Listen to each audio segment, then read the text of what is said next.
Hello everybody, welcome to the stream.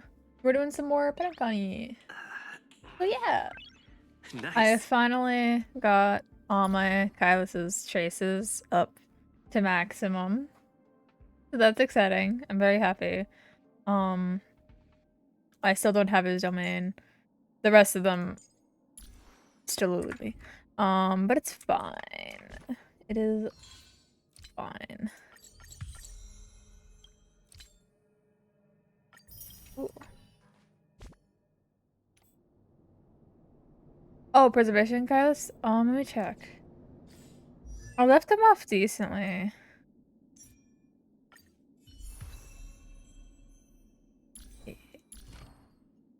Yeah, he wasn't left off too bad.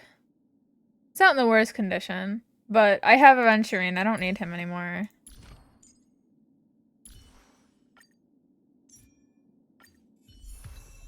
Wait! They now have independent...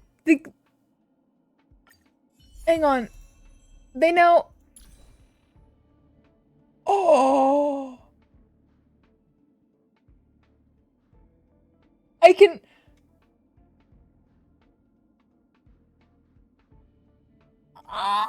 I can actually, like... They can have separate builds now. That's great! It's too bad I don't use them both of them anymore. Oh my god.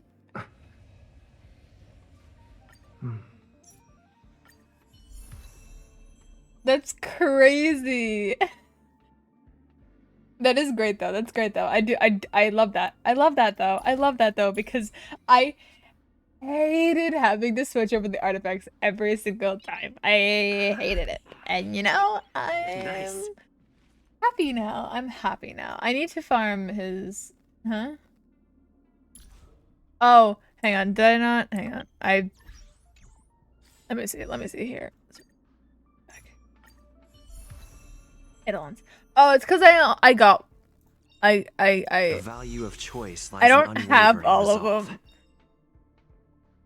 I don't have all of them. That's why. I don't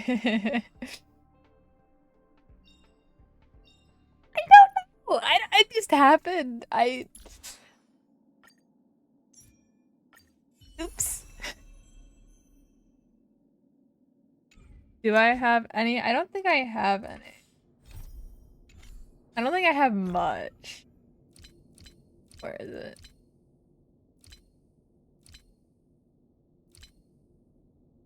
There it is. Yeah, I don't got much.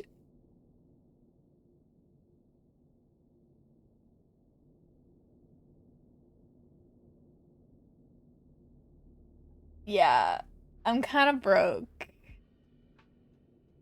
Kind of broke. But it's fine. What happened to my credit count? I only have 8 million. That's fine. It's because I haven't bought anything from the Cloggy statue. Which I probably won't until I finish the story.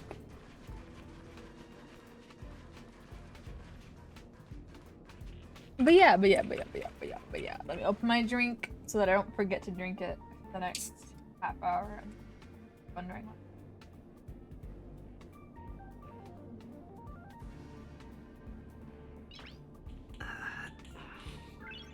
Nice. Okay. Let me turn on my controller.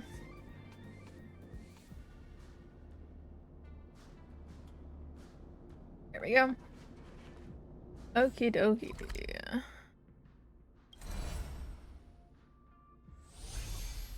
Going back to Penacony. And here we are. It's getting late. Where to now? Here we are.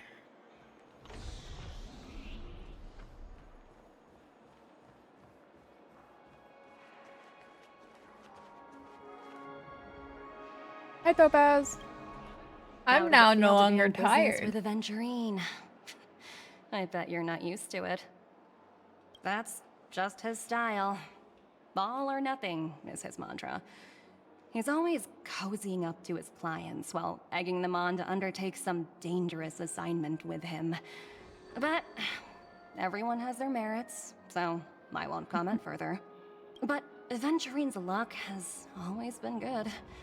He's always closed all his cases without a hitch, and basically never lost a gamble. Which is why, on the issue of retaking Penacony, I'm watching with keen interest. As for the 2 cases, apologies, but I don't have much info on them either. All I can do is ask you to keep digging for more details. Alright. Where are we going? Ah, going over here. We're carrying out our captain's orders. What do you want? We made a mistake last time, and we're working hard to rectify it now. We don't have time for anything else. Surveilling the IPC executive Topaz, ensuring that she stays put at the Reverie Hotel during her time on Penacony. We've got the right one this time. Oh, what the fuck? Did my controller die? Bruh, is my controller... I swear to God. All of my controllers are dying.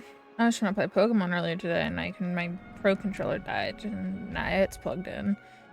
You're gonna hear computer sounds because I use a USB connected to my computer to charge because all the other power outlets near me are taken up by computer stuff, so...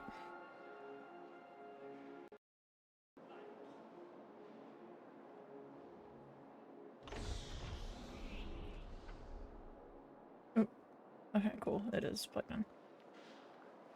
It's connected again. So that's it. They were the pair who were after Firefly at the time. Remember me? Yeah. Fucker. It's you again. Back for more trouble? We're not afraid of you this time. Well, spit it out. Stop bothering us if you've nothing important. So you know each other. Why do you keep running into people you've beaten up before?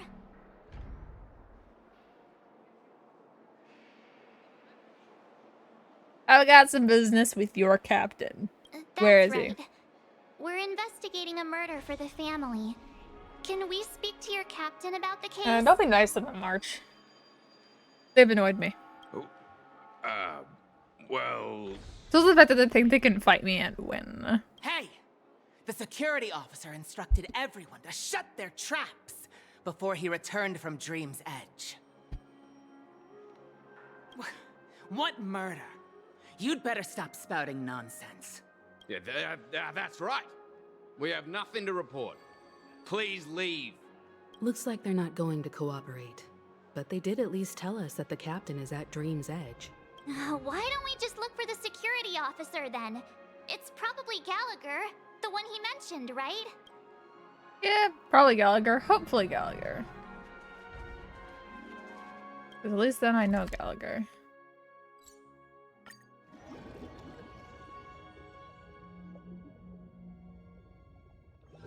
Into the dream we go. Such tight security. I bet they're stumped by the case as well. Gallagher. Gallagher. Where could he be?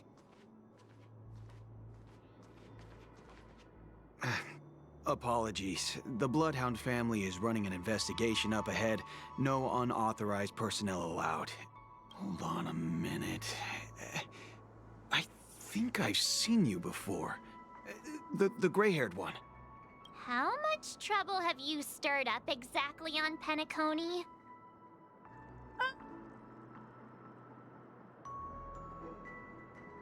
A fair bit, March. Just a couple illegal activities here and there.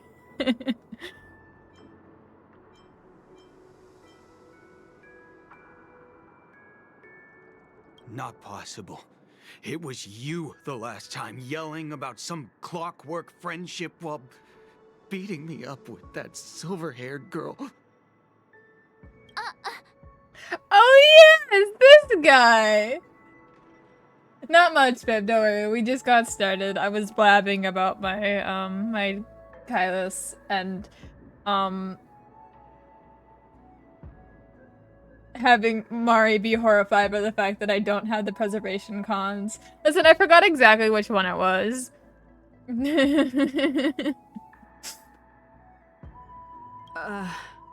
I'm not letting you get by this time. Please leave, or I'll have to get on my knees and beg you. I only have 3 of his cons, and I activated the 3rd one, like, just now. So. Huh? What kind of heinous crime have you committed now? Mar, it's just the normal kind, I promise. I didn't do anything that's out of the scope of the ordinary for me. Granted, breaking the law is a consistent thing for me. Hold on, sir. We have documents authorized by the family that would aid your investigation. If it wouldn't trouble you, could we see this Mr. Gallagher? Who exactly is this Gallagher you keep talking about? There's been a few people mentioning this name. Even the one with the gray hair. He didn't send you all here? It was the security officer who dispatched us. That's all I can divulge. The security officer named Gallagher? He'll do. He's the one we've been looking for. Sorry, no can do. The boss said that since it's a matter of the family's reputation, no one's allowed through. Everyone, I could beat you up again. Please leave. There's really no need for us to make things difficult for each other, right? We're really sorry for troubling you. Let's think of another way. Another way. That's it! Didn't they say something about that? What was it? Clockwork? That got this guy to change his My mind. clockwork magic, that's probably illegal. Can you perform it again? Yeah. That, clocky magic. Let's do it. Please? Let's do it. Clock, I said I can't abuse it for evil doings, Sorry, but like... no can do. The boss, everyone, please.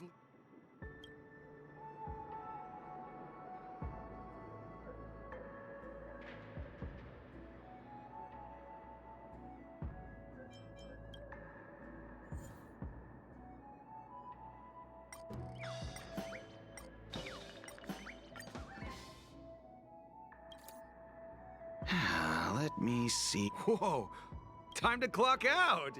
And no one's gonna stop me. What? Magic. This clockwork trick of yours, it's kinda dangerous. At least he won't be getting in our way again. Let's go find that Gallagher and ask him the intricacies of the case. I don't know if my clockwork power being in my hands is a good thing or a bad thing. I was wondering what all the commotion was. Gallagher! Huh. Oh, it's you guys. Welcome. Since you made it here, what can I do for you? Hello, Mr. Gallagher, sir. Judging from your tone, it sounds like you were expecting us. Miss Himiko, you're too polite. There's no need to call me sir. Mr. Gallagher, you even know my name. Of course I do. You folks are from the legendary Astral Express and honorable guests of the Watchmaker. I had an encounter with this gentleman in the Golden Hour. I remember that little silver-haired girl was there too. I'm sorry for what happened to that kid. That's what we're This investigating. is also the reason why we've come to visit you, Mr. Gallagher. The Express can't just overlook the death of that child. So we've decided to help the family get to the bottom of it, in the hopes of getting justice for her. The Nameless involved with the family.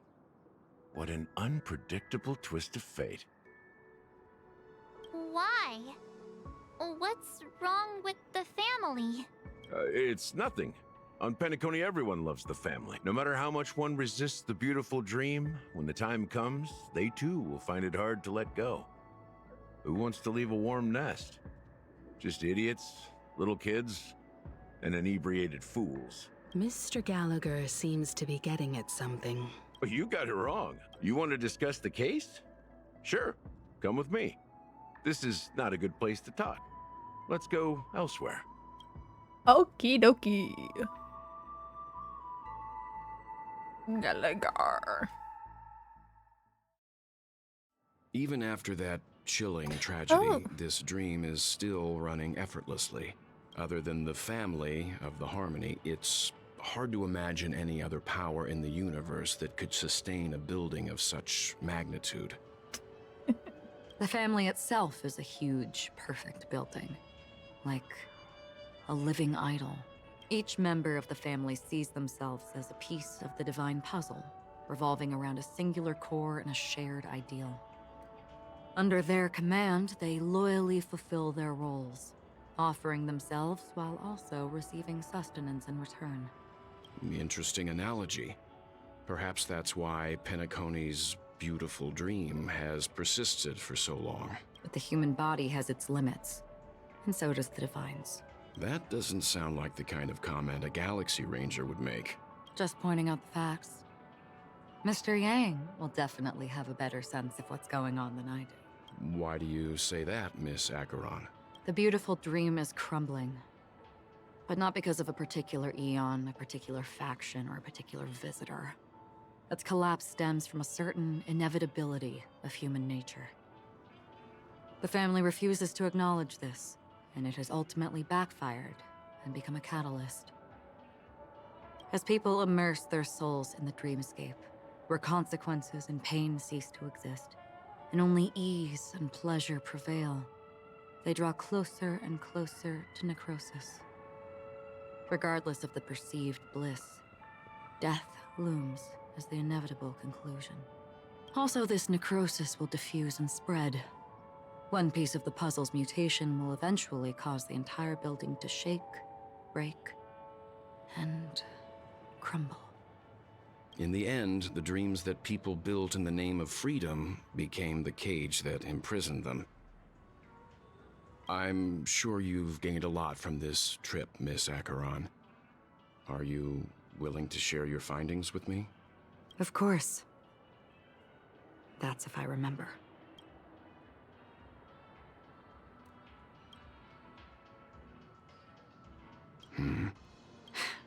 Don't mind me. It's just a habit. Owing to events in the past, I've become easily forgetful. It's only when this sword is unsheathed that those hazy memories start to become clearer. Take your time. That should do it.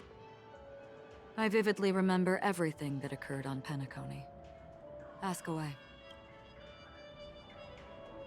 The moment of daybreak. I've heard that's where the Dawn Factory, which processes the foundation of the dreamscape, is located. Behind the dreamscape's song and dance stand many imagination factories. Workers create all kinds of whimsical works day in and day out in their dreams. Then they return to reality and sleep on a narrow bed in a room. A far cry from luxury. They say it will suffice. Experiencing the bizarre and motley dreamscape is the best reward. There I encountered a young woman who had just come of age. The perfect time to indulge in beautiful dreams. Her greatest wish was to one day move to the golden hour and see the magnificent garments she had woven with her own hands. For certain reasons, her wish was difficult to fulfill. But I managed to bring her a garment. Gilded Hour. It's said to be Penacony's currency center. Yes. It is a fortress-like financial city, the economic heart of the dreamscape. The Pepeshi people of the Alfalfa family are there to keep it running, sending blood that is made from money everywhere on Penacony. Everyone there is exquisitely dressed and always in a hurry. The greatest wish of the local Pepeshi people is for their future generations to work in the Gilded Hour. I've never met anyone who is willing to talk. I could only stand at the crossroads, watching crowds of people hurrying like the wind through the jungle of steel, only to deposit the alfalfa credits that they'd earned into the bank's vault. I don't know if they would open the vault's door, but before I left, I witnessed a well-dressed Pepeshi person plummet from the sky, while those around him continued on their way. unfazed. I hear the Blue Hour is very romantic. Do you have any tales to share? Perhaps Mr. Yang has heard. There is a large boat called the Eventide, anchored along the Sea of Dreams, where soft music and dancing persist endlessly every night. I ran into a wizened lady there. She was at the dock, waiting for her long-departed lover to return, waiting for countless hours within time that stood still. In the humid sea breeze, she spoke of her own youth. Like many who desired wealth and love, they came to Penacony to pursue their dreams. Alas, her lover's consciousness was lost in the dark depths of the Sea of Dreams. I can't take what Akron's taking it serious when he couldn't pep take it anymore in chat.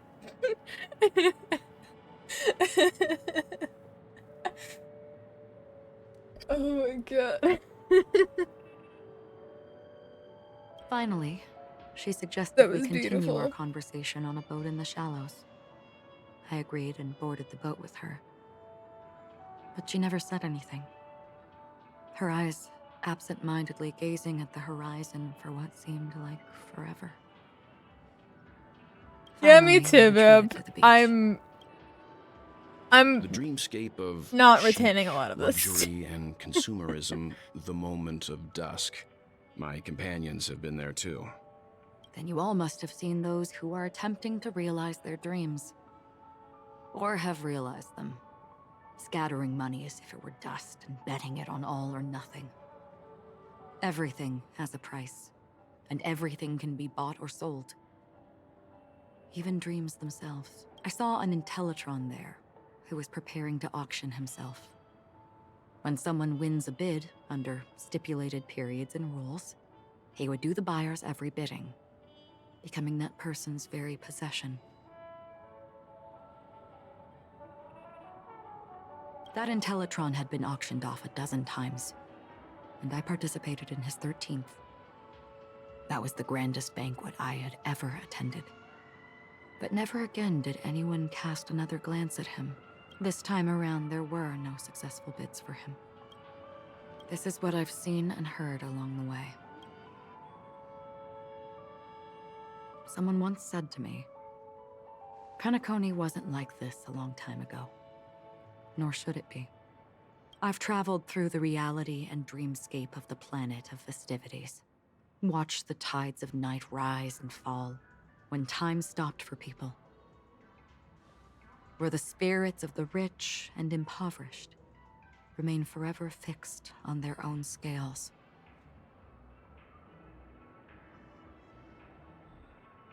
This is why I think the collapse of the beautiful dream is inevitable. There might be a way to change everything. Perhaps.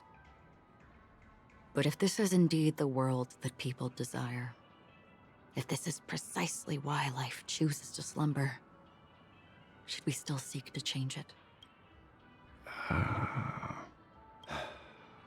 Miss Acheron, now it's my turn to share a story with you. There was a man from my homeland who, at a time when the world was grappling with deep, unhealable pain, made a choice. He wove together the dreams of everyone in the world, linking people's dreamscapes, and shouldered this burden himself. From this, he created a giant, a spiritual Adam. And since that moment, the giant stood between heaven and earth, becoming the pillar of the world's existence. As a price, those who found it hard to move forward, who could not advance, forever lost their future. They slumbered in a dream, devoid of disaster and pain, living out their days peacefully in the man's created utopia. And it is because of the wishes of those people who wished not to awaken that this spiritual Adam became unbreakable. And yet, you stand here right now. Which also means that man failed? Because people must always move towards the future. Even if human weaknesses make them pause when they truly cannot move forward, humanity will eventually seek a way to save itself. And that man, he was never a failure. Like everyone in that world, he etched the possibilities of human nature into his heart. He was the sun chaser of legend, soaring towards the sky and embracing his final victory with his fall. He ascended to heights uncharted, only to come face to face with the sun, a place not visited by anyone before. His wings would melt because of it, only for him to fall into the sea. And after that, countless others would surpass him, soaring to even greater heights. A fitting metaphor for the Nameless's trailblazing spirit. Thank you, Mr. Yang. I know what you wish to confirm. The universe has innumerable similar, yet different worlds. In these worlds, there are innumerable people who look alike, yet don't. I too have embarked on journeys, encountering old friends with familiar faces on different worlds, witnessing their destinies follow paths similar to mine. So I will tell you, even if not completely similar, the story you just told, it overlaps with my past. And within that abyssal dream, I ended that man's life. Alone. I am not who you think I am. Nor will my home be as fortunate as your world. I am sorry. It's fine. I don't mind, so long as I can alleviate your suspicions. There's something I still wish to know, Miss Acheron. Under that representation of the hunt, exactly what sort of power is it that has motivated your solitary journey thus far? Mr. Yang, before answering that question, I wish to continue the previous topic. I like your analogy very much. Indeed, birds are born to fly. But in a distant past, their ancestors could only gaze at the sky in envy. They saw that faraway ray of light from above the heavens, piercing through the clouds and blanketing the earth. And so, time and time again, generation after generation, the birds spread their wings and took to the sky, attempting to touch its ceiling. All because the sun. Then, what if the last bird finally soars into the sky, only to realize that the end of the light is not the sun, but darkness?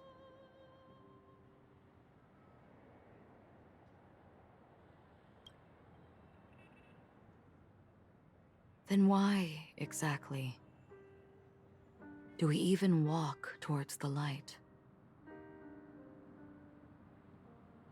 That may have been a reference towards the Aeon of... because they're a black hole. Which would make sense, because I think Acheron is Nihility. Like, the character herself.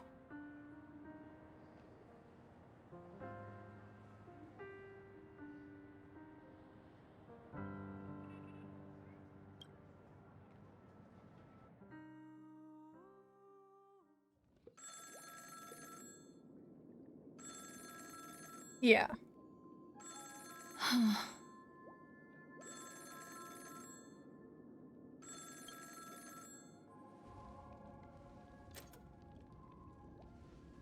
Long time no see.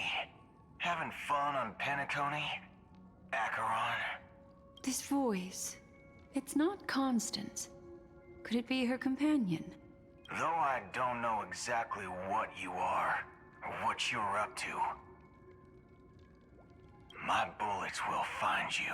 Is this Moonhill? Until then, you best find a casket store on Penacony and ask the owner to reserve a good quality casket for you, imposter. Bit freaking out. the the manner in which Bip's freaking out, the slight accent, and the bullets.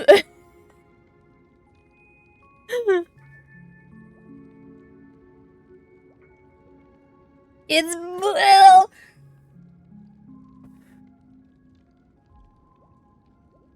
Imposter? I see. She gave my whereabouts to someone who's tracking Acheron too. Who are you? Huh? Did I make a mistake? Who the fudge are you?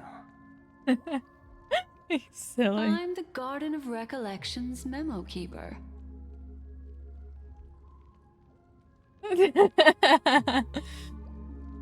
Boo-hoo! Not bad. This is the kind of tough challenge I like. You that imposter's bodyguard? Never mind. It's fine. I'll leave a round for you. So get that forehead clean and wait for me. I don't know what you're talking about, but you know Acheron, the Galaxy Ranger, yes? I have something to ask you. Are you asking me to write your will? Sure. Go ahead. Not quite. I only want to ask, how exactly did she become a Galaxy Ranger? She's clearly not a path strider of the hunt, but you are, aren't you? Tell me, what's Acheron's deal? Sure. Never thought I'd come across an ally. Fudge, what a stroke of luck. Well, I'll be on Penacony soon. Memo keeper, go buy a bottle of Asdana's White Oak and warm it up. And I'll raise a glass to you. That lady's passed. Well, nobody knows. But if all you want is a simple answer, sure, you best get a chair and take a seat. That woman, named Acheron, is an emanator who should not exist. Okay.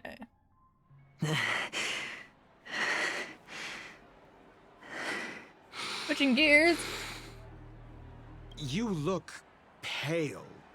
Or is that also part of your act? I want to throttle him and kill him. Just.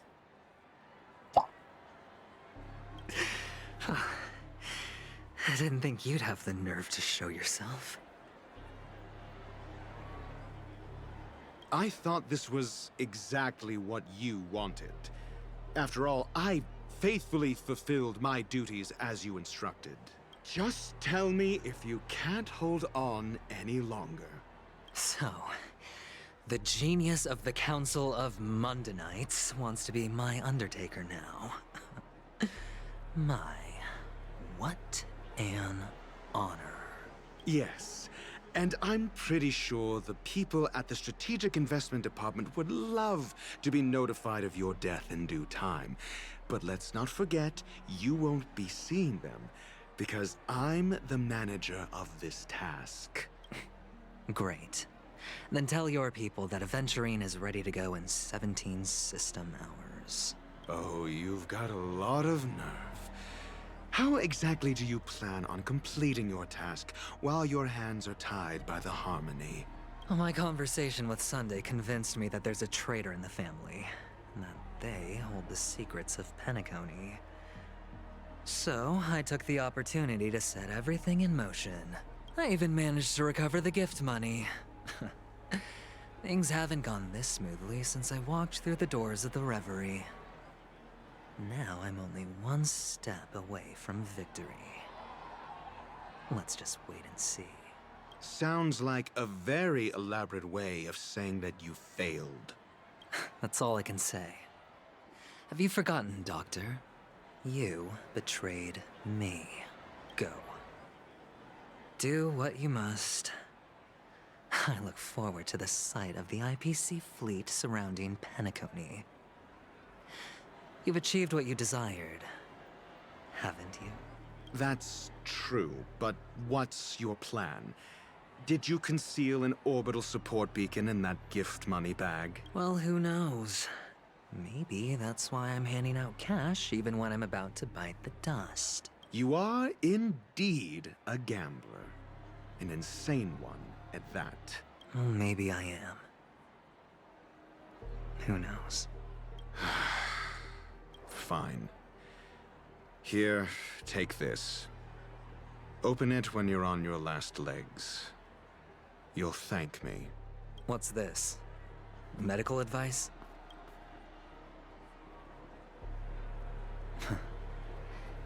You catch on pretty fast, Doctor. Asking me to solve a case without giving a single clue. How typical of you, you wing-headed scoundrel. But the way you're all on edge about that stowaway, it's just as I guessed it would be. As for now, let the rain of wealth from the IPC fall evenly on everyone.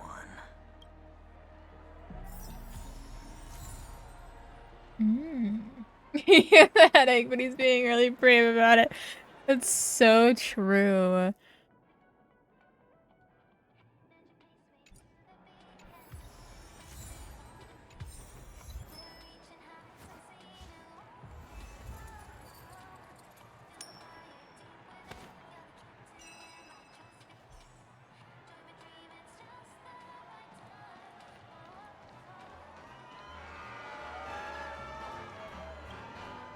Would you be willing to support my performance? And keep the Song of Beauty alive in the cosmos? Wow, how fabulous!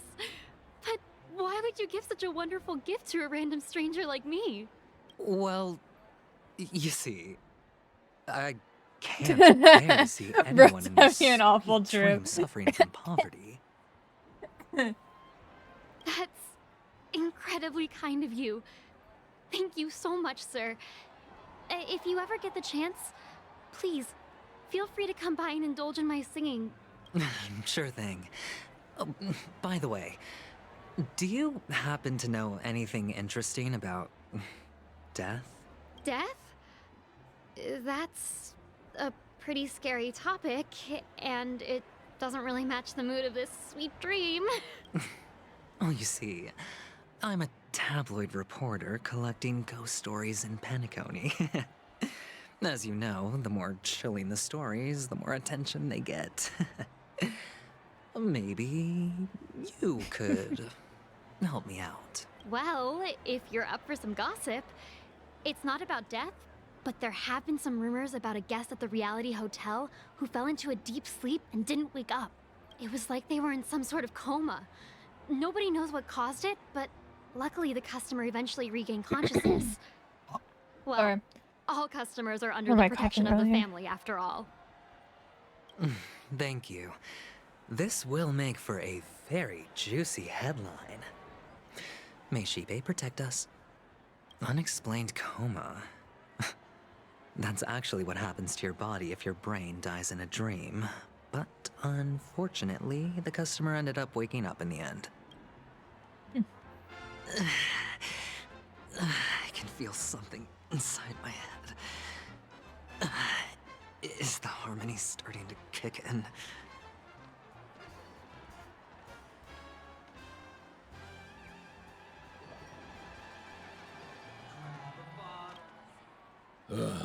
The world has truly lost its way. You... Wait. I get it now. This is some sort of prank show, right? You must have some cameras set up around here to film yourself doing good deeds, right?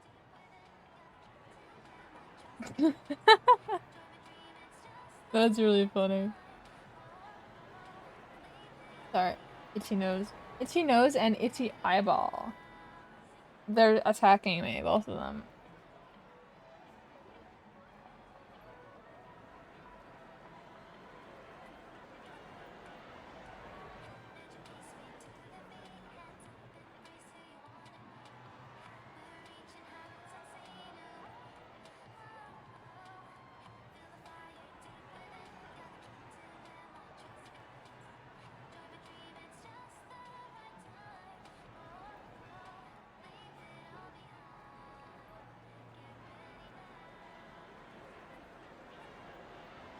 I think there's something in my eye. I'm gonna be right back. Don't kill each other in chat.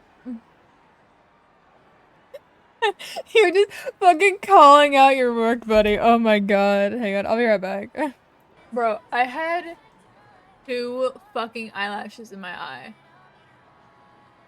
Damn, everyone's ganging up on me. My eyelashes, bib.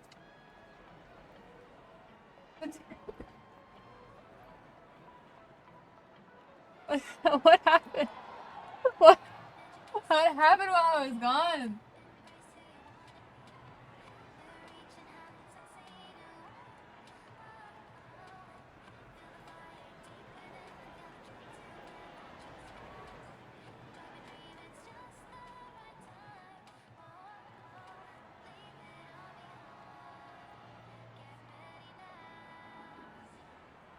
I told you not to kill each other in chat.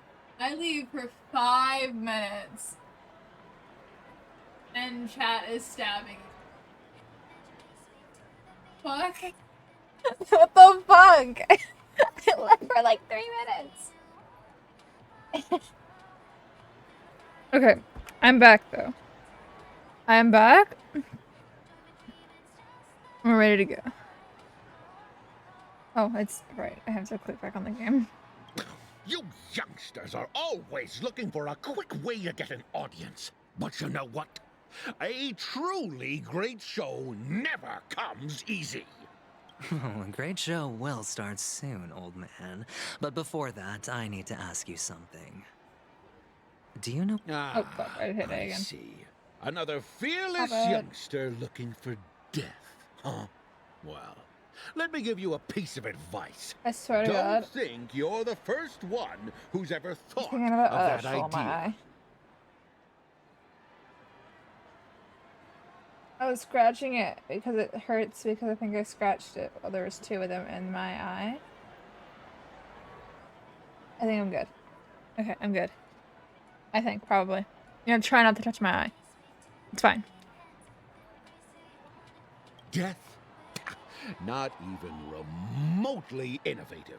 I bought it from Dr. Edward. He claimed it was some exclusive fancy schmancy stuff. Now, but what a disappointment. The effects were awful. First, some monster covered in eyes stabs you in the gut.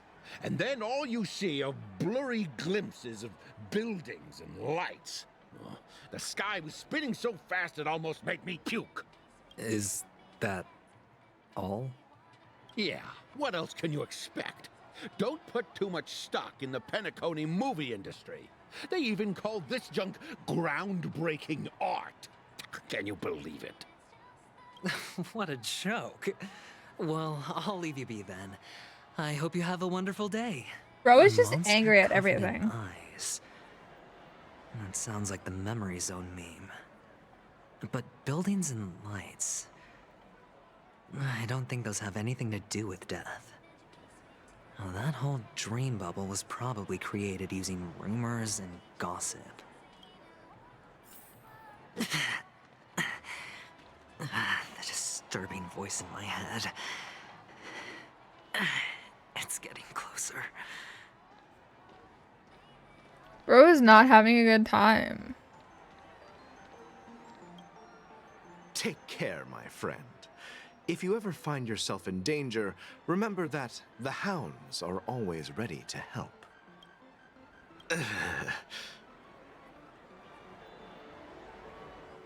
You don't look good, my friend.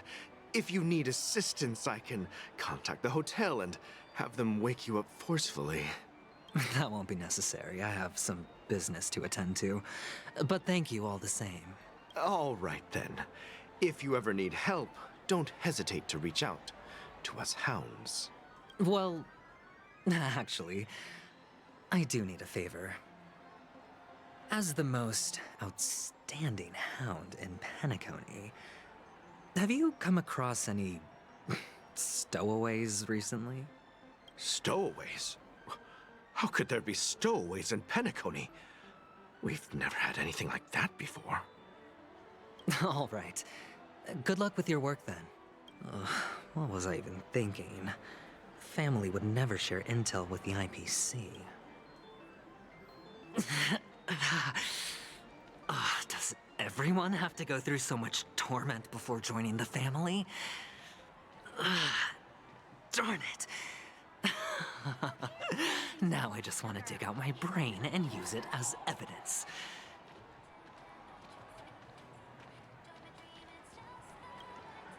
A sip of liquor, a blissful reprieve. To drown 1,000 sorrows, let worries leave. I know I have what it takes to become a poet. Oh? Oh. You're giving these gems to me? Didn't expect to meet such a generous soul in this place. Or are you just pitying me? Well, it really doesn't matter. As long as I have Soul Glad, that's enough. This is just a dream after all. You really shouldn't drink so much Soul Glad, my friend. It's not good for your health. Oh? Maybe I really should quit.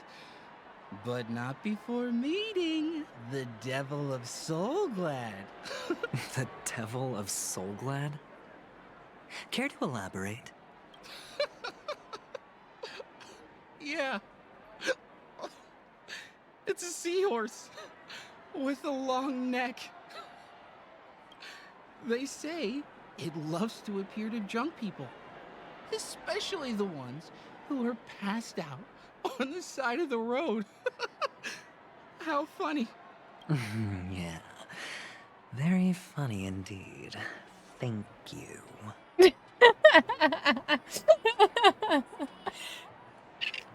Thank you.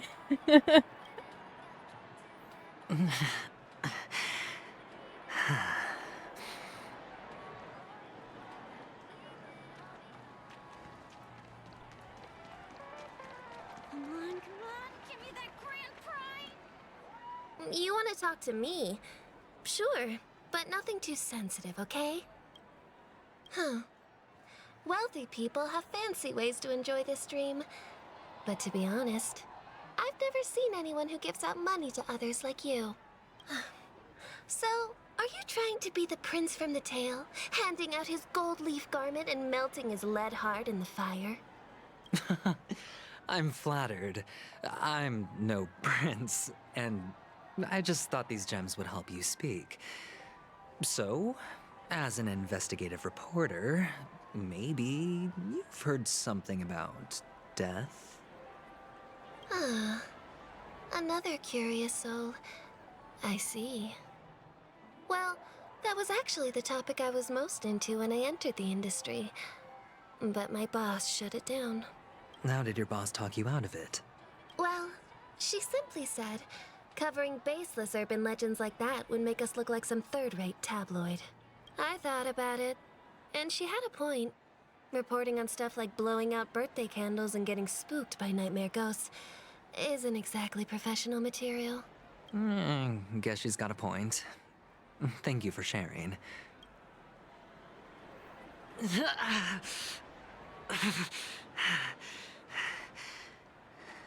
Bro's really not having a good time. The aura around is getting worse.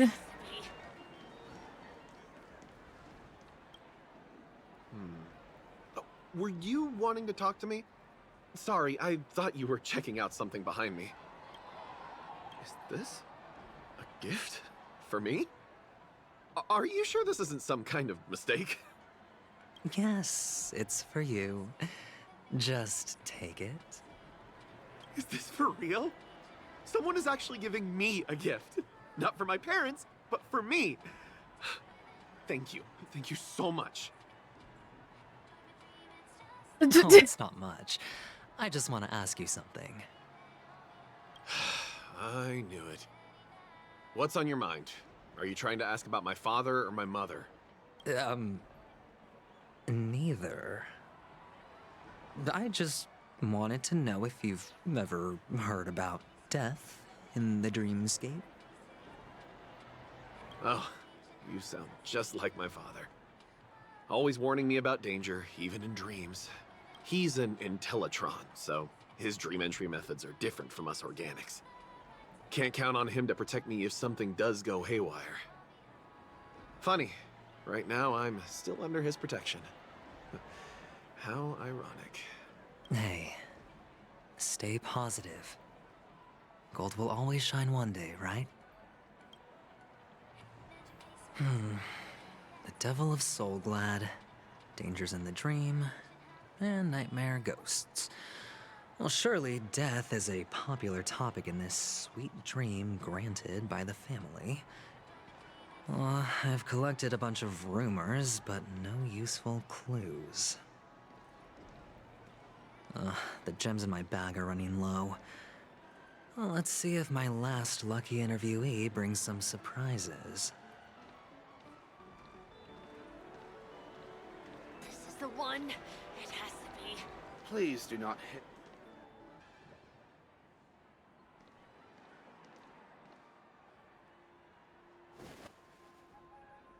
Remember what I said. You Sigonians are better off hiding in the sewers. Look at you, snooping around and sticking your nose everywhere. Is the smell of death so enticing, my fine fellow?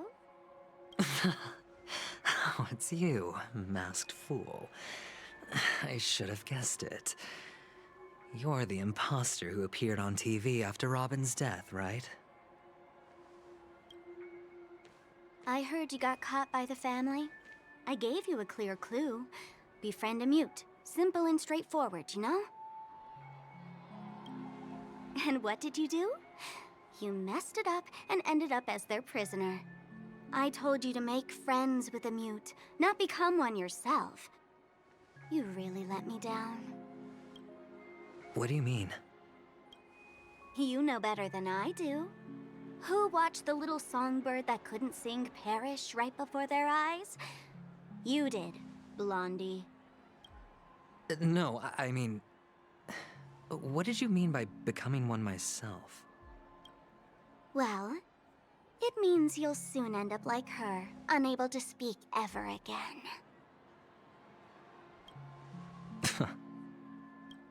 But it's a good thing if you ask me, because...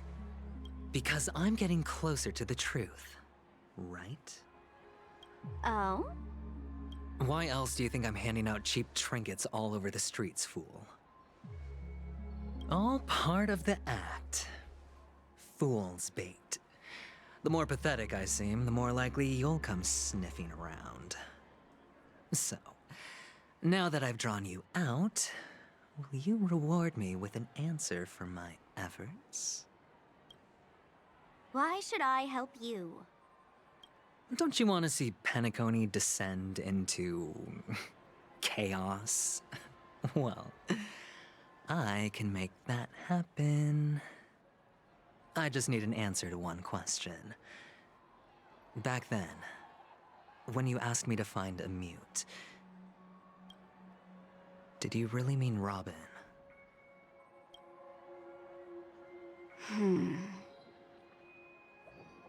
And what if I say no?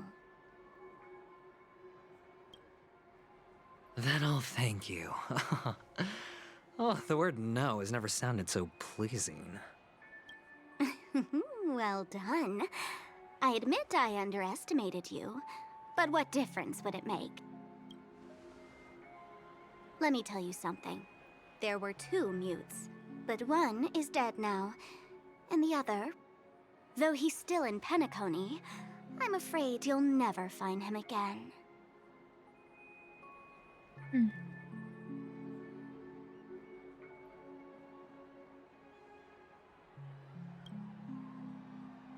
Now I'm completely sure that I was on the right track from the beginning and never strayed, fool.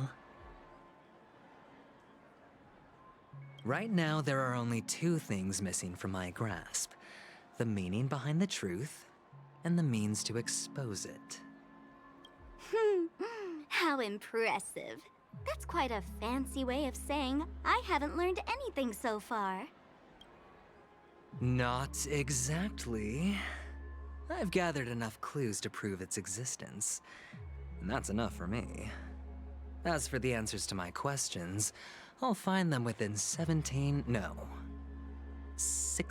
system hours. Oh, really? Only 16 system hours? Well, let me lend you a hand. Here you go. This is my precious, mutually assured destruction button, and I have one just like it. When either of us presses it, the other and the whole of Penacony will go up in smoke. If you're really so desperate for the IPC to take over Penacony, blowing up the chessboard isn't a bad idea. Start from scratch. That's where the IPC excels, right?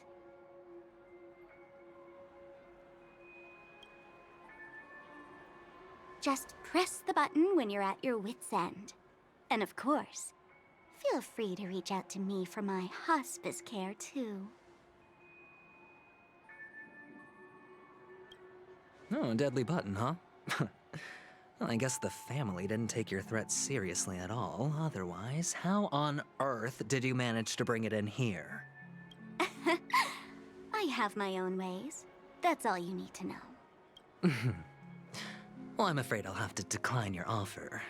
Who knows if your little gadget will actually work. By the way, I have no plans to search for the other mute friend you speak of, but it's good to hear that he's still here in Penacony. I'll handle the rest myself. I'll orchestrate a grand finale for the downfall of the family. And at the climax, the walls will crumble, people will wake up, and those who couldn't speak will find their voices again. When that time comes, go ahead, press the button, light up the sky with a magnificent fireworks display for me. Catch you later, fool. You're still talking big, but sure, if that happens, I'll stay true to my word. Just don't let me down now, okay?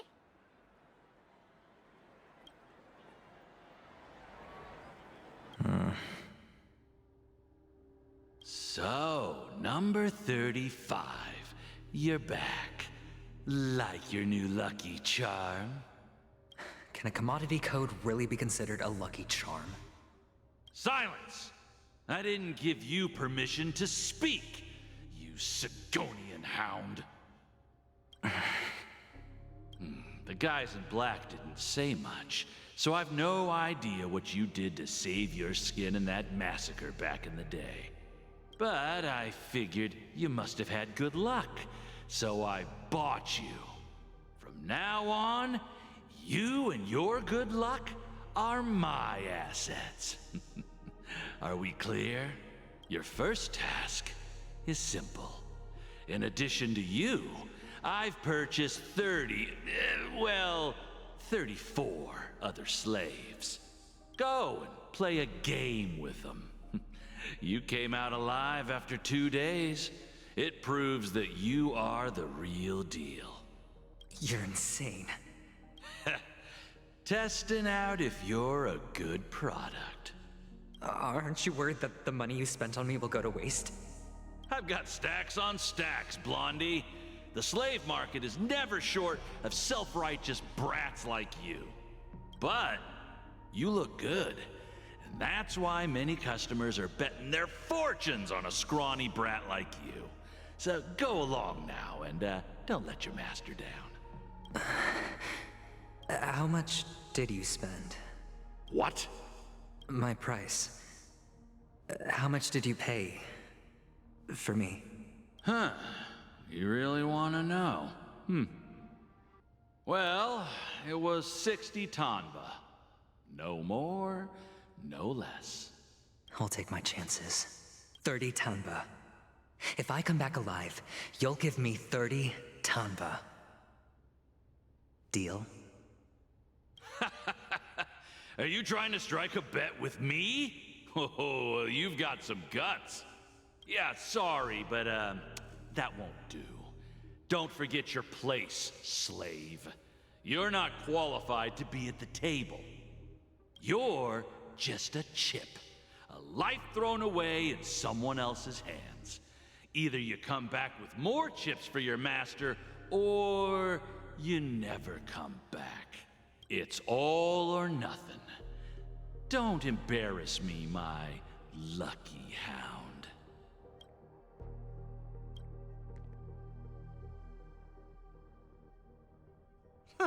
What brings you here, Gallagher?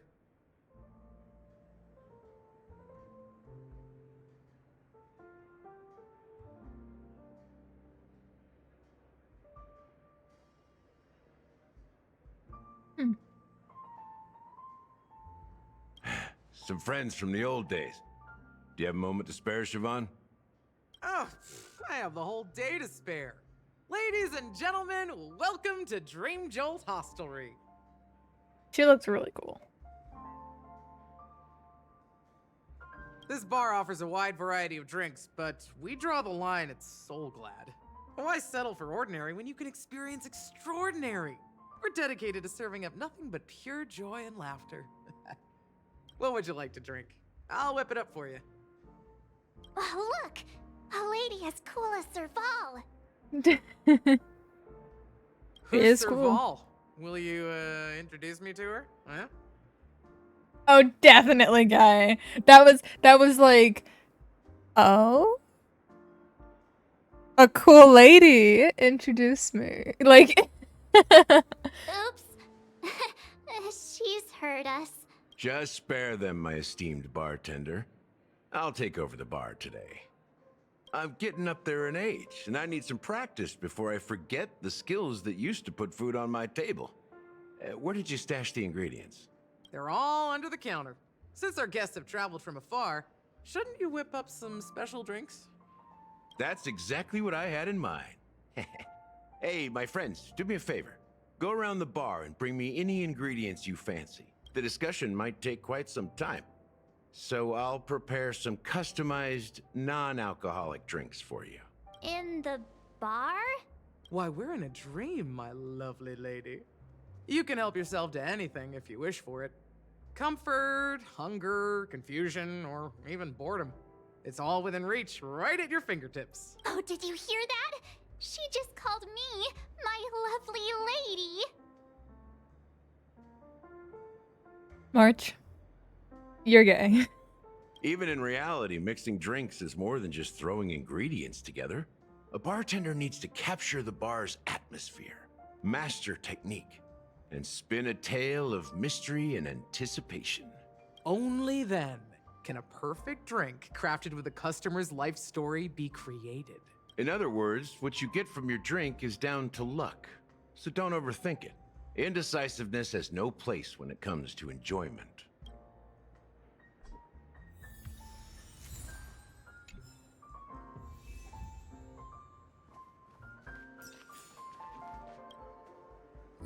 Can this be used for mixing drinks? Oh, and there's a note underneath. Exchange with your precious things. Oh, what should we exchange for it? And who should we give our stuff to?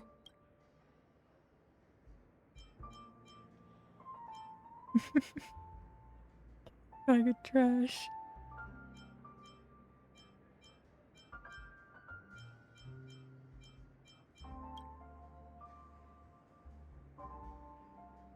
Whoa! The words on the note are changing. Happiness belongs to the noble. Does this mean we can take it? Doing good deeds does pay off. Thank you.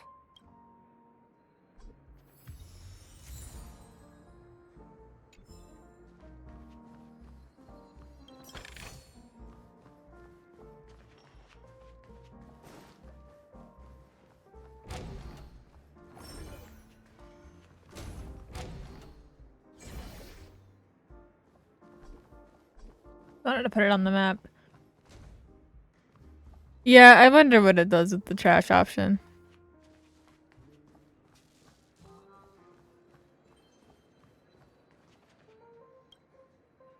Check out this bottle. The liquid inside looks beautiful. And the label reads, Dream Syrup, thick. I don't see an expiration date. I give morals because I have more of those than I do trash. Half an amber era ago? Ugh, drinking this stuff can't lead to anything good.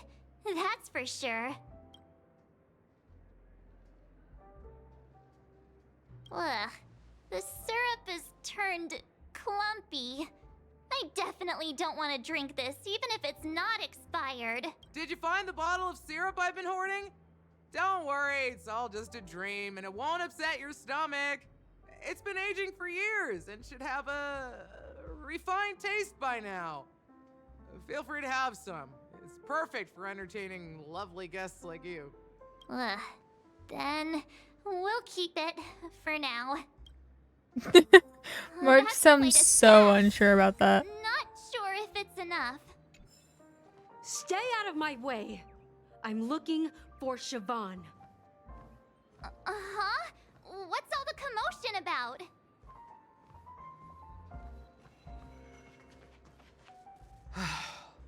Haven't I made myself clear enough, Miss Amiki? The Dream Jolt Hostelry only welcomes guests who want to enjoy a drink to their heart's content. I'm sorry, but I'm not interested in your proposal. But you have the talent. You'll attract a huge audience. You're destined for the Iris' stage, not for this rundown shack. Come with me. We'll become the talk of Penacony, is shining light into every corner of the dreamscape. Please, Siobhan, I really need you. As you see, I'm entertaining my guests. Don't make me repeat myself. Fine. If you don't come along, I'll just sit here and not go anywhere else. Give me a sparkling drink. Sweet. With extra ice. Just one moment. What's her deal? We can't discuss the case with other people hanging around the bar. Hey, can you do that clockwork trick of yours again? Yeah, I'm counting on you.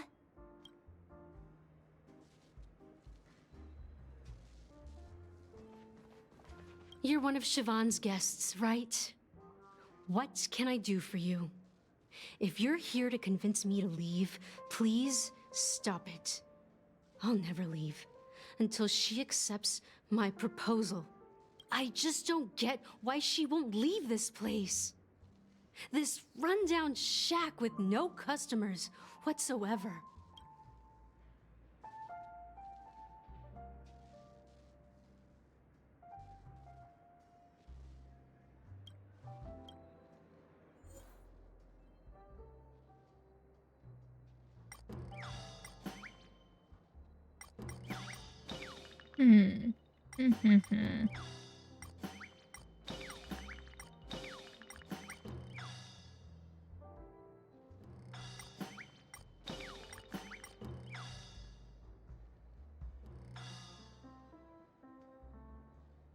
We don't make her angry. She might be angry enough to storm off.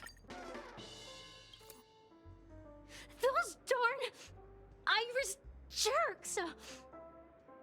They're the ones who forced Siobhan into hiding here, running this pesky bar. It's all their dirty scheming. I get it now. She's not leaving because she doesn't want to run into them again. I can help clear the way for her. I can do her a favor. I'll go back and write a letter to the Dream Master, exposing the crimes committed by the Iris family. Siobhan will definitely appreciate it. Things might get out of control if she gets any angrier. I need to come up with another plan. I just don't get why she won't. Alrighty, let's go to sad. It's ridiculous, right? Our paths were never meant to cross, yet I'm still holding on to her. I'm too timid and shy, longing to shine but afraid of stepping into the spotlight. I need her guidance, because I'll never be able to do anything alone. You don't know Siobhan's past, and you have no clue how radiant she used to be. Even among the talented Iris family, her skill was unmatched. I know she probably thinks I'm just trying to ride her fame to get ahead. But all I want is for her to reclaim her place.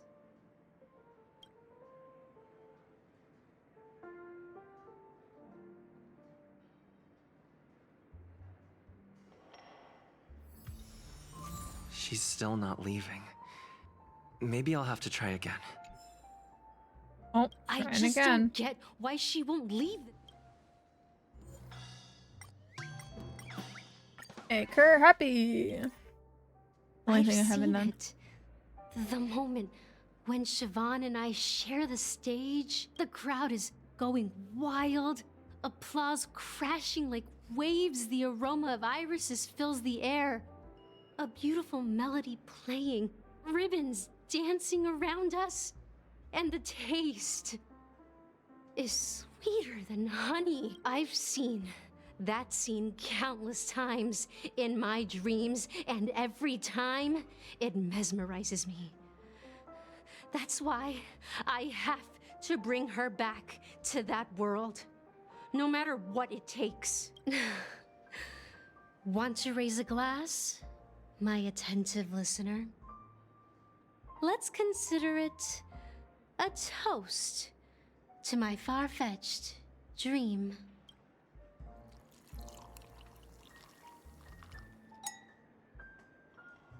Well, talking to you has got me feeling a bit down. My thoughts are swirling, making my mind clear, and bringing tears to my eyes. Maybe I should find a place to reflect on what Siobhan truly means to me. Here's the payment for the drinks. Please, pass it on to her. I'm leaving now. Hey. Amaki has left? That's good for her. Radiant dreams may be enticing, but they're nothing more than dreams. Her drink is on the house. Please keep the money. When you're ready, go to Gallagher. I can tell he's itching to show off his skills.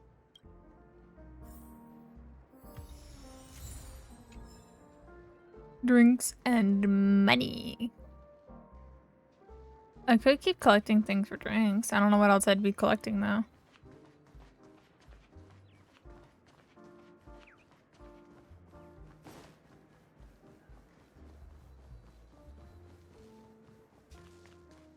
Oh, here. It's Soul Glad! But I thought they didn't sell Soul Glad at the bar. Let's give it a shake. Nice, it's still fizzy and has a long shelf life.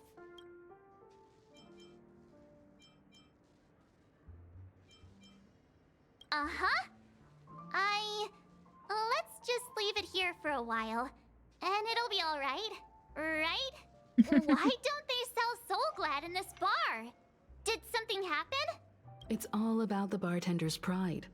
It wouldn't make sense for customers to come here and order drinks they can find anywhere else. That's the mindset I use when I brew my coffee. You're right, Himeko.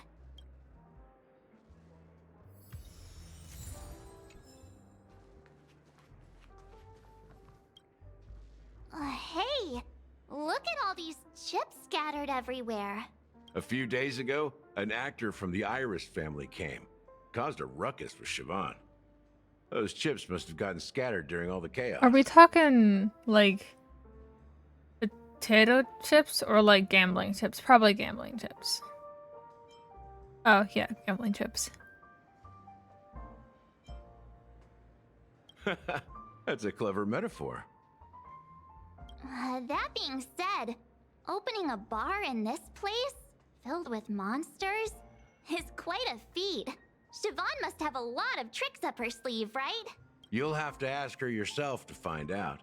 But I have a feeling she won't budge unless you impress her with an incredible drink.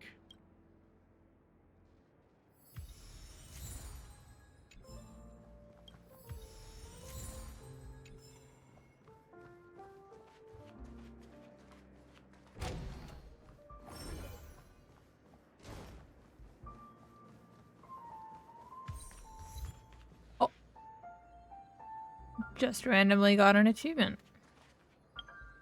What's it for? That was the one previously. Ah.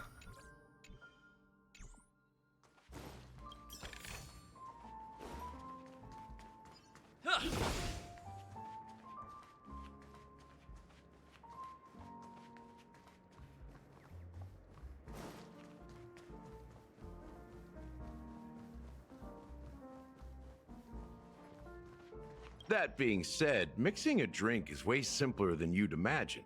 Just I pick your see. favorite ingredients, toss them in a glass, mix That's it fair. up, To be fair, and this it's is done. there was a whole patch between. Yeah, that makes sense.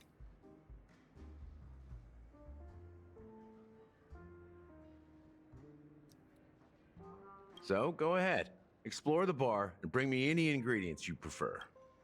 Nice work. Let me take a look. You found some interesting ingredients there.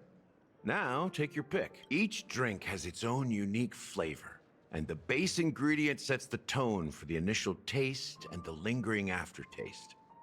So, which one would you like to use as the base?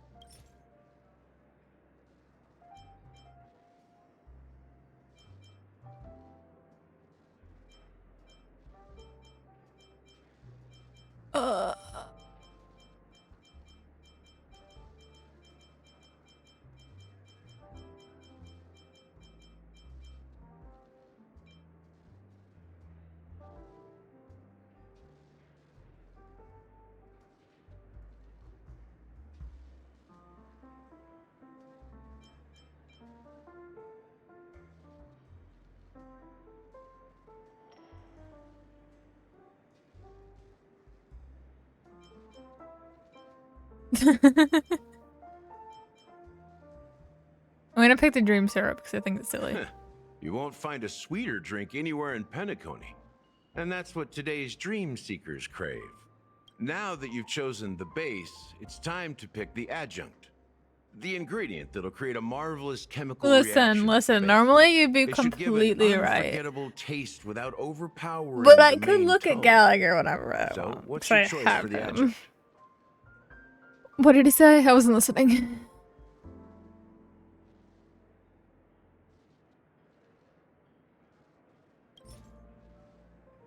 Uh-huh.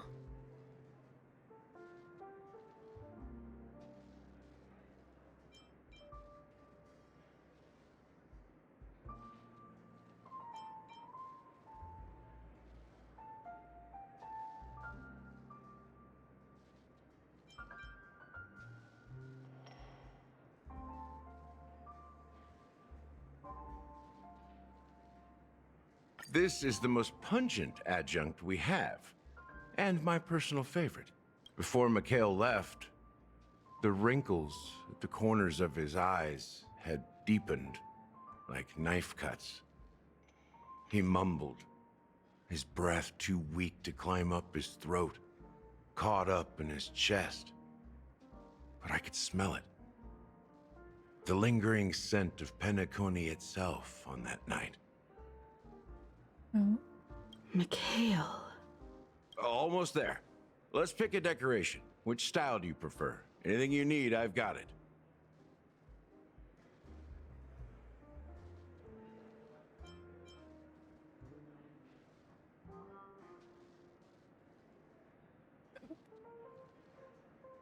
Huh.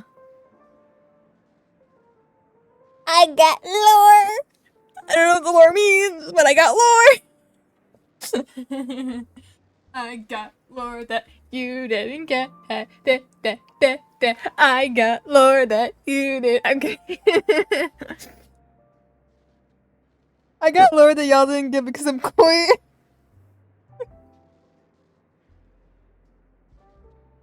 The IPC's favorite. Ambitious, aren't you? Yeah. I don't know what the lore means. I have only slight clues. Huh, okay. It wasn't that dark. Cool. Well, it's done. Here's to you, sober one, with this glass of a dream within a dream. To our forebears who dug their own grave. Well done, Gallagher. You're not over the hill yet. So, are you satisfied? Oh, the flavors. They're way more sophisticated than Soulglad. The richness and layers of these flavors are a masterpiece, especially with the adjuncts. I can taste the spicy and sour notes with a hint of sweetness. I'm not entirely sure what it all means. Maybe Mr. Gallagher can shed some light on it. Well, if you're expecting a profound answer, I'm afraid I'll disappoint you. The imagery it implies is pretty straightforward. It's just a glimpse of what this dream truly tastes like. Nothing more. Does this true taste have anything to do with that Mikhail?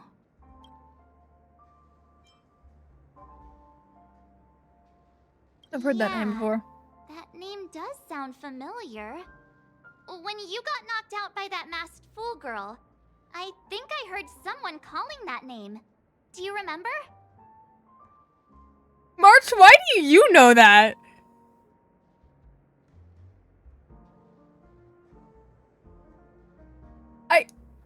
I was not near you.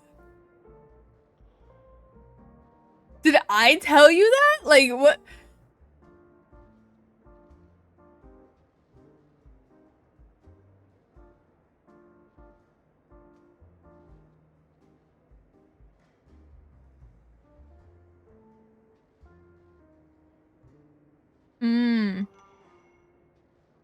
That's true.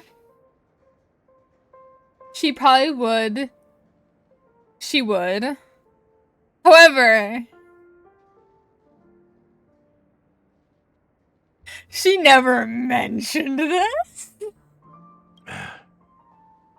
I was right about you. You guys seem to know quite a bit. And now there's no reason to hide anything from you anymore. Let's dig deeper into the case. And of course, I'll tell you a story about Mikhail. All right, let's start with what we know based on the clues the family has. It seems that Firefly isn't a local or an invited guest. In other words, she's a stowaway. She managed to fool me at first. My age must be getting the best of me. But here on the planet of festivities, stowaways are a common sight. You're bound to run into one sooner or later. After the incident, the hounds wasted no time searching for that girl in both the dreamscape and reality. But here's the thing. We only received bad news. And the trickiest kind at that. She simply vanished, leaving no trace in the dreamscape or reality. As if she had never come to Penacony at all. Huh? Does that mean... That's impossible. The problem now is not that she's dead, but that it's as if she had never existed in the first place. Let me be frank. This case, actually, is unlike anything the Bloodhound family has dealt with before. Dealt with before, so death does happen in Penacony, if I understand correctly. You've witnessed it, so there's no need to hide. Even the shiniest city has its dark side. We're all adults here. Surely I don't need to explain too much to you. Confronting the family based on that alone would be naive. Death may occur in sweet dreams. So what? Such events are highly unlikely and only affect a tiny number of people. If you really want to delve deeper into this case, you need to understand the true problem with the family. I guess it's time to tell the story of that Mikhail. You're very perceptive. The Astral Express has received that music box too, right? Do you know the secrets it holds? There's a message. Witness the impossible in the realm of dreams. Find the legacy of the Watchmaker, father of Penacony, and thus the answer to the question, why does life slumber? That's the exact wording. Hey, why are you laughing? Wait, did you write it? It's quite poetic. No, but I'm the officer in charge of this case, so how could I not know? I'm sure you must have noticed that this message didn't come from the family. You might have even guessed that the relationship between the family and the Watchmaker isn't as close as it seems. That's just our speculation. Actually, it's hard to believe that the father of Penacony and its actual managers are at odds. Now I can assure you that your speculation is absolutely correct. The family has considered the Watchmaker an enemy for a long time, but the Hounds haven't been able to track him down, as he seems to be living only in the characters and stories he created. Let me ask you a question. Have you ever wondered why the family allowed the Watchmaker to send out such a ridiculous message to the outside world, inviting you here and causing chaos? So, you want to seize this opportunity to expose the Watchmaker? Well, now you understand why the Oak family authorized the Nameless to assist in the investigation, but kept you in the dark, right? Because the Watchmaker is not the legend of the Land of the Dreams at all. He's the most shameful stain in the history of Penacony, and he's the root cause of all the anomalies in the dreamscape. You don't get it? Well, I mean, Mikhail, the betrayer of the family, Yeah. he's the Watchmaker.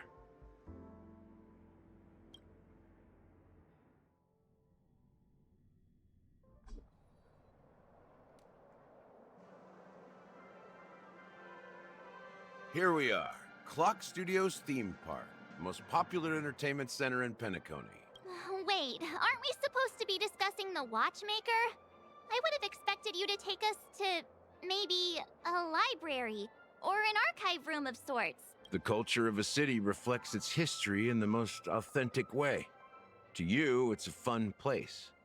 But to me, it's a prison for the planet's past.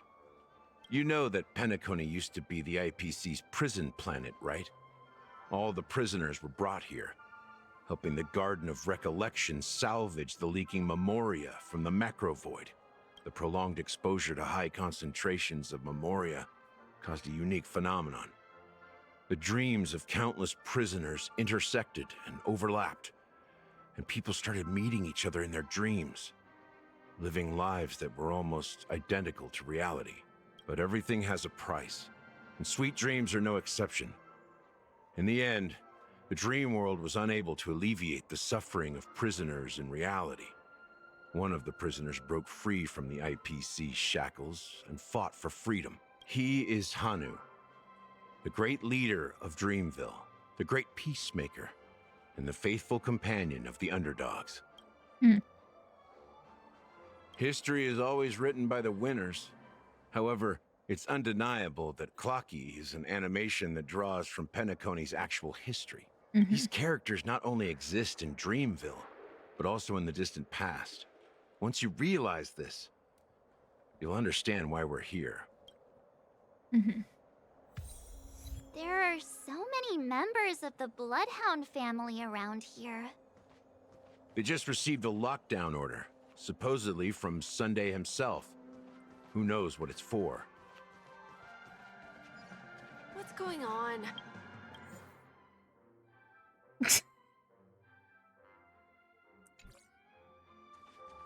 I saw that at exclamation mark there. So many of them.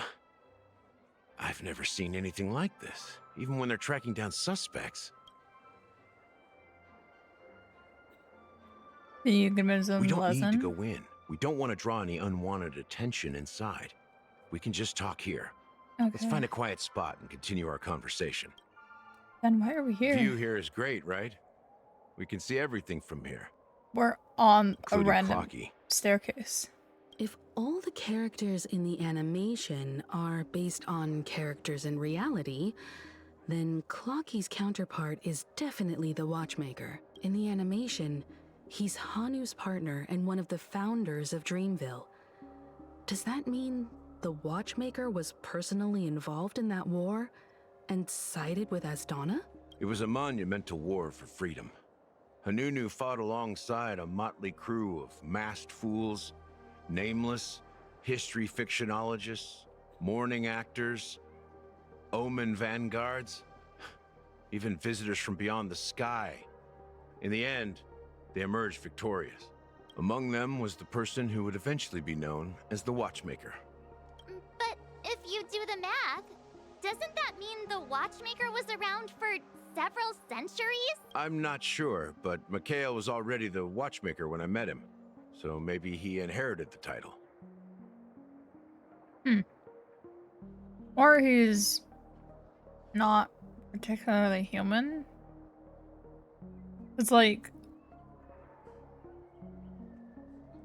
the long life species on the Law Fu could live that long, theoretically.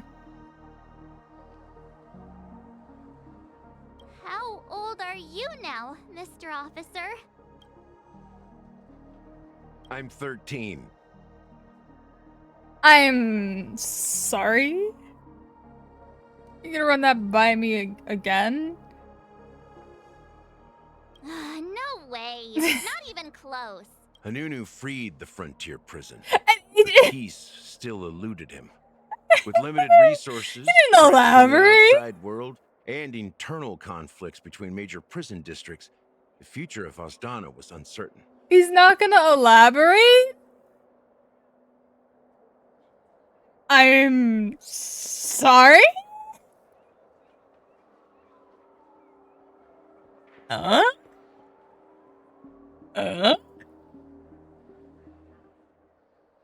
It wasn't until the Watchmaker approached the family with the idea of turning the prison into the planet of festivities that Penacony finally gained its name and I glory. figured he's not actually 13.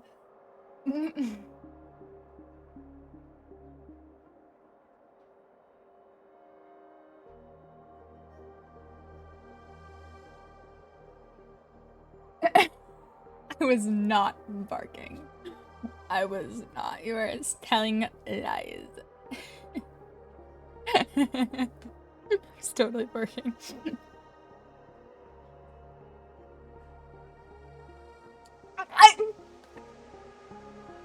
Okay, that I was definitely not doing. That was not me.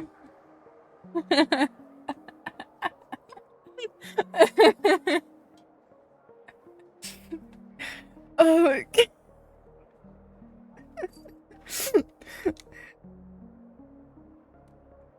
Thus, he became known as the father of Penacony.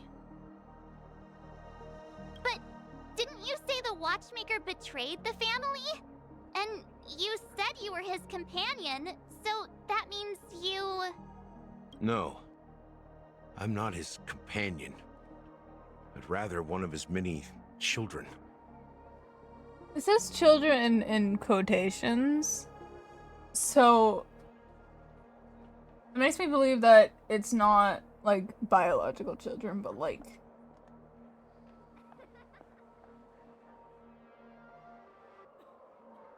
not successors, but like apprentices. We'll see. But I am indeed a traitor. Not to the family, but to Mikhail. What did you do? I did nothing. And that's the worst betrayal of all. Just like you, I had close companions. We dedicated ourselves to Penacony. But the Oak family, They set us up. Mikhail was too old to protect his children anymore. So we left the family to find our own path.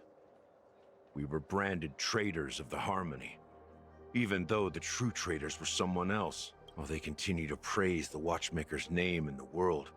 Behind closed doors, they condemn him on a pillar of shame. Nevertheless, we wanted to clear his name. We intended to find the real traitor, the one responsible for all this, and restore harmony to Penacony. But we failed. Too much time had passed, and the land of the dreams had become deeply corrupted. After countless fruitless pursuits, I gave up. Like a lost dog. That doesn't add up for multiple reasons, I think.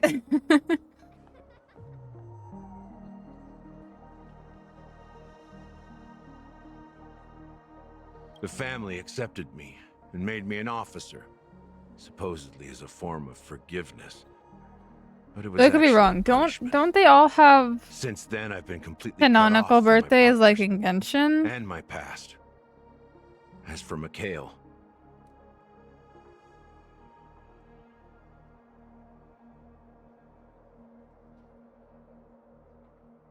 I think it would just depend on how many years, like when the leap year is, for Honkai.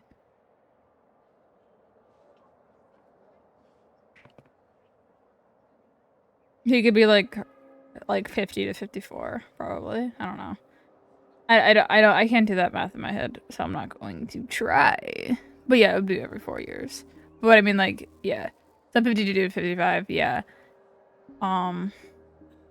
Depending on whether the leap year is this year, next year, the year after, or the year after that.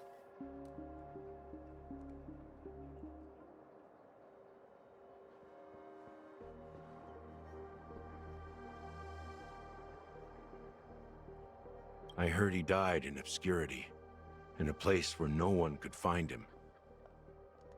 That's when I realized that the Penacony I once knew would never return. We're truly sorry for what happened. But this is not the end of the story, right? For real, give it up for the scrub!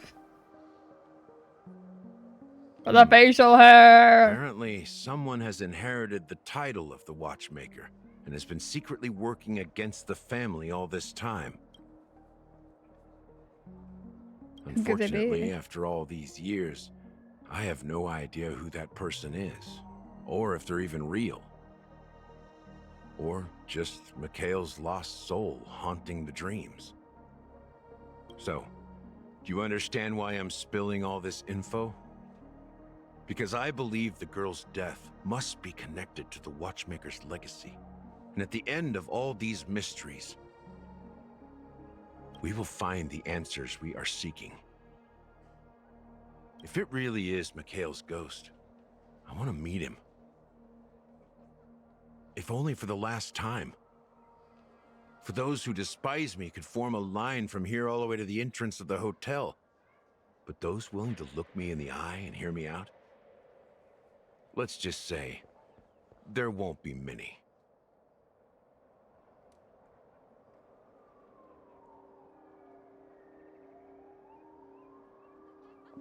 I think is Gallagher the first playable Hoyo character, or like not Hoyo, but like Honkai and Genshin character that has facial hair, or am I missing someone, or does Riosley have facial hair? I can't remember. Everyone draws him in fan art with facial hair, and I always forget if his actual model has facial hair. Okay, Hoyo, I see. Yeah. Everyone draws him with facial hair in fan art, and I always forget if he has it on his actual model or not. Scars but no hair. Got it. Which is a tragedy. He deserves a little bit. He deserves some.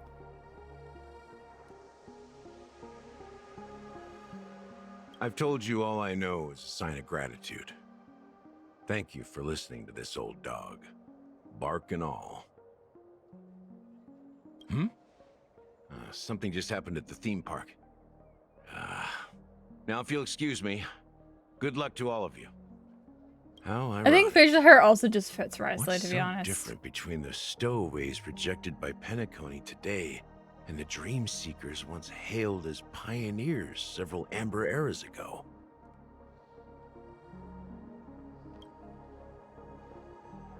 Gallagher does have a troubled past, it seems. While Firefly's whereabouts remain a mystery, his stories shed light on our suspicions about the true identity of the Watchmaker, his connection to the family, and the power struggles hidden behind sweet dreams and death. Exactly. Gallagher suggests that the real traitor is someone else, probably within the Oak family. That lines up with what we've gathered so far. Firefly got involved in this mess because of the legacy, and now we're sure that Aventurine's accusations against Acheron are baseless. You're really into Clocky, huh? He's just a fictional character, not a real person.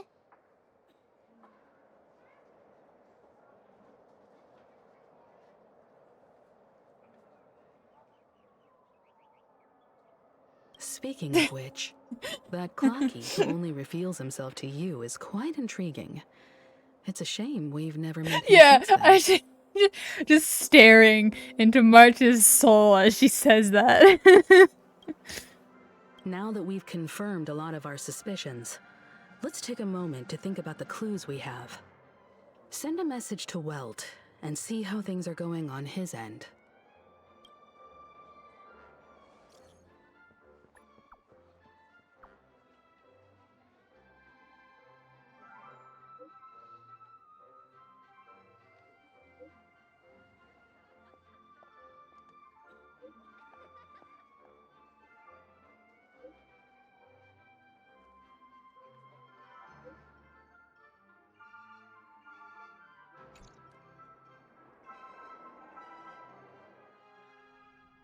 Oh, we're now on Are your Acheron's point of companions view. worried about you?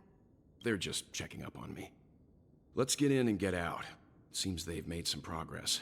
Looks like we're about to enter the depths of Dewlight Pavilion. It's been a smooth ride. Almost too smooth for a heavily guarded mansion. Let's see if there's anyone waiting to greet us.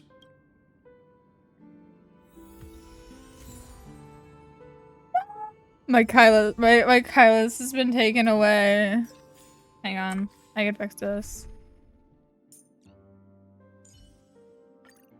There we go. Cause she's electric, so I almost said electro. Hang on. Ranger has informed me that he wants in by shaking and smacking his head against the door. So let me let him in.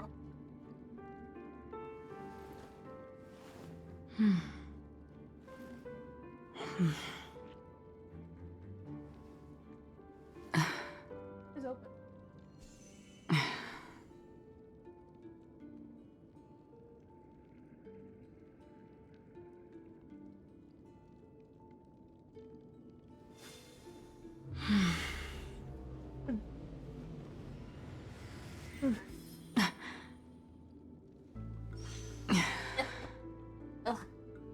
But yeah, fair. I tend to use the Genshin terms exclusively as well. Ugh.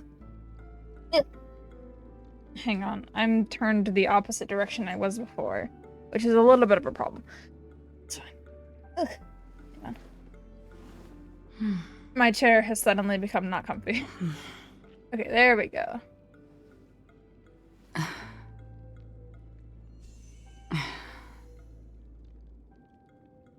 Nah. I know how to filter out, like, tons of tags and shit to be, like, so I don't have to search through, like, 400 fics looking for a good one. I can manage it myself. I've been on AO3 for a while.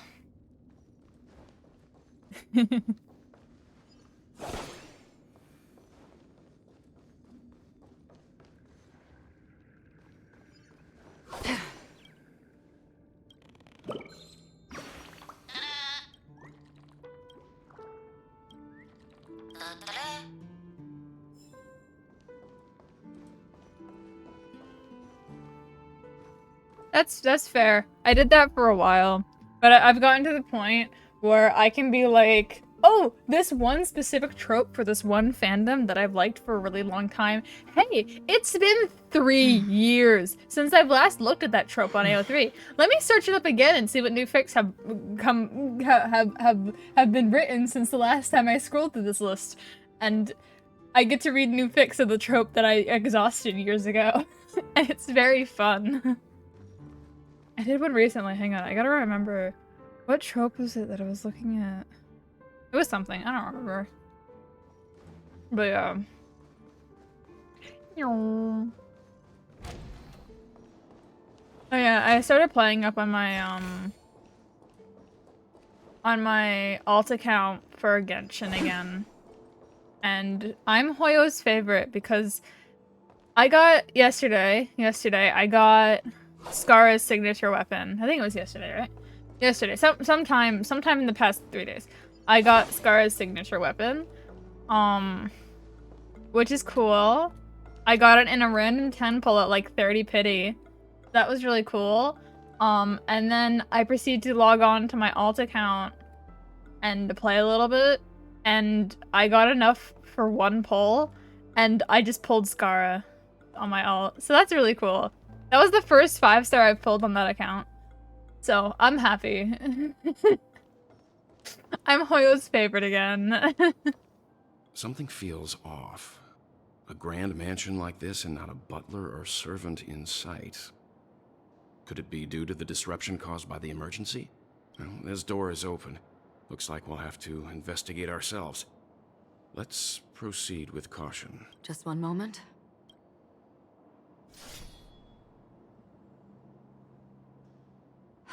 Light. I've made myself less noticeable.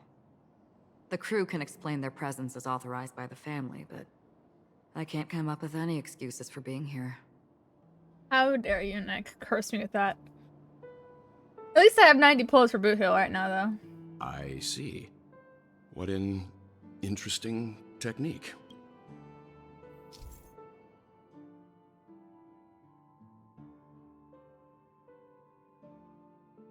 Huh.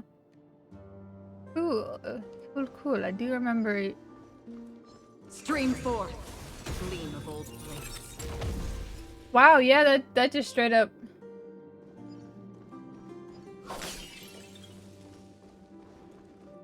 Yeah. That straight up does that. The model in the sand pit. It's the golden hour, isn't it? Maybe the heads of the family used that model for discussing important matters.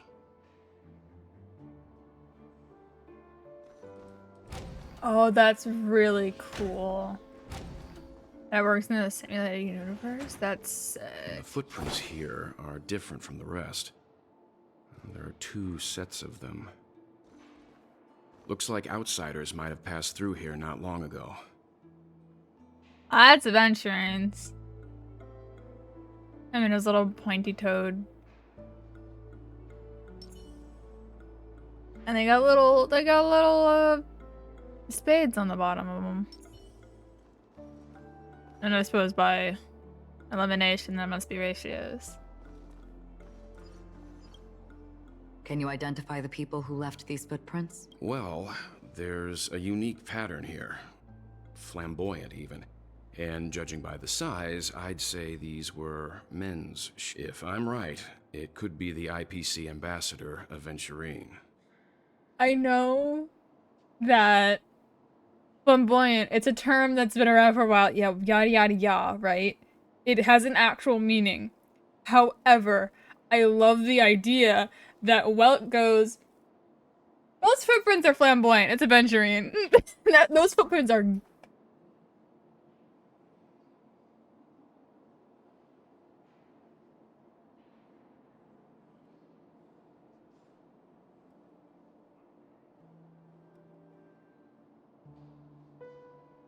Those footprints are gay, therefore they're Aventurines. I think is a really funny idea. Aventurine. What about the other set? It looks like they were walking side by side as opposed to one behind the other, so the second individual is likely equal in status to Aventurine. The IPC is eager to reclaim Penacony, so their presence here is not unexpected. Stream forth, the gleam of old blades.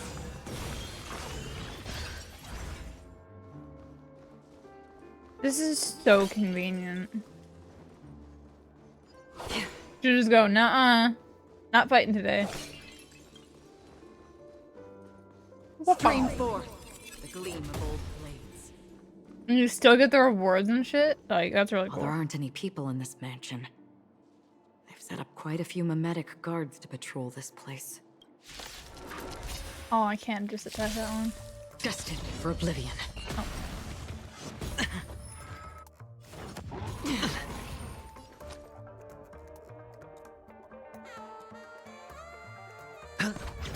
Let's go.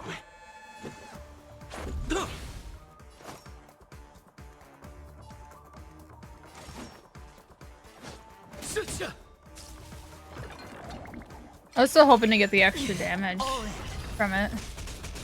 Free will, or was it fate? On the still waters of oblivion. Oh, that's her burst being ready. I see. Watch your head. I hit the mark. More business, eh?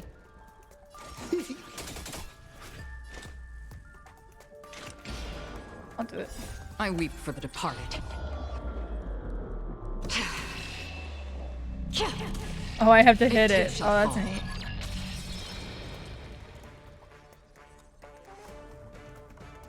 That was a lot of damage.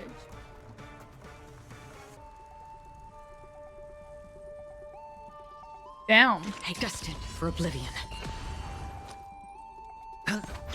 Let's make it quick. That is crazy. Look, it dropped something. A note. Looks like instructions from the butler for the other servants. Seems like the mansion's entire workforce were assigned other tasks before Robin's death. It must have been a big project to require that much manpower. The Charmony Festival, perhaps. But no matter what their main priorities are, there should always be someone left at the mansion, right? So you're saying someone deliberately cleared the place out? Yeah, but I don't know why. That is crazy.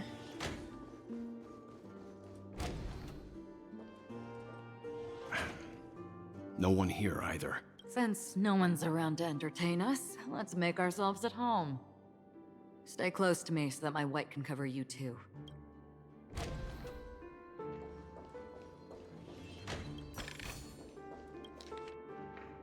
Dear brother, how are you doing these days? I had intended to visit you at Dewlight Pavilion as soon as possible upon my return, but with the approaching Charmony Festival and your busy schedule, I refrained from troubling you.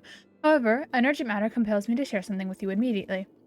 Since my return to Penacony, I have experienced a particular change in my voice. At first, I thought it was caused by exhaustion or illness, but after consulting with the doctors, they assured me of my perfect health and dismissed my concerns. However, my voice worsened over time, and I even experienced periods of complete voice loss. In order to find answers, I conducted many private investigations, using my idle time at our rehearsals, of course. Eventually, I realized that the harmony in Penacony is not pure. Discord lurking within has tainted my voice of harmony, which I believe to be the root of cause of my vocal issues. I immediately realized that such levels of interference can only occur if either a powerful external force is pulling at the strings, or if a senior member of the family is involved. Unfortunately, further investigation has led me to the latter conclusion. This is an extremely alarming discovery. A traitor has emerged within the family in Penacony, and it is highly likely that this person is one of the 4 family heads. I trust you implicitly, dear brother, because of our promise. With the Charmony Festival on the horizon, I fear this person intends to impede its progress, or even use the festivals for some ulterior motive. At any rate, I suggest you monitor the other family heads, while also prioritizing your own safety. You are the only true family member I have left. There is another urgent matter. There is another matter that requires our attention. During our investigation, I learned about the memory zone meme death, and my further inquiries lead me to believe that the culprit who directed it to cause this series of incidents is likely the aforementioned traitor in the family. I've collected more clues and I am prepared to verify my hypothesis. Rest assured that you can focus on the preparations for the Charmony Festival. Once I've thoroughly investigated death, I'll come and meet you immediately. It will not take long. Given your heavy workload, please take care of yourself. Don't stay in the dreamscape all the time. Spend some time in reality when you are free. I've brought some specialties from other galaxies.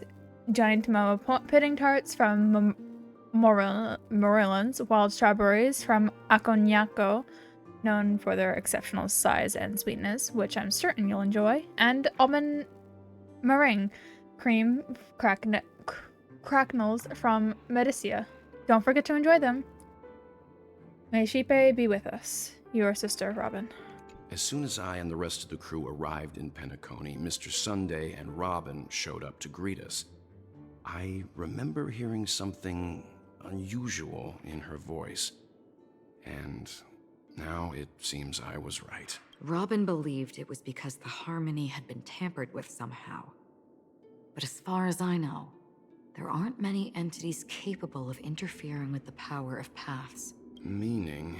If there really is a traitor within the family, that person must hold a high position or possess unimaginable strength. That would explain why Mr. Sunday has been having such difficulty in catching the traitor.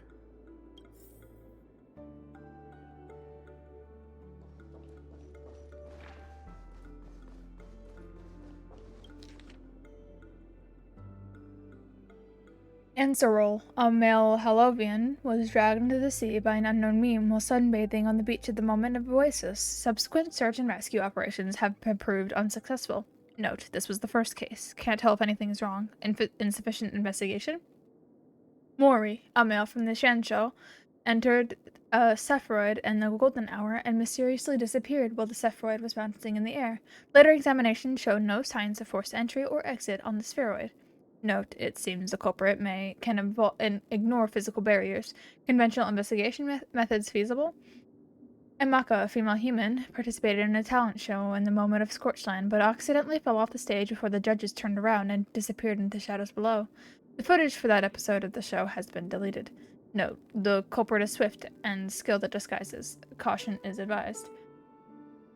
Weber, a male Pepsi, fell down when entering his office on payday in the Gilded Hour, and was killed by an unknown meme that suddenly appeared. The memories of witnesses have been processed.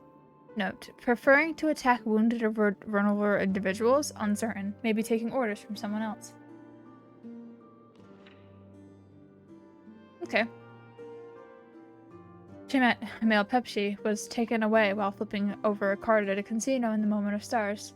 The casino staff has dealt with the aftermath of the incident. Note, flipping a card. Interesting. Deckham, a male human, jumped into the ocean of the dream bubbles in a blue hour in an attempt to impress his girlfriend, but got entangled by an unknown meme under the sea and drowned. His girlfriend's memories have been processed, but the outcomes are not satisfactory. Further intervention from motivators might be necessary. Note, most cases are related to the ocean. Could this be a breakthrough? Additional note, scratch that. After checking, only 2 cases were related to the ocean. Kaisia, a female Foxian, was engulfed by an unknown meme while playing dreamy slots in the golden hour. The incident caused huge commotion at the spot.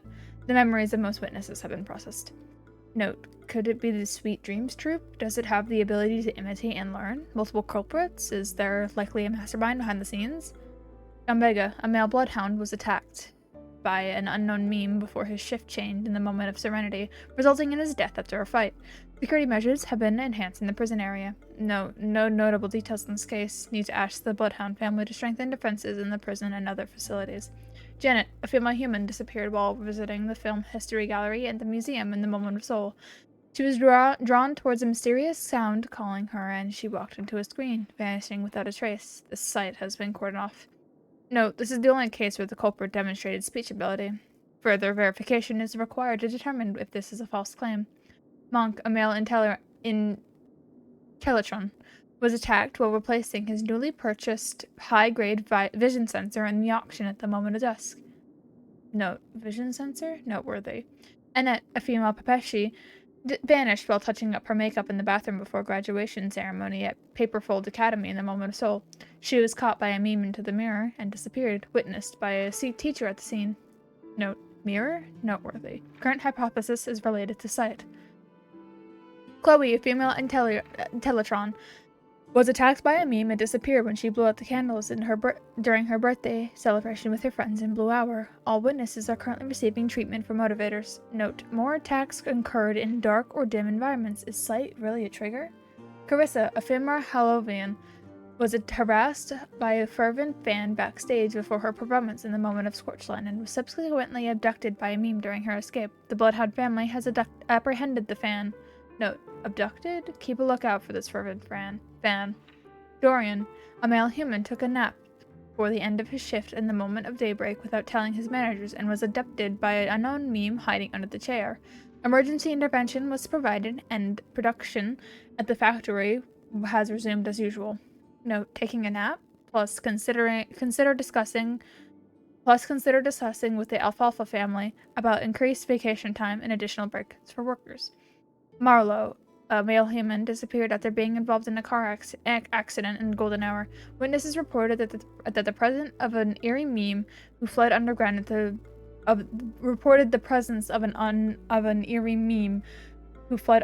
the scene of the accident. Note, this is a genuine case of death. The meme must be connected to concepts such as death and murder. This list comprises over 100 cases related to the Memory Zone meme death. However, the author of the list seems to still struggle with figuring out the pattern. 100? Over 100. The information about Robin, Firefly, and the other victims. I don't see any commonalities among them. Looks like the rumors were right. Death does seem to be targeting random victims. And based on Sunday's notes, he's no stranger to death. He's just surprised that it has resurfaced.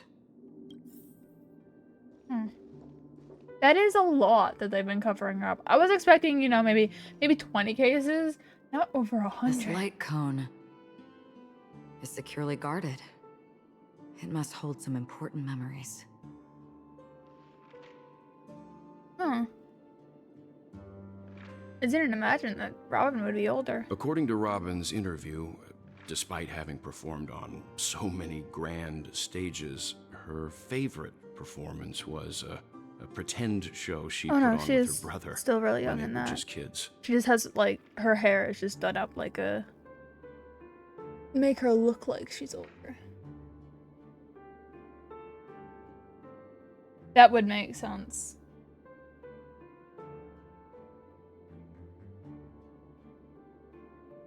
Her hair just makes her look a lot older than she was. But looking at her leg and her hand, I now see her hand. Yeah, she's little Robin. Aw. Little Sunday too is very cute. I wonder how their relationship is now. Growing up brings gains, but also losses. Yeah, time has a way of smoothing things out.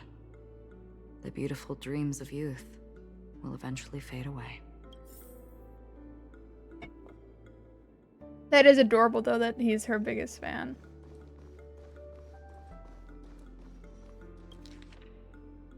To Sunday, I have been informed about Robin, and I would like to express my deepest condolences. However, I must remind you that you now hold the position of not only her elder brother, but also the head of the Oak family. Your every action has implications for all of Penacony.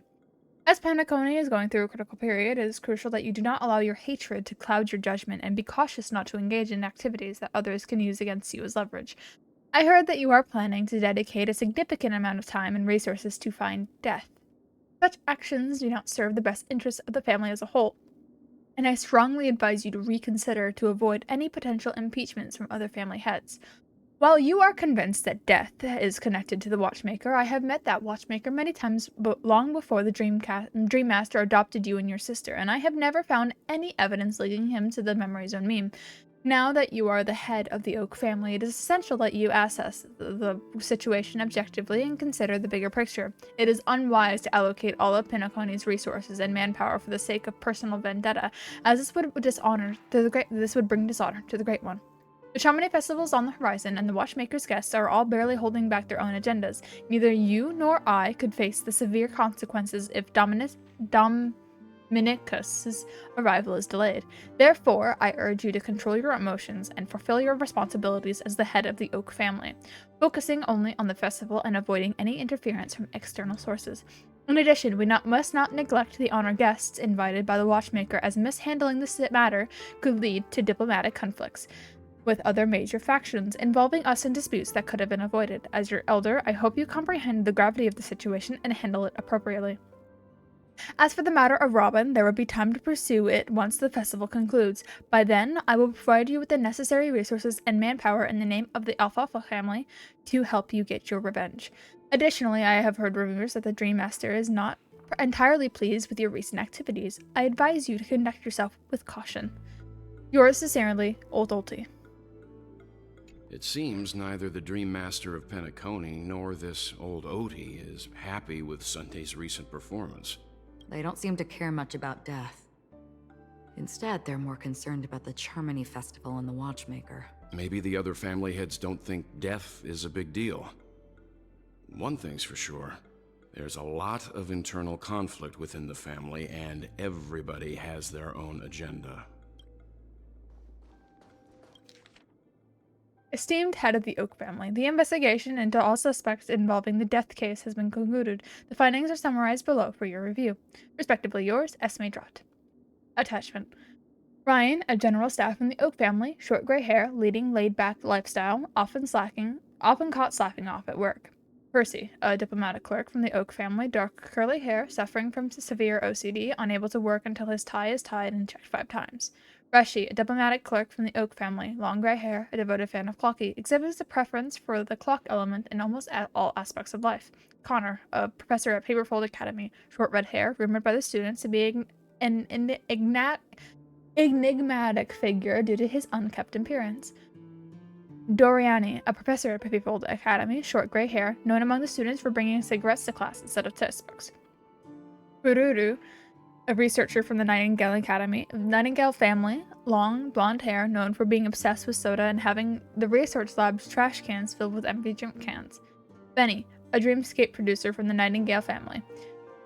Curly brown hair, frail and thin, exhibiting an almost fanatical affection for dream construction.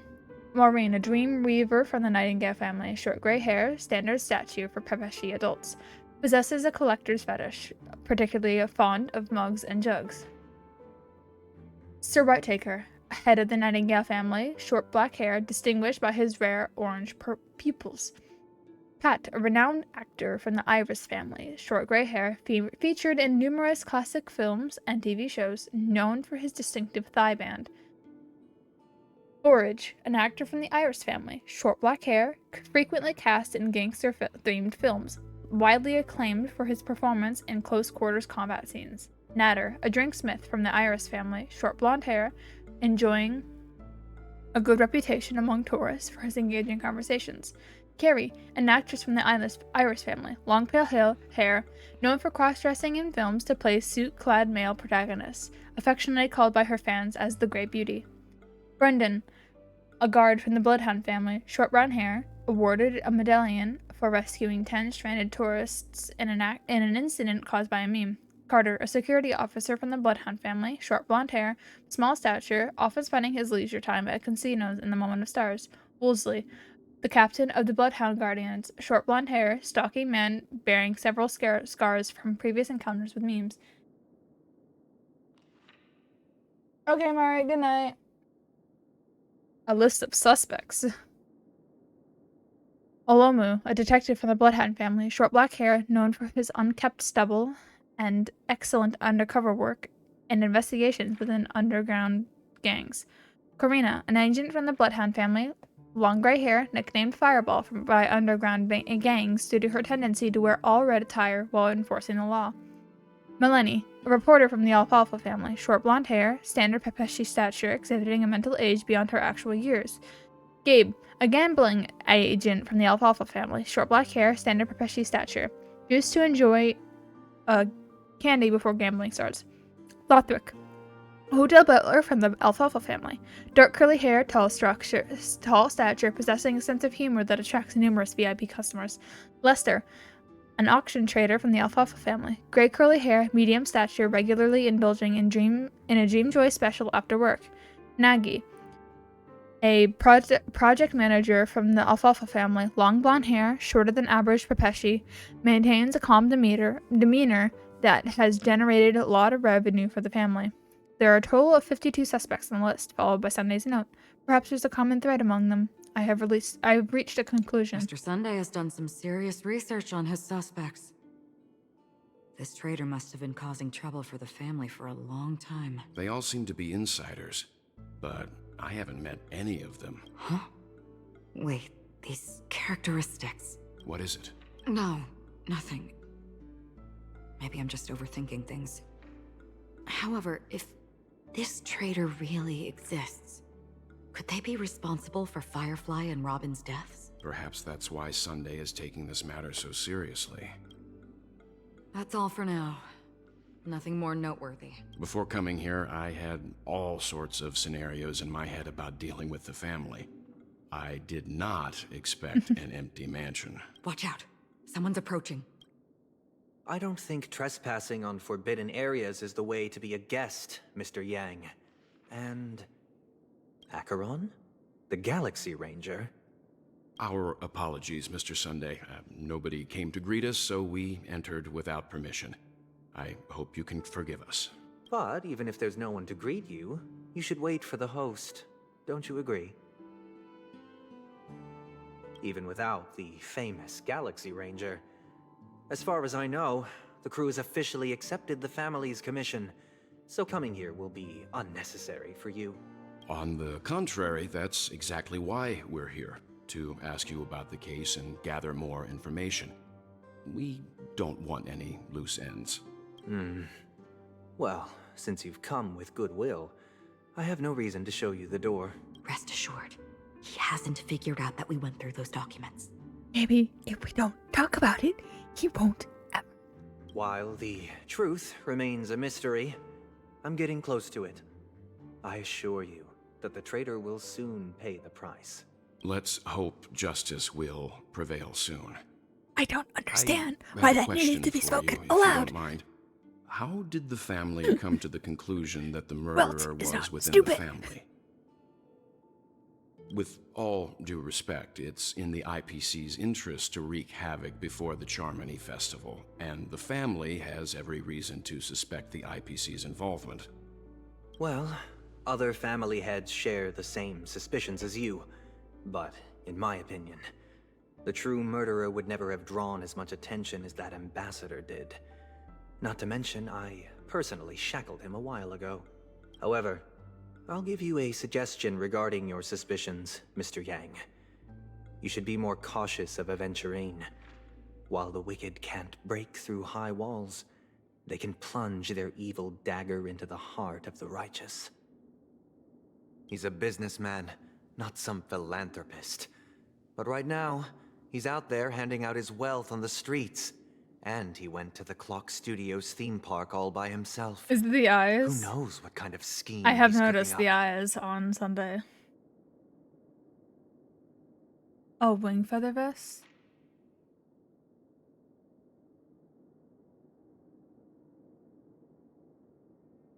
Oh! Oh, it is. While the family is dedicated to keeping our guests safe, it might be wise for you to stay alert. You never know what unexpected troubles could arise.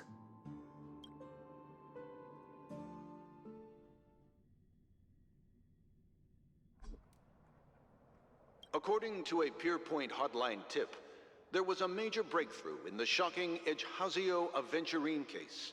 The suspect has been arrested. This fraud case has been linked to many departments within the Interastral Peace Corporation and the Intelligentsia Guild, causing a large drain in manpower and resources.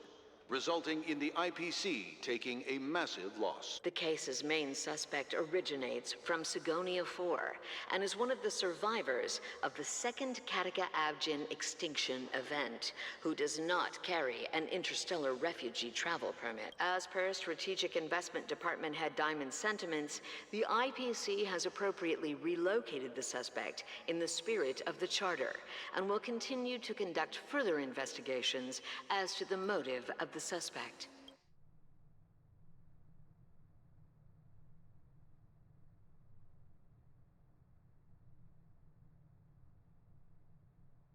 Fancy lady. What pretty eyes. Jade. Tell me, do they shine in the dark? Well, if they did, I'd sell them in a heartbeat. You don't know how many people long for your eyes to be closed forever.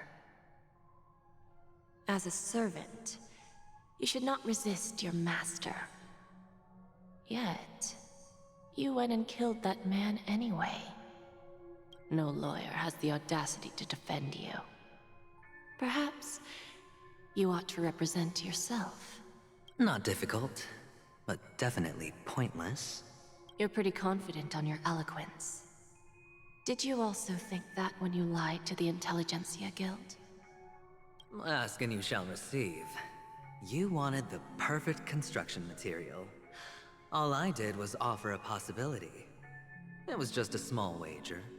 If your luck holds out, the IPC will dig something up from the golden sands of Ejihazo. Maybe even the Sand King's remains. Pity your luck has run out. I'll admit that. What I'm more curious about, though, is why such a grand scheme failed to benefit anyone in the end, including the perpetrator himself. Madam, I already have what I want. To be brought before you for the next high-stakes gamble. Then let's talk about the second gamble. Tell me, what are you prepared to wager this time? My life.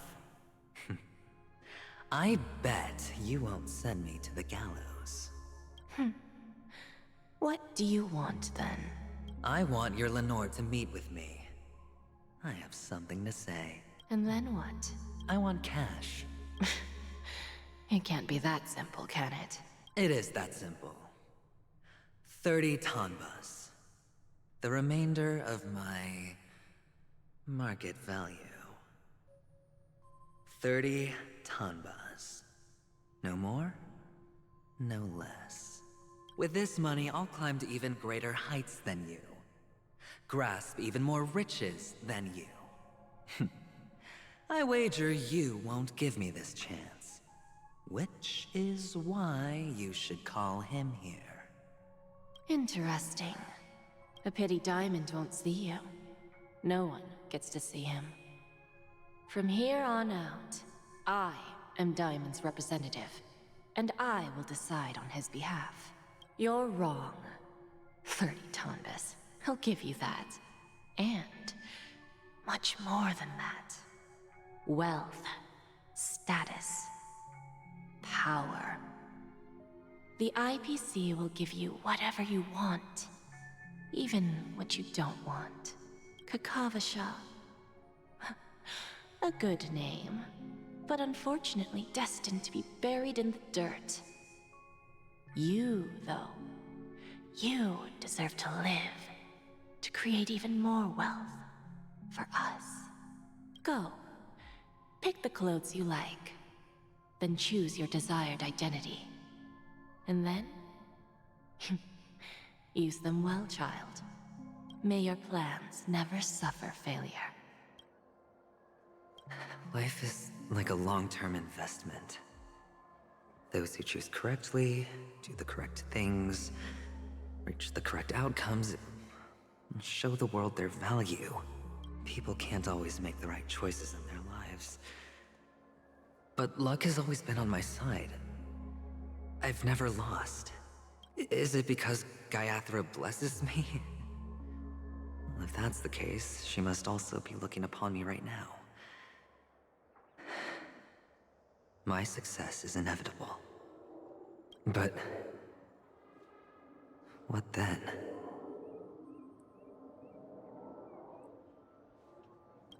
Even if I overcome this difficult trial, what would come next? What awaits me after this glorious gamble? An even more glorious one? Will I return triumphant with unending riches after countless successes, or will I encounter failure, never to return? I'm pretty sure you already have some ideas, lowly gambler.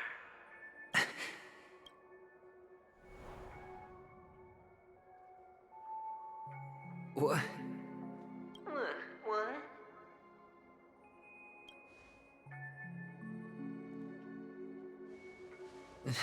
Am I dreaming, or have I gone completely insane?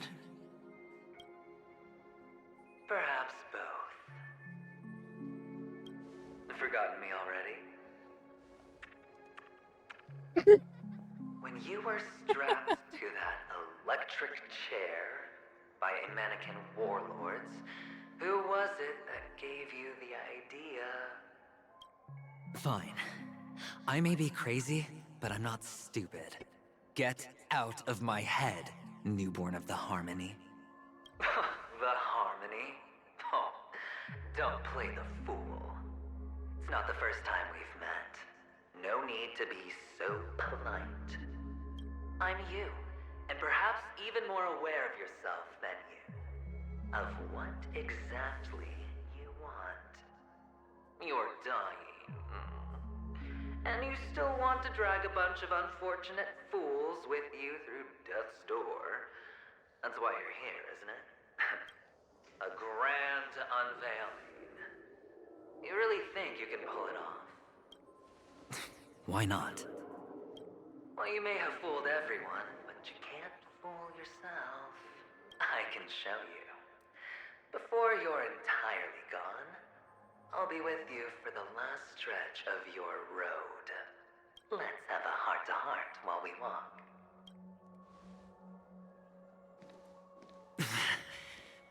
What exactly are you?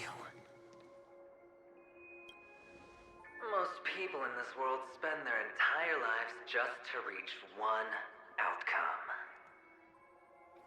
And I am that outcome. Kakavasha, I am your future. First, I'm hearing things, and now I'm seeing them. Great. Am I going to be elevated into the Harmony's Emanator next? Why are there no guests here? What's that featherhead doing?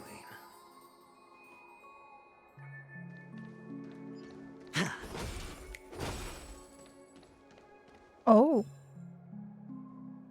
The task thing. The thingy over there. The task mission objective. Mission objective. Oh. Just a Pepeshi? No. A child? The mission objective is all blurbled out.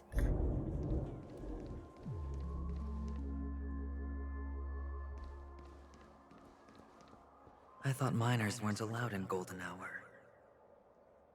Hey kid, you okay? Are you lost? What's wrong, mister? You don't look well.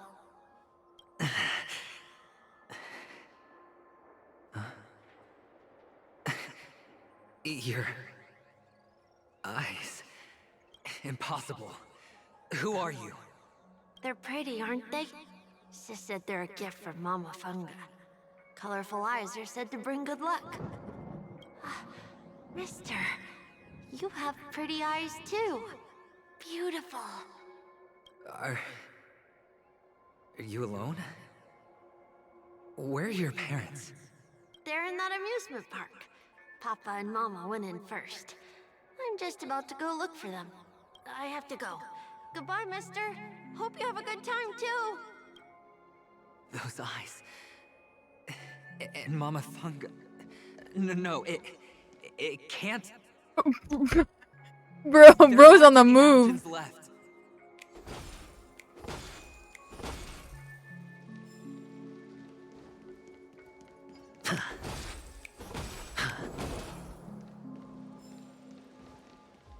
Catch up with the young Abjin boy.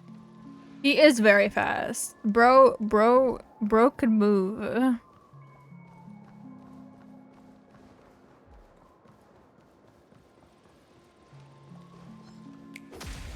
Battle.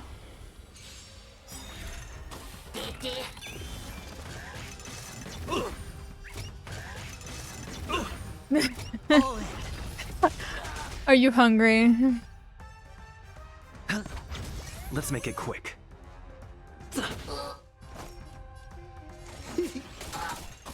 Follow my gear. There's thunder. It'll take more Go eat food.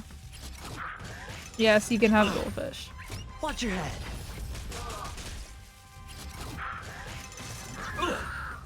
All in.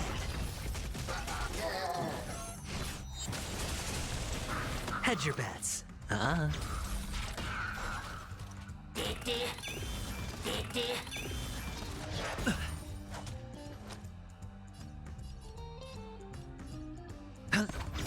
Let's go.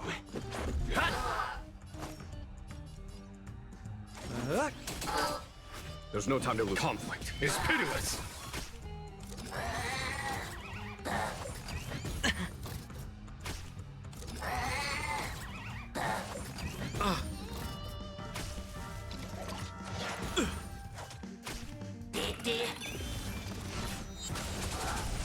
Watch your head.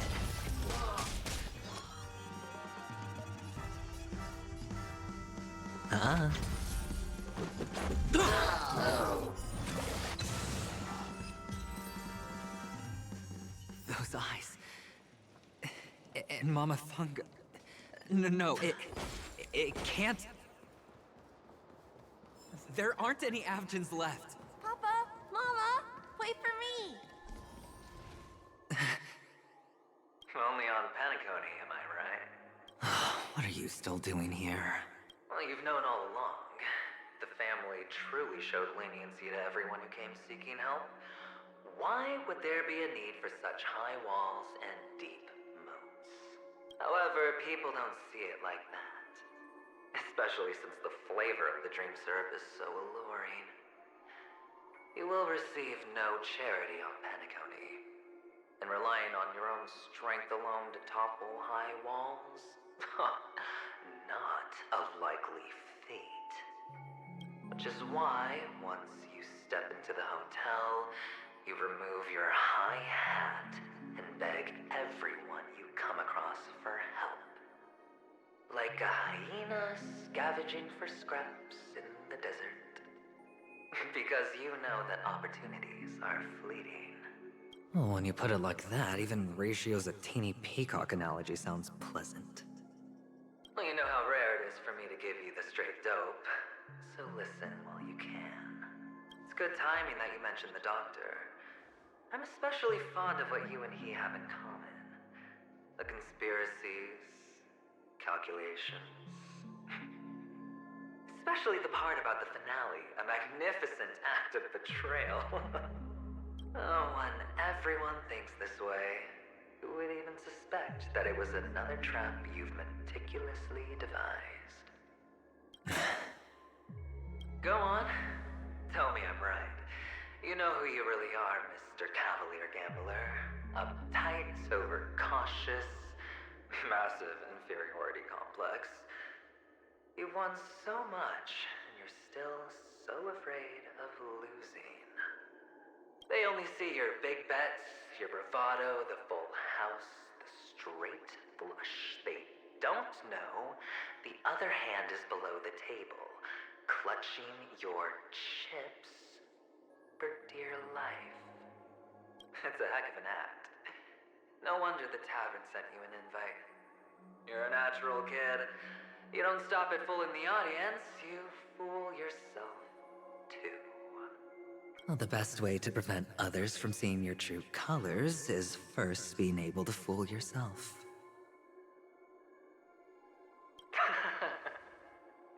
Of course. I know you all too well. But it's strange. Why did you decline that invitation? You had the chance to embrace elation. Was that not what you most wanted? But you chose the IPC instead. For the preservation? I doubt it. Do you even have anything in common with the preservation? Oh, I thought you knew. Didn't you say you had me pegged? We're done. Either stop talking or disappear from my sight. That's fine. But who exactly is about to disappear here? Well, it's not going to be me, anyway.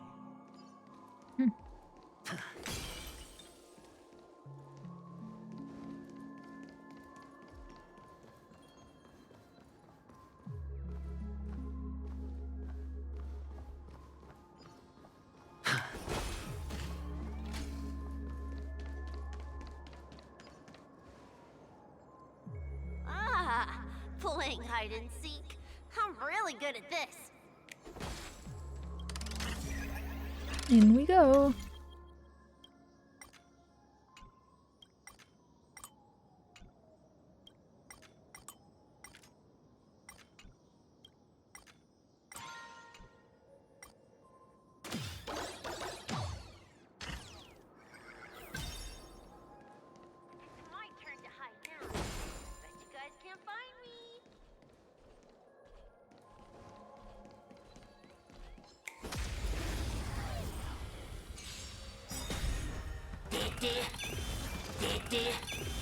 Hedge your bets. Let's make it quick. We're just having There's no time here. There's thunder.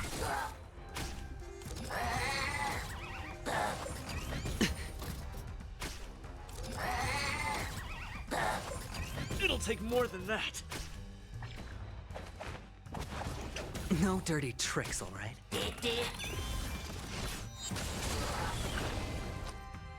Ah.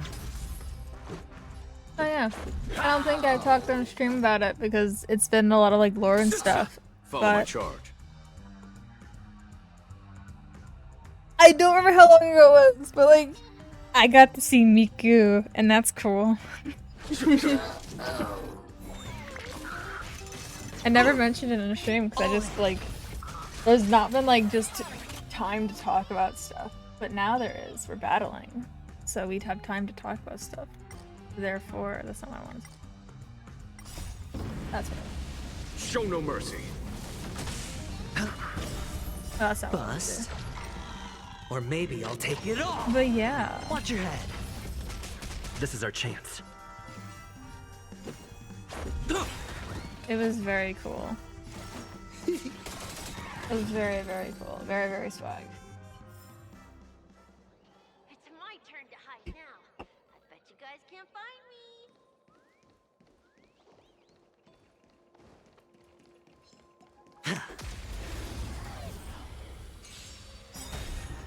I hit the mark. What are you waiting for? To betray my customers, I charge extra. Ah. This is our chance. Rules are made to be broken. Is it a waste of the burst? Probably. Do I care? I love using Sampo.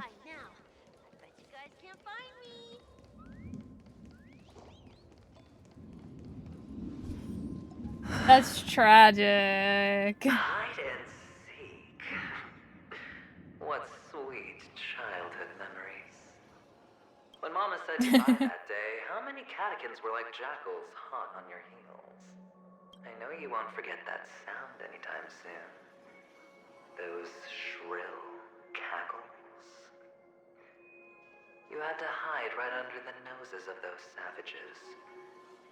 You and Big Sis, playing dead, drifting in all that bloody water. Completely ruined that shirt. Shame. Wasn't that the last one Dad left behind? It wasn't ruined. I've always kept it. Come on. It's a rag. It's not like you can ever wear it. Now you don't have to hide. You probably won't even deign to get your pretty outfit wet in the rain. Your social capital has changed after all. I've never changed. On the contrary, now you're the one who does the hunting. The last round of hide and seek, and you get to be it. You should enjoy it. That child. Could he be in here? Treasure.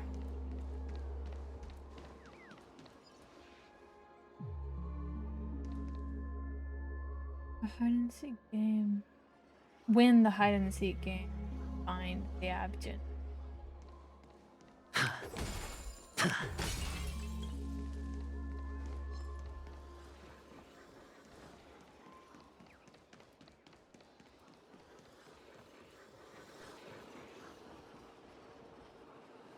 News when something is no dead.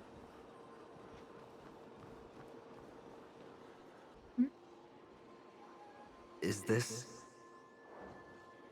Topaz? a topaz? What is this doing here? What? Does your cornerstone wrench at your heart, son? I was merely curious at why it was here. Maybe that winged guy put it here. To taunt you. Just to make you realize that your painstakingly arranged magic show is nothing but a death rattle. The cornerstone's hue is the same as the radiance of Clipant's body. I've got to give it to you. I've heard a lot of baloney, but that lie deserves a prize for sheer nerve. If he were just a little bit smarter, the jig would have been up right there. This is just bait. Of course. That's why Ratio's betrayal was one of the keys to your plan. I have to say, that doctor's acting was superb. Or maybe he wasn't acting at all. All the better for you. Sunday didn't become head of the Oak family by acting sloppy. He's obsessed with control. You have to give him enough detail to satisfy his meticulous nature, but not so much that he gets suspicious. Which is why you had Ratio seek him out and leak the plan on purpose. To prevent the other party from suspecting anything. The intel you gave to Ratio was all true. He spoke the same to Sunday. Finally, Sunday took the bait, found the other cornerstone, and before you know it, everyone's distracted enough for you to steal the third stone right out from under them. Why don't you stop rummaging through my mind? Your mind. It's our mind. You're me, and I'm you. We're the same. The best way to prevent others from seeing your true colors is to first be able to fool yourself. Really? You can't even fool yourself. You just got lucky this time. This is the other cornerstone in Sunday's hands. Rather beautiful green. Just like you. Smooth. Cunning. Tell me, what's its name? Oh. Why are you even asking me? Must I do all the work? Aventurine is the stone of luck and trickery. That's what she said when he received the stone, wasn't it? This type of stone isn't rare, but its hue is very similar to a certain gem. In fact, it's often used as a substitute. And that more precious gem is Jade. Even Sunday can't tell the difference. Oh, looks like Jade can be substituted for Aventurine, too. Sauce for the goose. Aventurine, Topaz, Jade.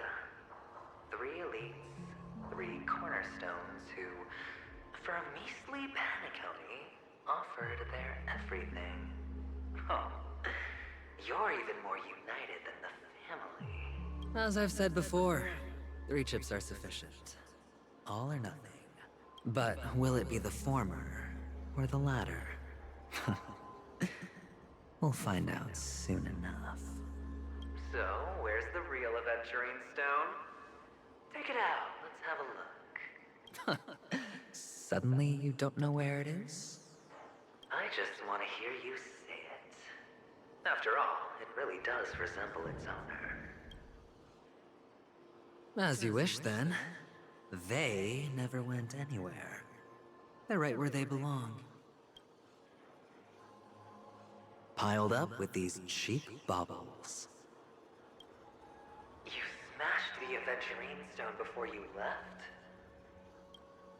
Oh, just look at it. Shattered. Just like your life. Poor thing. A humble pebble coated in the most lustrous sheen. I take it back. This thing is far more precious than your life. You're absolutely clear about the consequences of doing this. Blasphemy against Clip-On's body. You think the IPC will let you get off scot-free? Well, Diamond has always been all about results.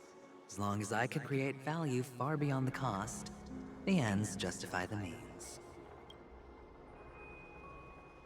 How else would the family be fooled if there was no price to pay? It doesn't matter. Even smashed to smithereens, the preservation's cornerstone can still be used. Its effect may be greatly diminished, but it's enough for me.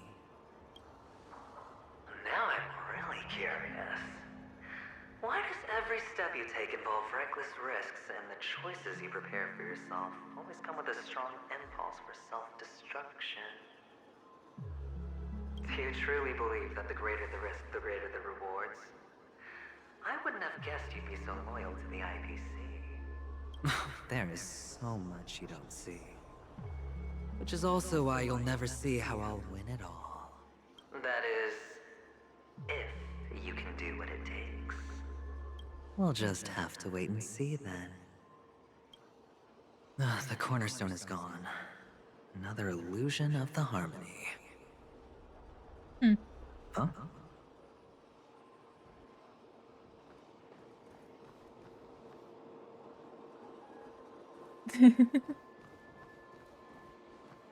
Hello. We meet again, Mr. Pretty Eyes. Yes. We meet again.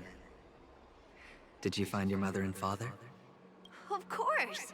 Big Sis is there too. The 4 of us were just playing hide and seek. I'm so happy. On our way here, Papa even brought me to see a blimp.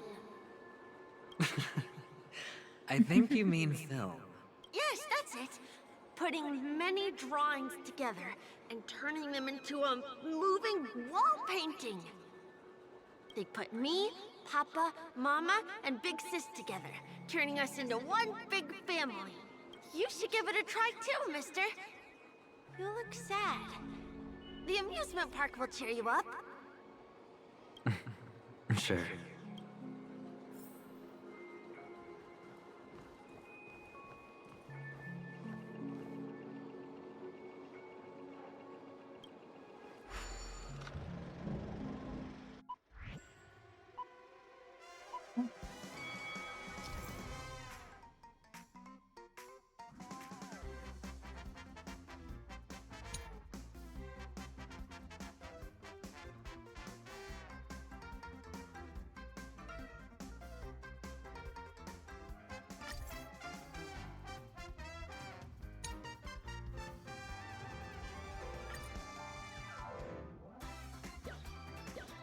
Okay.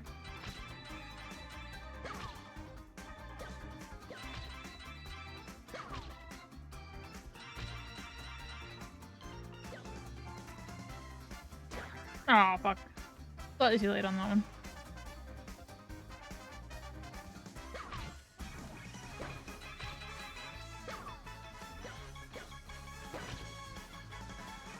Oh. It ran out.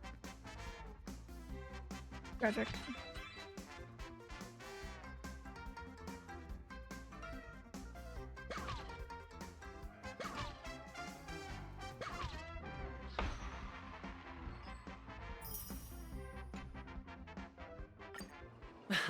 How's that? Not a bad score, eh? Boring.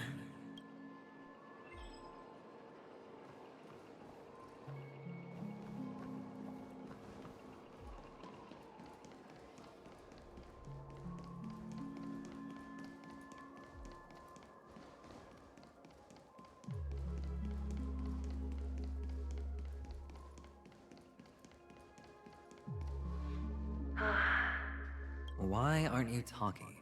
You've piqued my interest. I'll admit that there are still aspects of you that I don't completely understand. Well, you sound sincere this time, at least. Well, sincerity is one of my traits that everybody likes.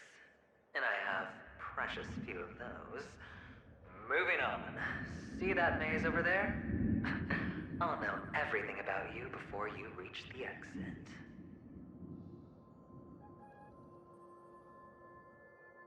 I know. I do it anyway. Our quaint journey through this amusement park still isn't over. And I wouldn't mind stretching this out at all.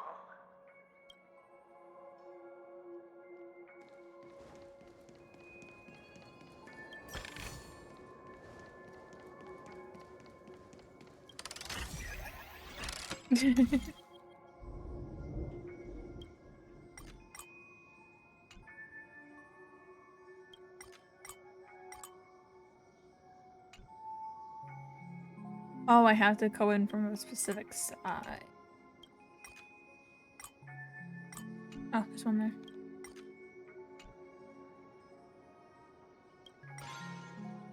I won't die. Probably. Beep beep beep beep beep. Whoa, this place, it's so tall. Even taller than the tallest rocks in the desert. There is no water, only the rock. There are so many flowers here. Fix this. This one's for you. Rock and no water, only the sandy road.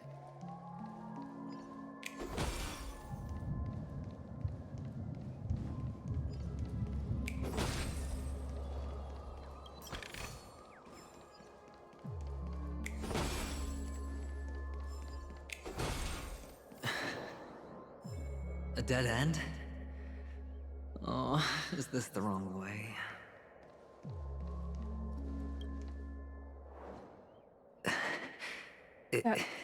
Is this? Oh, what's on your mind? It's got nothing to do with you. Do you need a hint? These are manacles on you. That man gave you your first job, and you made your first pot of gold. I remember it all too well. You wrapped that iron chain around your fist, for that is the only tool you could find. Then, in that maze, you... Shut up! Oh, you don't wish to face your past? Unwilling to admit that your life is worth only 60 tonbas? Well, from what I see, you refuse to confront it, because it only proves your weakness. How could a weak person take such daring risks? That's right. You love the thrill of danger. But you refuse to let go of meaningless sentiments. Even in this beautiful dream, the only thing you dare allow yourself is death. Wonder why there's thunder. In your hands, those who follow you could have become Joker cards. They're far more useful that way. It's not like this is the only place the family ever cut corners. You could have had tons of action if you weren't so all or nothing. All it takes is a meager sacrifice. I bet Opal would have resolved this without a fuss. A pity you're not him. Yeah, I Why noticed wouldn't it you be in earlier. this state if you could just get with the program? And why couldn't you? Out of professional integrity? Those techniques you mentioned are highly efficient, but it's not that I don't know about them. It's more like I couldn't care less. Get it? What fun is it if the fight isn't fair? Fair. You assume your opponents would fight fair in the first place. The odds are obviously not in your favor, so how are you just breezing by? But did that masked fool's words awaken something in you? Well, she gave me an answer that could turn everything upside down. Everything? You mean it could make all the cards on the table just disappear? That's cheating. If these leaves could be brought back, would they bloom into new flowers?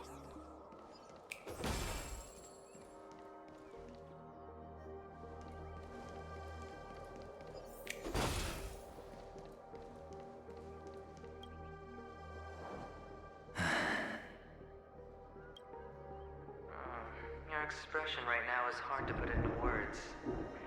The lucky charm Mama left you is made from gold. Why did you never consider selling it? You obviously could have lived a normal life like Big Sis that way. Looking back, that was the better choice. Mama only left us with 2 pieces of jewelry. A necklace and a lucky charm. There won't ever be a 3rd piece. That's what you always say, but you actually regret it, don't you? That you didn't sell them. You can zip it if there's nothing to talk about. I know. You must remember what Big Sis told you. You're a child blessed by Gaiathra Triclops, and can lead the clan to happiness. So always remember to protect yourself and never resent the pain and poverty you're going through. The words still ring in your ears, don't they? You're a good kid, so you definitely won't have forgotten. So, you surely won't forget how tragic her last moments of life were. How the piercing laughter behind you felt like it was drilling into your heart. You ran away without looking back, just as she told you to. Tisk, tisk. A lifelong regret, indeed. Enough! Do you not have anything better to talk about? Oh, shut me down like a champ!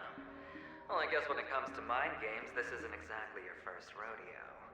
I think I finally get you. And woo! You are nuts! In the end, I'll ruin this beautiful dream and create the grandest death. Well, you stuck to that start to finish. Think about it. There's a Stellaron in play, the fabulous Robin loses her voice, 2 unsolved murders, cryptic messages from a masked fool, and a chance to go head-to-head with Sunday himself. The only thing to pique your interest is one word. The last word. A word that's right there at your fingertips. Death. But whose exactly? We'll know when the dice falls. All right then. Reserve a seat for me in the audience. I'm curious to see just how capable you are. Still, if you could start over, would you still want to be the child who received Gaiathra's blessing?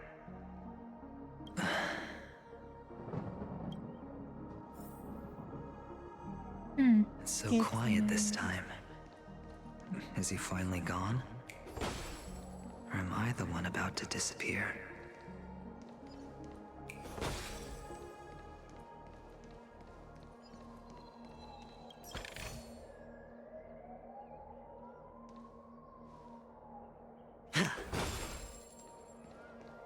Finally, made it out of this place. We're going home? But I don't want to go back yet.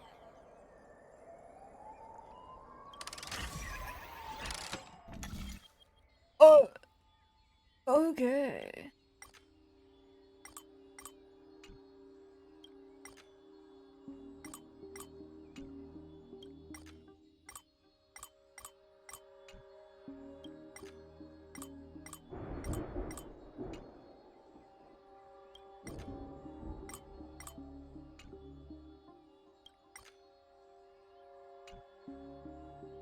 Why?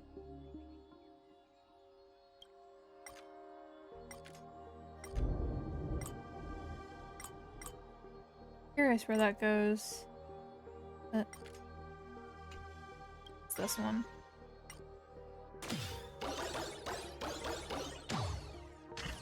Extra secret area. Ah, I see over there. Yep. It's so Irrelevant. fun here. I want to stay here forever.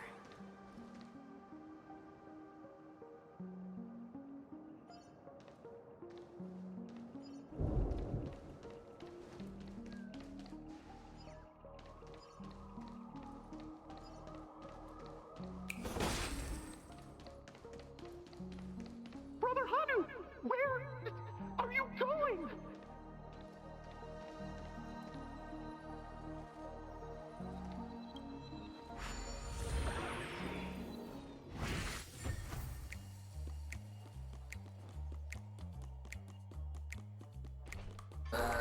There's only one place he can be going. Whether it's in the...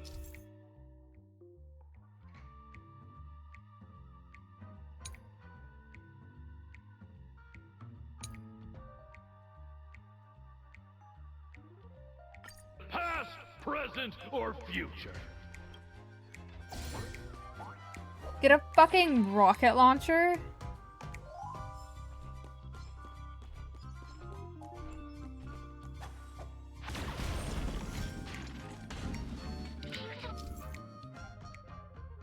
Our dream is about to end.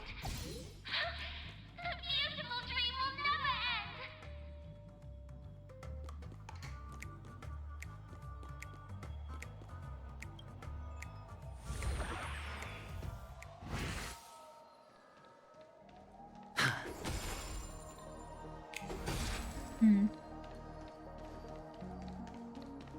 Mister, is that you?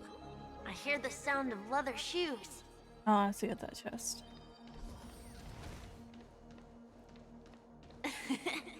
Ah, it really is you.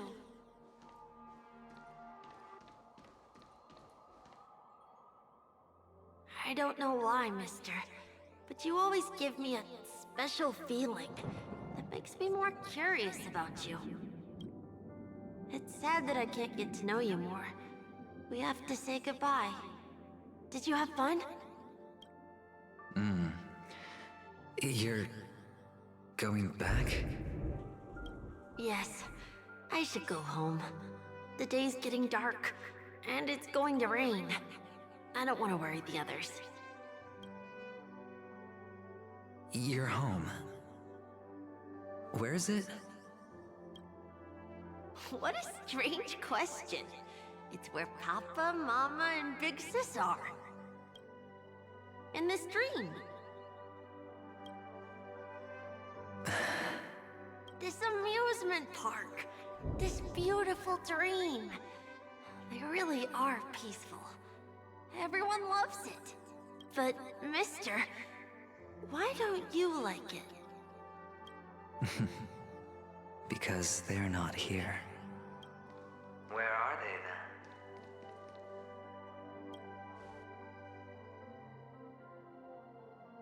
then? I don't know.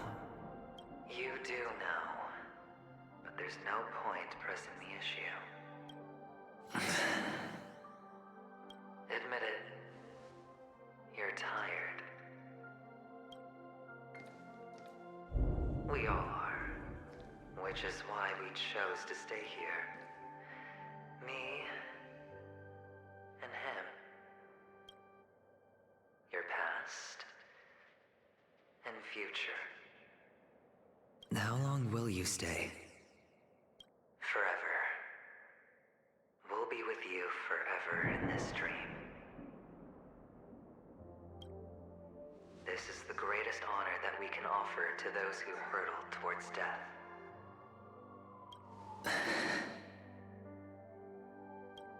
The road less traveled is less traveled for a reason. But you've never gone in any other direction. Your own life is the chip you're most eager to lay down. Always has been. You don't care who the real murderer is, and the watchmaker's so-called legacy couldn't be more boring. What you want, what you need, is to be the smooth operator, the solid gold deal maker who doesn't waste a drop of sweat, even when he's up to his neck in danger, deep inside family territory. You want to be polished up, cuffed with red-hot chains, and spotlit center stage. You'll be the closing act, the final sacrifice. I can do it.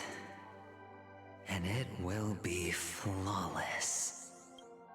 Of course you can. Your luck will help you at the right time. Stellaron and an emanator. It's that simple, no? That way, the IPC will earn a place at the table.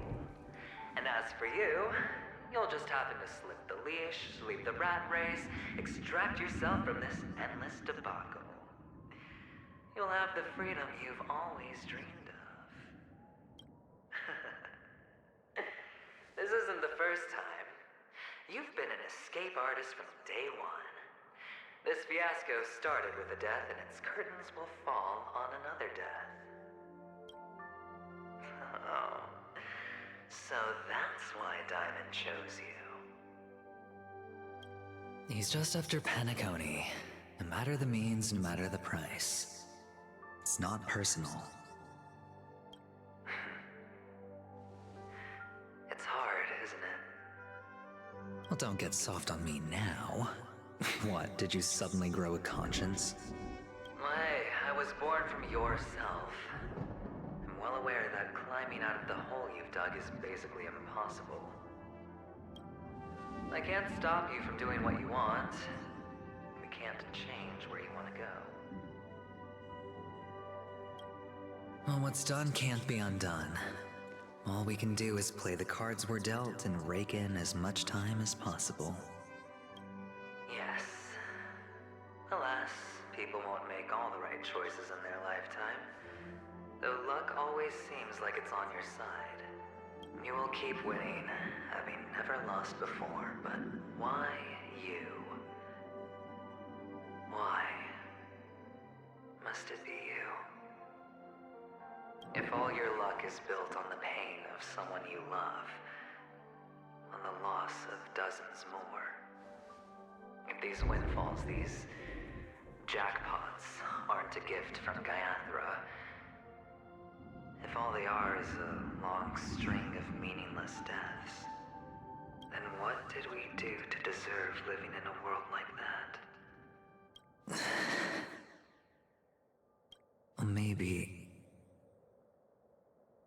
Maybe when I get to where I'm going and look back, I'll know what the trip was all about.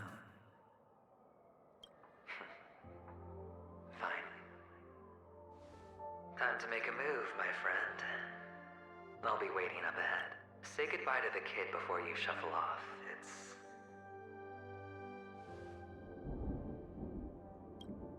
It's best to die without regrets.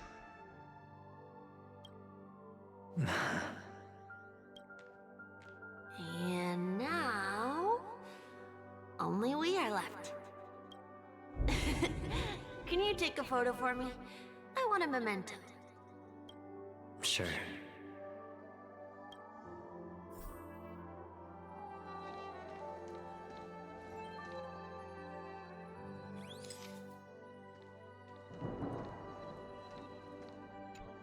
Oops.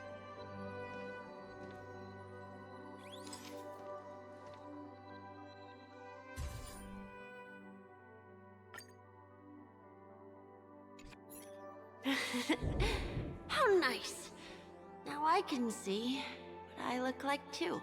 Look at the lens when you're taking a photo the next time. Your expression will look more natural.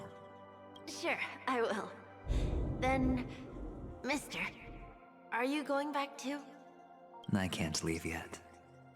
I still have a show to do. Oh, You're about to go on stage, aren't you? Let's go then. I'll take you to the stage. Sure. So you're an actor. No wonder your clothes are so stylish. I'm actually a merchant. But I do have a show to do. Are you the same as those men in black in the sky? But you're not wearing black. Only ordinary employees have to wear that. My position is much higher than theirs. Awesome! I hope I can become as good looking as you when I grow up. Of course you can. You'll be better and stronger than me.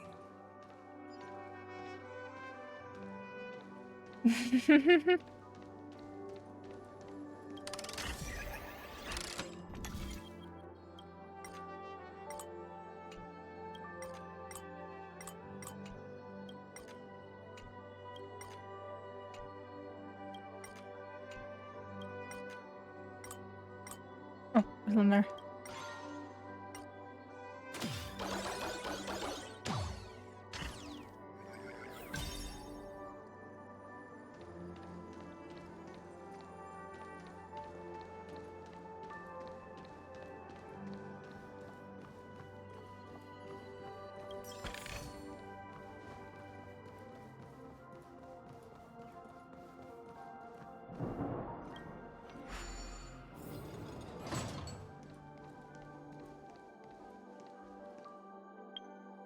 Before we do that, I'm gonna run to the bathroom.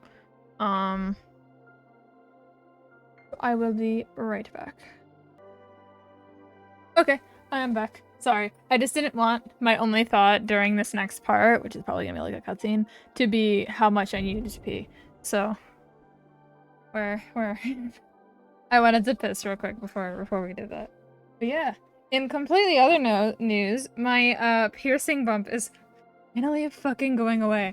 I don't know if I ever mentioned it on a stream, but I got my nose pierced like 2.5 months ago, and I got a piercing bump on it like 2 weeks ago, and it has been just so stubborn. And it's finally going away, but I probably have just jinxed myself, and it's gonna come back tomorrow, and I'm gonna cry.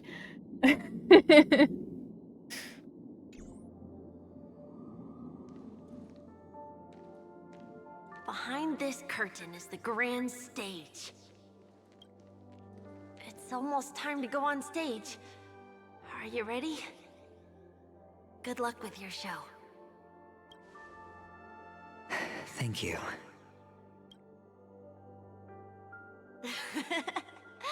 You still seem pretty nervous. Let's put our palms together. If you receive Gaiathra's blessing, you'll feel more relaxed. Putting our palms together is a simple ritual. By putting our palms together and reciting the prayer to Mama Funga, she will bless us. If you're not familiar, I can guide you. It's all right. I know how to do it. Of course I know. This is where we go our own way, Kakavasha. The catechins are coming. Why?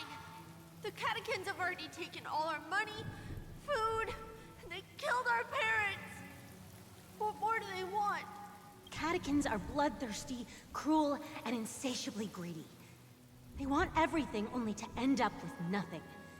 This is a trick, an act of revenge. Remember?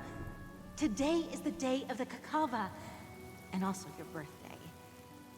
They know the Avgin will surely hold a festival today. With the aid of this rain, they will come to destroy our wagons and take everything they want. Little do the catechins know, this time we will fight back. The men in black that descend from the skies are on our side. The catechins stand no chance against them, and will surely pay for their arrogance. Without this rain, the catechins would never take action. and we would not have the chance to turn the tide. This is a gift from Gaiathra, and you are Kakavasha, whose good fortune will bless your sister with success. But people will die, and you will be in danger. How is that good fortune? Why are you all doing this? The Avgin always return their blood debts. Gaiathra calls for me, while Papa and Mama are waiting for me. I must answer the call. But she will bless you with good fortune and help you survive. As long as you are alive, the blood of the Avgin will never run dry. So run, Kakavasha. Do not be afraid, and do not look back. Go to the other side of the mountain.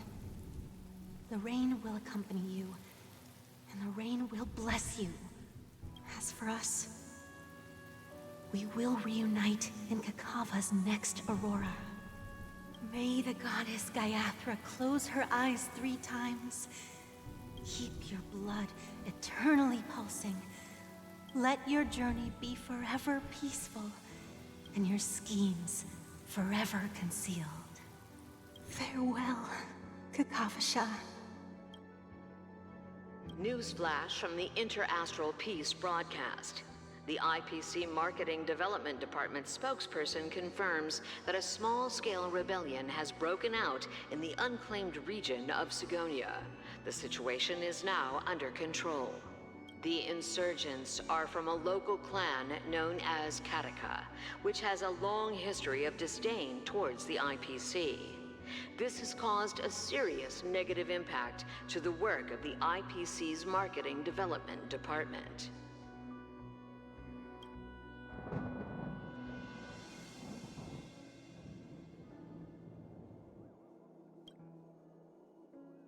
The clan launched a I massive must have hit. attack on the Avgin, who were under the protection of the IPC, resulting in 6,728 deaths and 3,452 missing. The casualties are currently under the care of the frontline trauma team. The spokesperson expresses his deepest condolences for this devastating humanitarian disaster. At the same time, delivering an important message on this matter to all interplanetary citizens. Finally, he proclaims, the hammer of preservation will fall for all beings, regardless of life or death, regardless of race, regardless of ideology, to uphold the basic rights we inherently possess.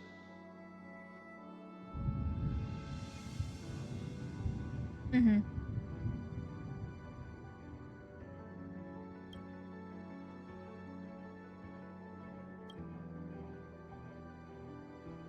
Kakavasha?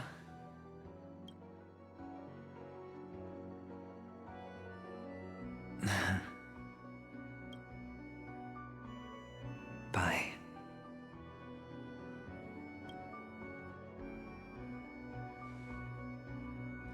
Okay.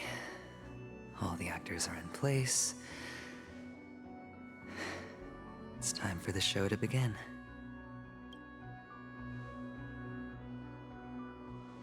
This act is dedicated to you. I hope it'll be an unforgettable memory for you.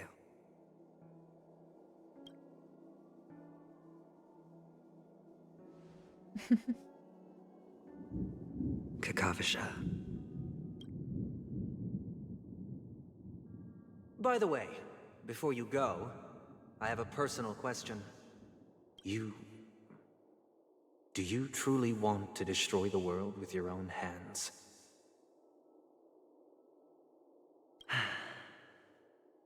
Let's assume, just assuming now, that every time I roll the dice, there's a possibility of achieving this particular outcome.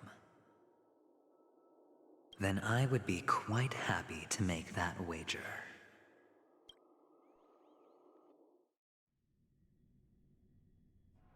Is this Miss Acheron? Hello, I'm Himiko, the Astral Express's navigator. Hello, I'm March 7th. I'm sure he needs no introduction, as you definitely know him.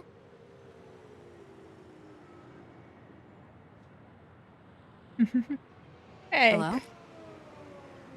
None of you seem surprised by my arrival. Since Welt has decided to travel with you, it means that he trusts you. And we trust his judgment. I envy your close friendships. Miss Acheron here doesn't present a danger, and she's of no threat to the Astral Express.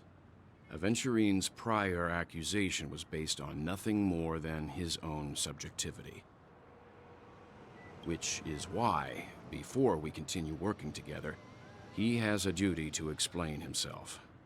You want to create a situation where all three parties are present? There must be some deeper meaning behind Aventurine's actions. I suspect he's been aware of Penacony's secret from the beginning and has been continuously strategizing to unveil it. In that sense, the Astral Express's role in his plans would be imperative. In the worst-case scenario, he may use us to do something unexpected. Assuming things do escalate to that stage, having an extra ally is a good insurance policy. Penacony has numerous factions, and the state of affairs is significantly more intricate than that of Belobog and the Xianzhou.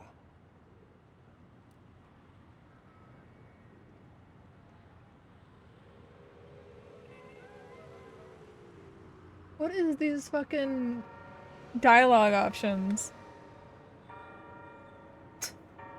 What is this?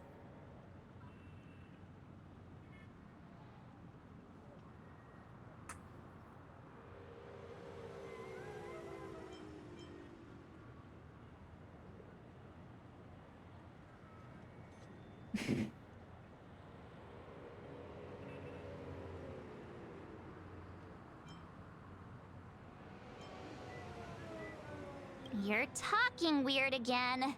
But it's a good vibe. No matter what, we can't ignore the safety of Penacony. Merge is just like, he does that sometimes. It's fine. To solve the mystery of the Watchmaker, it is crucial to get the IPC's intel. The path ahead is fraught with danger. But what's trailblazing without a little danger? Sounds like we've reached a consensus. Now, Miss Acheron? I will accompany you, of course. Let's move out then. But where do we start looking for him? No need to rush. If he truly has laid a trap, he will definitely use every means to lure us in. Ladies and gentlemen. And there he is. The most wondrous, most magnificent show in Penacony's history is about to begin. The IPC cordially invites everyone to Clock Studios Theme Park. Look, should both the performers and spectators fail to arrive, won't all of Aventurine's plans be for nothing? Let's get going, everyone. The hour of trailblazing is upon us. He is so silly.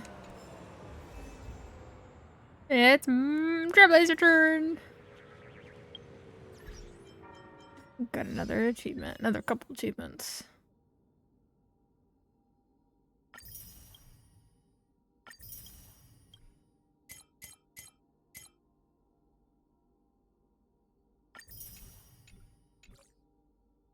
It is time for Honkai sorrow.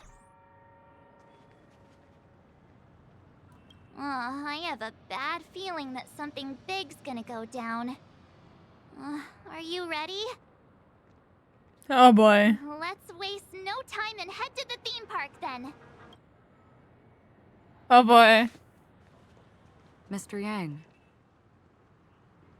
I was expecting that little arrow to bring up a, you know, domain thing, but it didn't. And now I'm concerned. Why did you not tell your companions about my true identity? It's just like you said, an inability rather than an unwillingness. Plus, it's a long story, not something that can be summed up in a few words. But I chose to believe you, and my trust in you stems more from my own personal judgment. I also believe that if it were their choice to make, they would make the same one. Thank you. I'm grateful. To reciprocate, in the upcoming confrontation, if the odds aren't in the Astral Express's favor, I will stand with you, if my meager strength is required. Okay, there we go. Oh boy. And while I'm rolling with this. We're back here again. Oh, Adventuring fun. actually chose a really conspicuous location. Like a lot? That's tragic. I think Child's situation is really more tragic because, like, he's the easiest boss. Oh, I do remember you, like, saying that and being like, after 3 hours. Stuff like that. That guy's really taking it to a whole new level. Does he really think he's a superstar or something? Not a soul in sight. The hounds drove out the visitors, and now their whereabouts are unknown too. I wonder Everyone, how pay badly I'll attention. struggle with it. The other party has Either I'll obviously fly come through it prepared. or I'll struggle.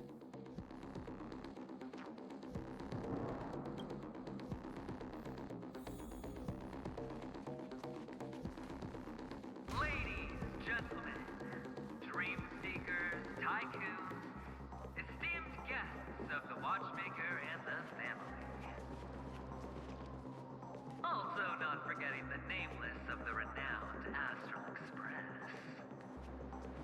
Welcome to the Interastral Peace Corporation live show! Okay. I wanted to make sure that he Astral got to say what he wanted to. You're late. And this, unsought guest. We've kept your appointment, Mr. Aventurine. It is customary to show yourself as well. I will, naturally. But before that, I've got to introduce our guest of honor.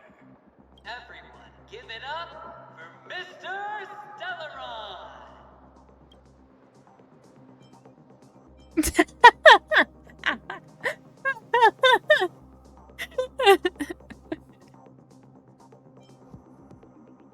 Does this have anything to do with the wanted Let me remind murderer? you that in all likelihood, this stage and his identity have nothing to do with the wanted murderer. Oh no, they do. Of course they do. Otherwise, why would I work so hard to gain your trust and then invite you all here? Because he's the only one who saw all 3 homicides. He is the key to proving that the family's death that does not exist in Drain's promise is nothing but a sham!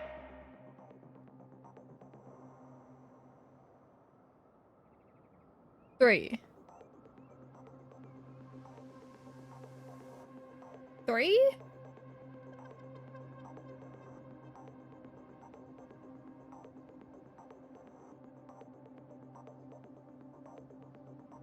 Where?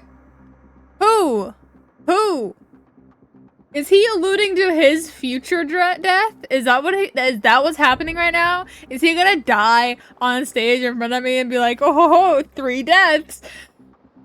3 homicides? That's right, madam.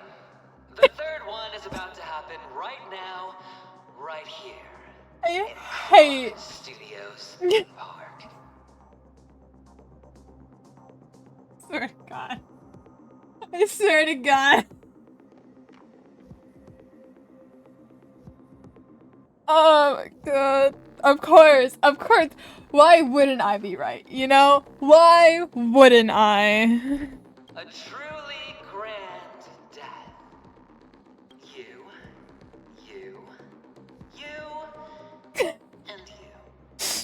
Listen, that's my job.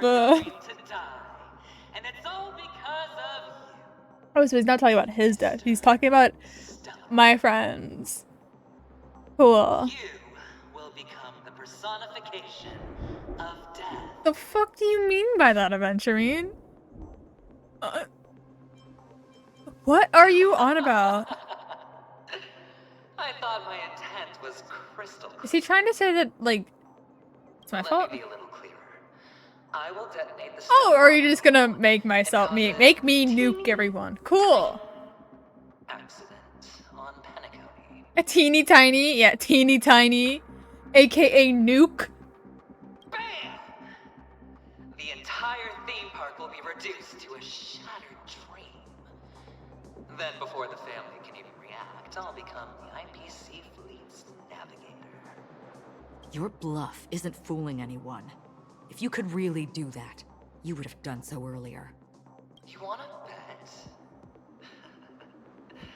Sure. I'll bet with you. I'm betting that it'll be a sweeping victory for me. By detonating an unprecedented explosion to prove that the vow of harmony is a complete and utter joke. You won't do it. Of course I can. It's just another gamble. Hang on, I gotta scooch my chair up closer. Not squished enough in my chair.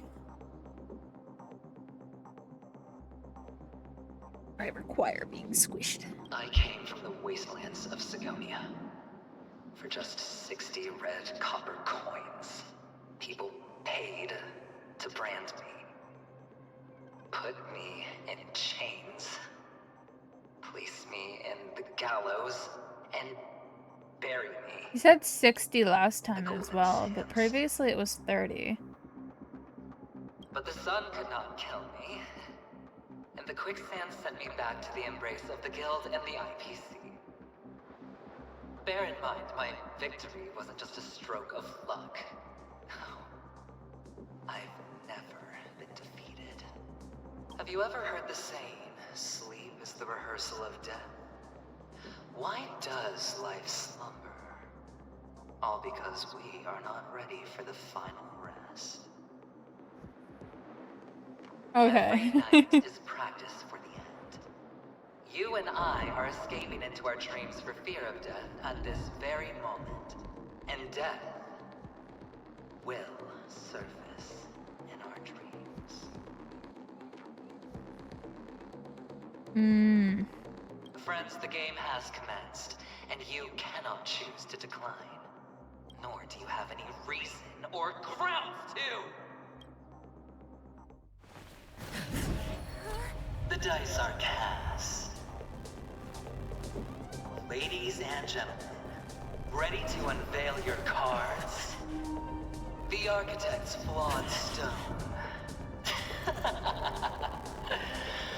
Of no value at all.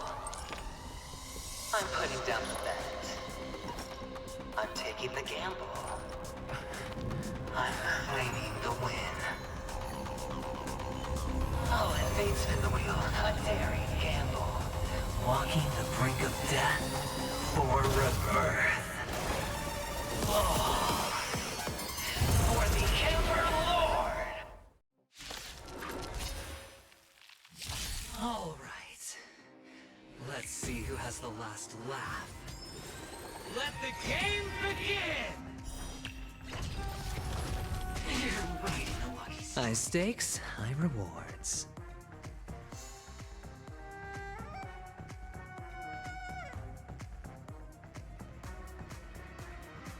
Okay. There's a lot in my mind right now. Many thoughts. Many.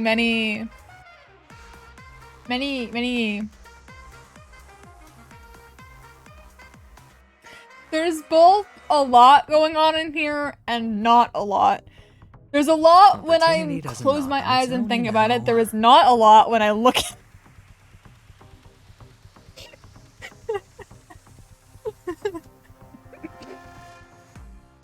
Can't lose this one.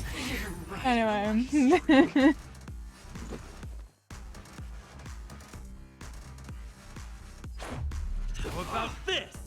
Oh god. I am fast forwarding it. I apologize if later on the music is specifically supposed to line up with a specific animation. But fuck that. I can't do with the bonk. Step. Shut the fuck up. Bro interrupted me, and for that, death. All or nothing. Hedge your bets. Attack as many targets as possible. Well, he chose the one person who can't attack multiple things. That's so fair.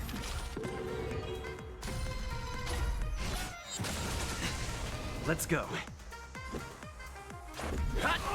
More business, eh? That's so real of you, but like, There's no time to lose. I'm so impatient. Like, monstrously so. Should I give him more points for his thing? Yeah, I'll give him more points for his Watch your head. thing. And then that's the short one. Down from the face. Oh, he took away my burst! Let's make it Fucking quick. asshole. We're just having fun. I'm using this one right away then. Are made to be broken. I'm in slight fear of how little health I've actually like got him down to at this point. But as long as he doesn't have any like life-stealing abilities like Fantilia, I think I'll be alright. Because I have Aventurine. Okay, he's Follow not on my max charge. wind shear. Get that down. I will save that because it's gonna break. Okay, now I'll use it. Don't take away his shit. Thank you. Time for... Show no mercy. Prepare for storm. Oh no, that was unfortunate. Let's go. The dice have been cast. Bust. Or maybe I'll take it all. Watch your head. Okay. Boss Aventurine also has really high defense. No, he currently still has maximum.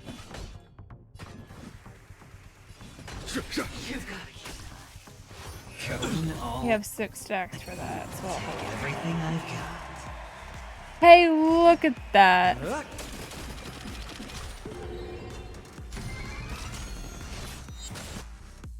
It was already activated, I think.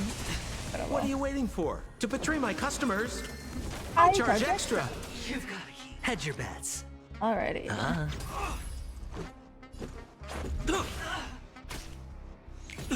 All in. Final play coming down from above. Conflict Yeah, is I'll give him more stacks. We're currently at max Sure, I'll wind play shear. Watch your head. Not really hurting for skill points right All now. or nothing. here. There's thunder.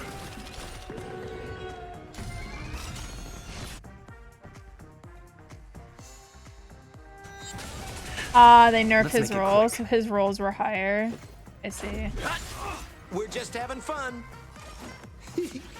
More defenseless thing. Ah. Bonk. Time for...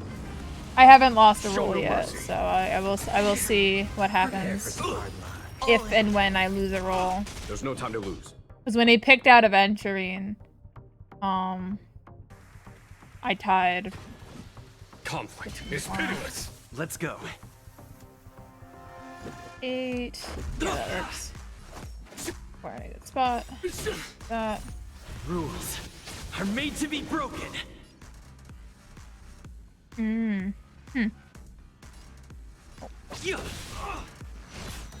I'll probably end up finding out eventually what it does. What was it?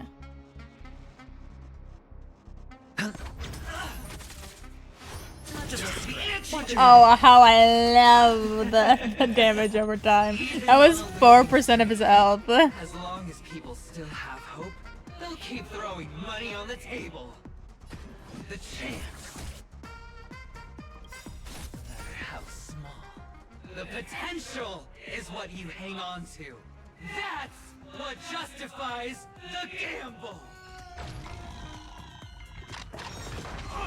All in. Let's make it quick. More business. Oh, he got rid of all his stacks, but it's fine. I'm about to replace them all. What are you waiting for? To betray my customers, I charge extra. Final play coming down Watch from your above.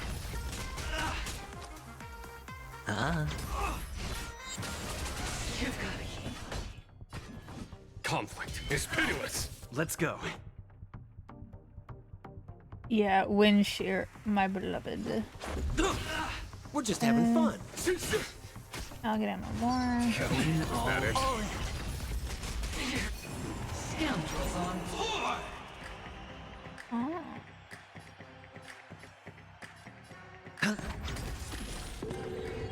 Follow my charge. Here, this thunder. Time for the... Show no mercy.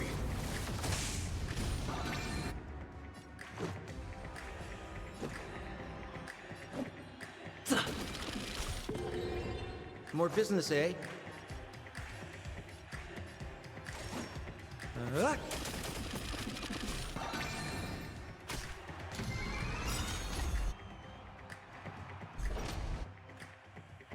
Ah, so he locked on to someone who loses the draw. Cool. It's all or nothing. Time for the... Show no mercy. Watch your head. Or I should have waited hit the until mark. after that, but it's fine.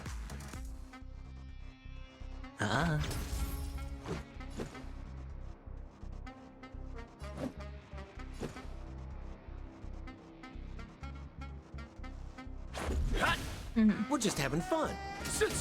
There's no time to lose. Prepare for some hard lives. Everlasting serendipity. 8. I see. Okay, I see. I see why losing every single one of these would put a dent on your team's health. Let's make it quick. He's got the lowest shields right now, so I'm gonna use that. Cool.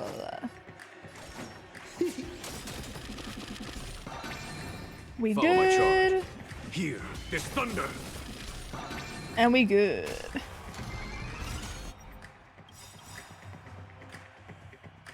I'll do all of them. Why not? It's all or nothing. No dirty. All in. Rules are made to be broken. Bonk. Time for... Show no mercy. What are you waiting for? To betray my customers, I charge extra. You've got to keep. The dice have been cast. Yeah, no, I can imagine. Bust. Or maybe I'll take it all. Watch your head. Just a scratch. Antsy this one. You've got All in. It's Let's funny go. how Aventurine's greatest fucking counter is Aventurine. You're right. There's no time. Conflict It's pitiless. Get that up to Prepare 5. for some hard lives. And now. Scoundrels on tour. Oh. That. 9! It's fine. He'll live. He can live it. It's not a big deal. But same Follow point, my you charge. might need to live it. Here, this thunder. Ooh. It's all or nothing. Watch your head. I do have shields to spare. You are right. I hit But the I mark. like being careful. Let's make it quick. Yeah. The dice have been cast. Bust. Or maybe I'll take it all. More business, honestly eh? get my... There's no time to lose. Conflict is pitiless. Final blade coming down Watch from your above. Everlasting. Sure, I'll play along. Yeah. There's no way. At least adventuring the one who's doomed to never win these has the most defense, so it's not a problem. We're just having fun. Yeah, it actually goes past it. But characters have less health, like Jing Yuan, it goes past it, and you don't notice it until he takes a ton of damage and the shield is not touched. Can we bring out the big guns already?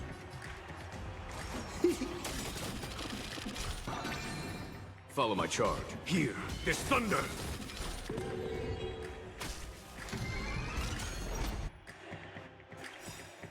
It's all or nothing! Time for... Show no mercy.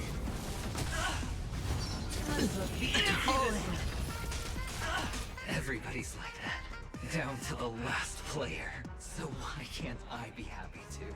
Why can't I feel that free?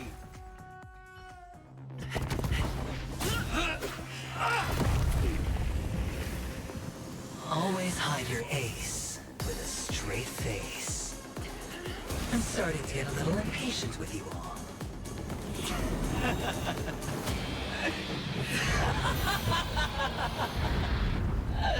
Friends, to fully relish this, I'm betting every last chip. Only by casting aside reason does one truly gamble.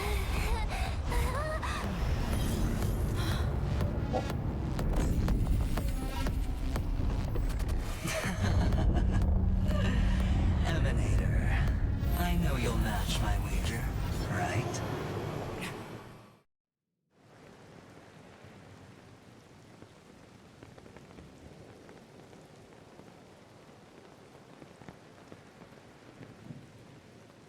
You're leaving?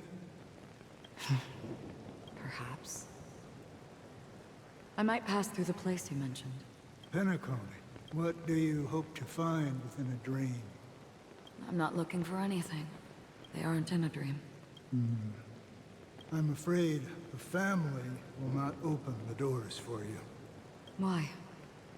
Because the path you walk is not accepted by the Harmony.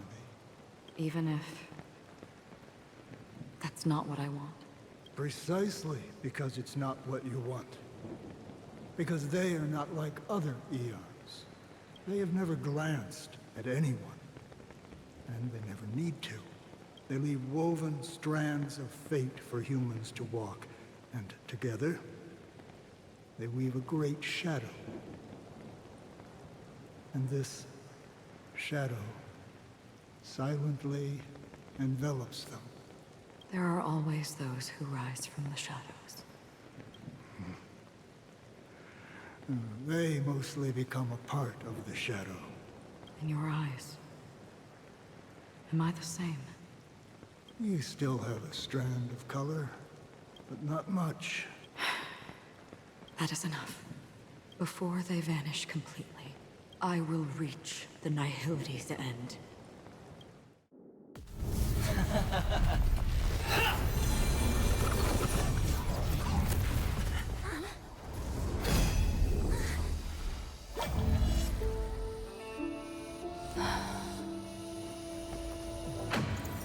I wish to mourn the departed, weeping like rain, to swell the crossing stream.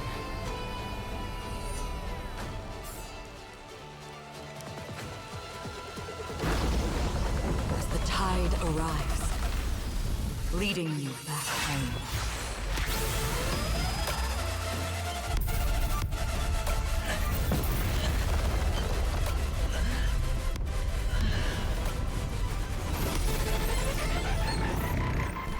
Holy shit!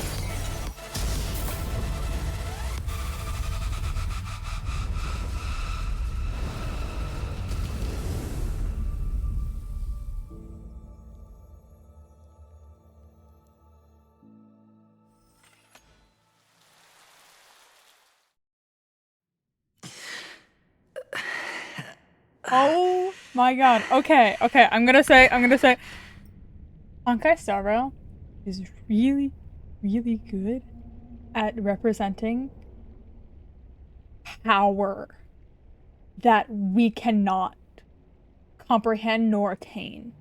Like, Aventurine's whole thing, him unleashing whatever he did because he has a stone, whatever.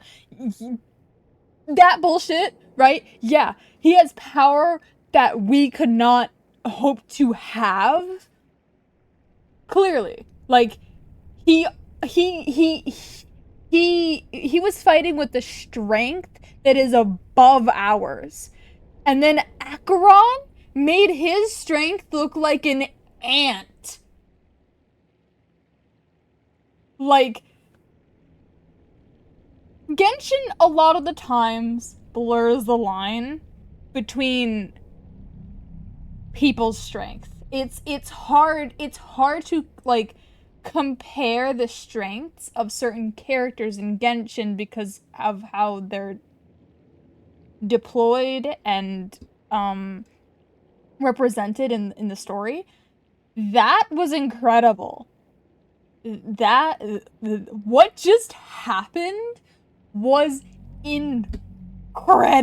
They showed how really powerful Acheron is so well. So well. Holy shit. Like, that was so cool. That was so cool. That was so cool. And they represented it very well. Because any other time we fight with her or fight against her or yada yada, she's very clearly, yeah, using her full strength with visual representations as well. And so there's a very clear distinction between her at normal and her being serious about, like, using her full strength. Or a fraction of her full strength. That is very well not her full strength, and that's very clear with the fact that she swung her sword once. That was really cool. The visuals also. Star Rail has always had very good cutscenes visually. And oh my gosh. As well as like the color returning as well. The color and time returning as the rain continues to fall. Beautiful. Absolutely gorgeous. That was really cool.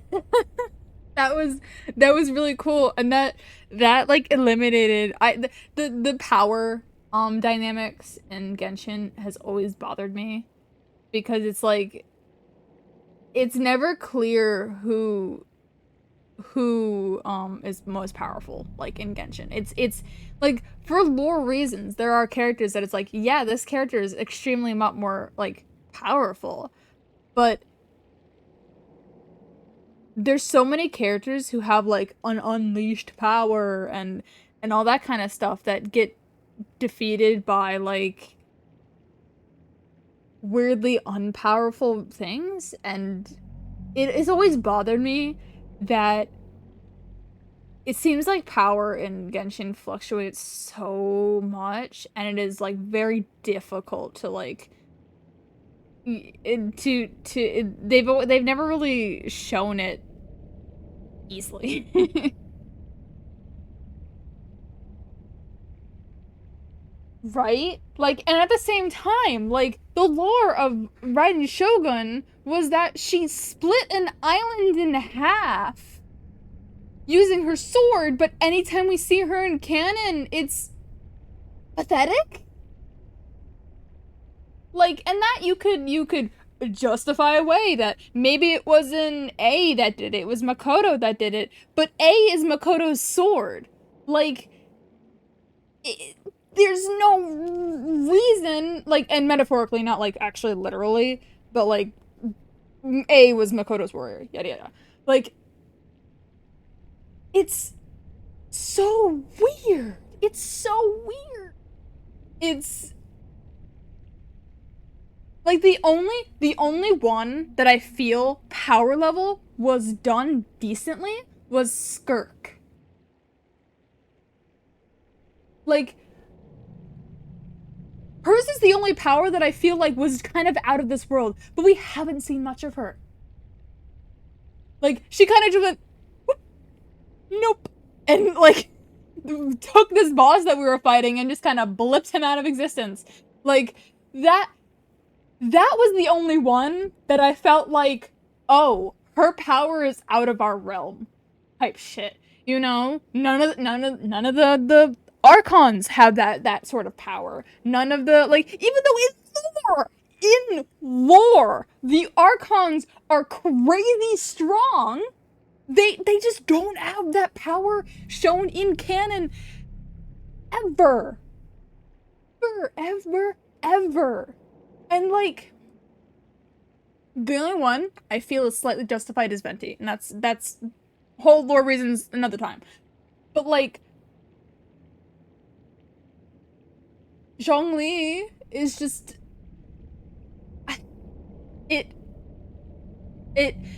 the power scaling in Genshin is just the worst. It's the worst. It's not good. It's not good, and it bothers me so much.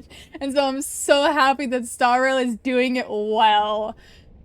I'm so happy. Okay.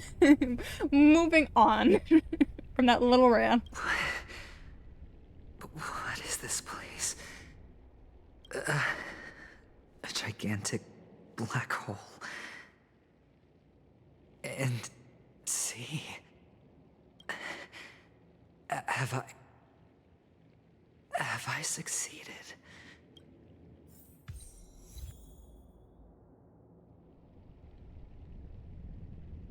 This place is really cool. Welcome to this sad world, Kakavasha.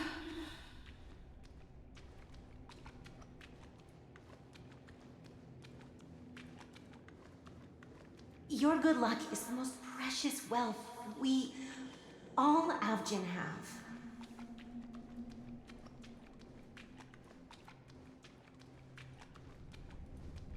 You came out alive after 2 days. It proves that you are the real deal. Wealth, status, power. The IPC will give you whatever you want. As for us, we will reunite in Kakava's next Aurora.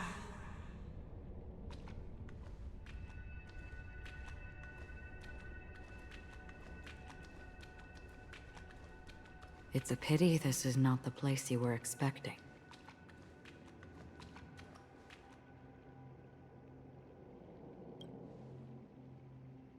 Melody. Is it? Perhaps to you, I am just an emanator who's hiding her identity. But the sleeping and shapeless never glance at anyone.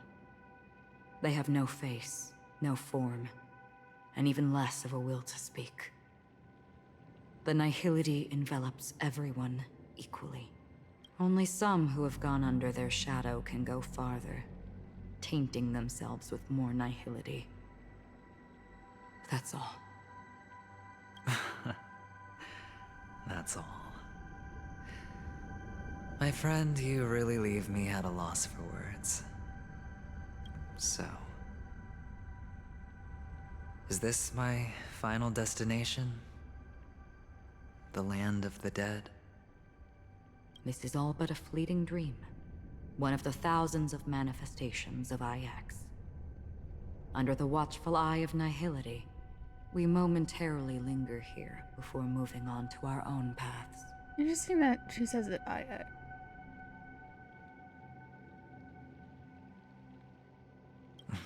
It seems that my death has already been determined. I don't know if that's like the way you're supposed to read its name, but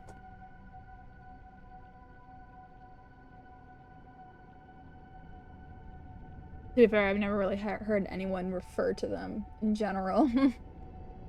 I've always just read it as 9.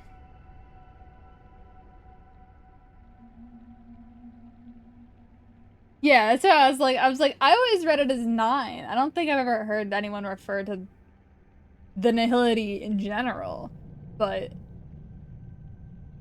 Even if you wish for it, I can't promise you anything. Now that you've accomplished your goal, I think you can be a little more forthcoming. What do you mean? How did you have an answer for that, Nick? So fucking fast. It's like, what's it stand for? Imaginary xylophone. Like, no hesitation. Your performance at the theme park was wonderful and grandiose. A simple yet practical technique that fooled almost everyone. Oh my god. No one would have ever thought that you would have gone to such lengths, even staking your life just to prove a fact that had seemingly been disproved long ago. Real death does not exist in Penacony's dreamscape. Why would I do this? Because this is the only way you can uncover a secret that is even more unspeakable than the serial murders. To use this dream death to get there. To that promised land people constantly seek in this grand gathering. Penacony. The legacy of the Watchmaker. The true land of exile. How did you find out? I never imagined that something I learned about unexpectedly would become the key to connecting everything. It's that person's identity, isn't it? I see you're in the know. Let's just say I'd put money on the possibility. The murder isn't nearly enough to disrupt business as usual. Even if there were 1 or 2 murders on Penacony, most people wouldn't be personally affected. And that won't create any waves. This dream of theirs isn't a boundless sea. It's a lonely island. The family used the Harmony to build a high wall and isolate them from the vast and treacherous ocean of the outside world. That barrier they build keeps death out. But it also keeps the secrets that are lost in that watery abyss from floating to the surface. In a beautiful dream, free of suffering, who would want to go fishing for those secrets? No one. Unless someone goes to the other side of the barrier. And lives to tell the tale. I feel like my brain is like so close to comprehending and understanding it. I'm just missing something. And that something is just keeping me from understanding any of it. You know? Someone already has. I got the idea early on, chewing on that masked fool's little hint. If a mute isn't someone who cannot make a sound, then it has to be someone who cannot speak. Someone who survived the treacherous depths, but is unable to take the stage and speak the truth. Well, I'm happy to know she's safe and sound, and still on Penacony. Right? Did they not refer to this person as him previously? But they did do it in quotations. Him being a title. He being proper? Hint. Is that not proof? Well, proof is the one thing I don't have. The only thing that can prove these conjectures is for the family to come clean. And with the way they buttered up these outsiders, it seems pretty clear they're intent on covering their tracks.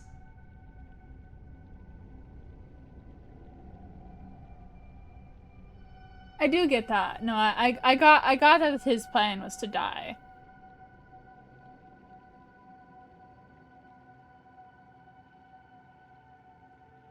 I'll figure it out.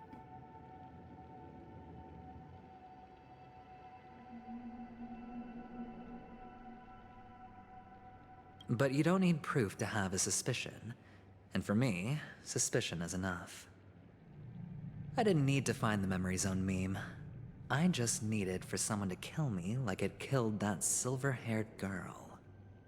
You don't sound very confident to me. Going out of your way to make citywide broadcasts in an attempt to involve more people. You are simply betting on the possibility of someone being able to break down the barrier. You're very lucky that fate has decided to let us cross paths. I happen to be equipped with a very sharp blade. Sharp enough to slice through the veil of dreams. I can also carve the Harmony's brand off of you. You possess great cunning, deliberately setting us up to be on opposing sides, constantly repeating the words of the Emanator in front of others, leaving me no choice but to draw my blade against you.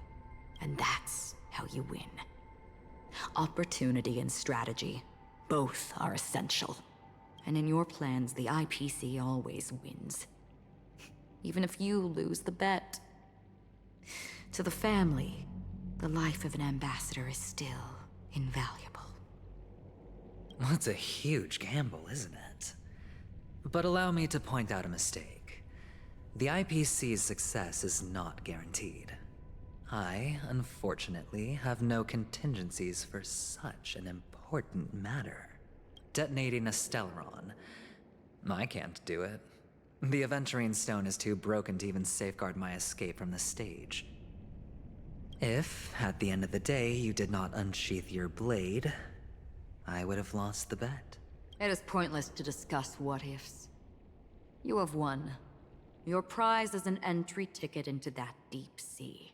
And after this, whether you can return from the abyss is another gamble of yours.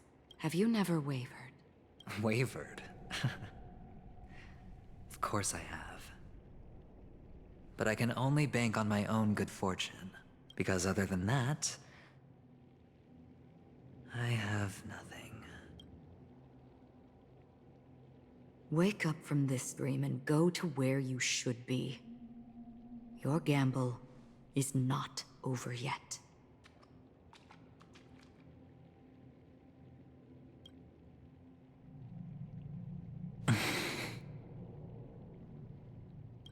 Before we part, can you answer one more question? As someone who has traveled on that road, can you tell me, why are we born into this world? If it's just to die. I don't think this and never have. Nor do you. But the nihility envelops you and I. And everyone. And because of that, it's pointless.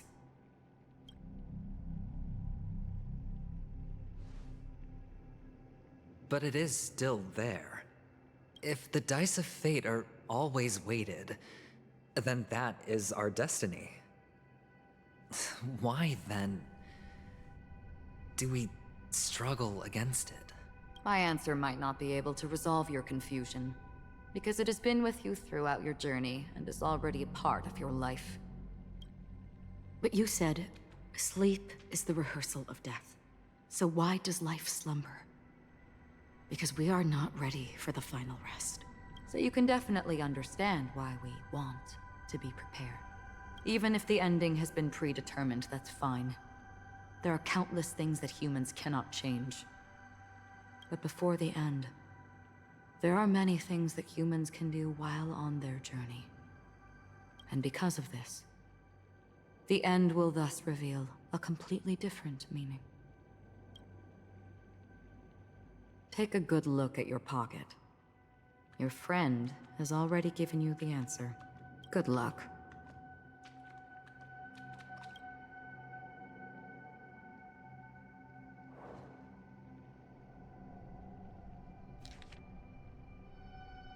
The impossible in the dreamscape is not death, but rather dormancy. To stay alive, I wish you the best of luck.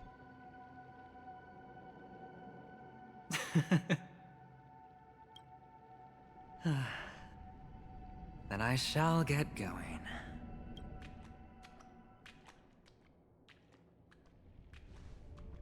Mister? You're leaving? You ultimately chose to leave this dreamscape? Yes. Because they are not here. My papa, mama, and big sis. Then where are they? They are in a place where everyone will go. A very, very distant place. Then are you going to? I'll get there one day. But not now. There will come a day when the sky will drizzle, and I will hear the call of Gaiathra Triclops, and know that it is time for me to go, and be reunited with my family. So, until that time comes, I should be preparing. Preparing for what? Well, preparing to face them, Kakavasha. And to make them proud. I know you'll be able to do it. Good luck. Well, of course. For I am a child who received the blessing of Gaiathra Triclops. But you still seem nervous. Well, I seem that way because I am nervous. What do you say? One last time? Put our palms together?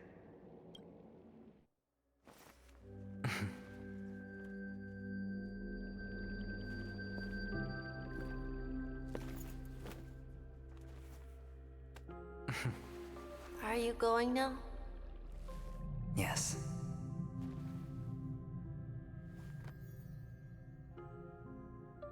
May the Mother Goddess thrice close her eyes for you, keeping your blood eternally pulsing.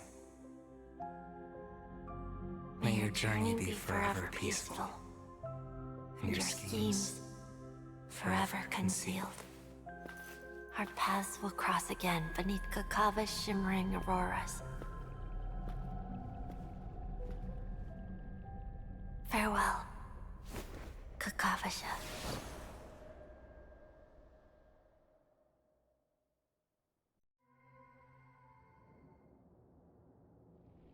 With hope for the morrow nestled in my heart, I descended into the slumber of tonight. Until the denouncement of all coming morrows kisses me, I have then embraced the quiet death. But this man is different. He lives and breathes in the present, in every sinking night. By every daring gamble, no vision of morrow ever graced his dreams. His life knows no quietude. His fate yet demands him to win them all. To weather tempests one after another, the mire enshrouds his very breath. And now, in the unfathomable depths of a dream, the once falling die, and has at last landed on its earthly rest. Quietly, peacefully, it at last landed. The light of the Aventurine Stone has disappeared.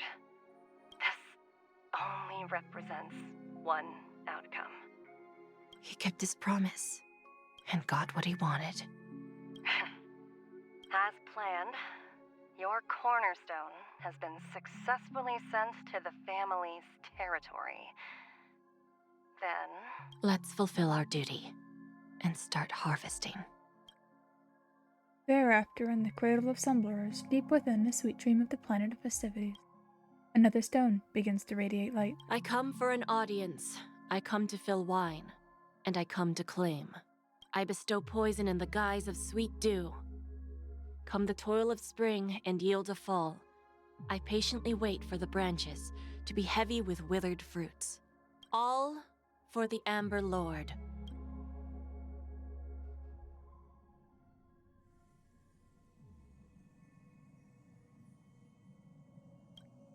You try to open your eyes, but find only blackness before you. happened. Memories gradually resurface as time rewinds to a few minutes ago. Aventurine unleashes the final assault, pouring down a dazzling shower of chips, followed closely by Acheron drawing her blade, and then... Oh? The indescribable force severs the power of the preservation, while time and space froze instantly. Your thoughts twist into a knot as your senses fail, with only gravity tearing at your mind as you plummet into boundless dark. Until a fire engulfs you at its embrace. I'm me. You're awake. I've been waiting on you for quite a while. You are. You've met me before. I'm Sam, the Stellaron Hunter. Yeah, the one I got beef with. I originally planned on showing up earlier to reveal some truths to you. But I encountered more roadblocks than expected. 11 times I've tried, but ended in failure. Before I knew it, this world and I became too intertwined, and it became too difficult to escape the constraints of the script. Elio is right. In this land of the dreams, you and I will reap unforgettable gains. I don't know people's hearts as well as he and Kafka do. Nor do I have a specialty like Silverwolf and Blade. Most of the things that I'm good at only apply to villains who need no mercy. So, there is only one method that I use. This is to show you.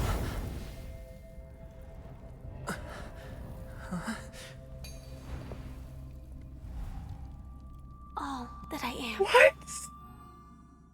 What? Huh? Labyrinth-like corridor. Sorry, you can't just, no, you can't just, as much as I love seeing Gallagher's face, you can't just do that. You can't just drop it on me. I'm sorry, but...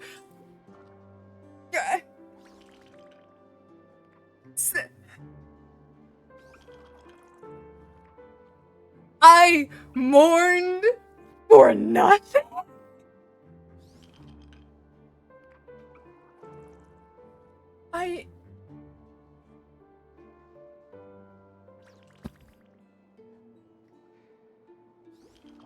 I'm sorry.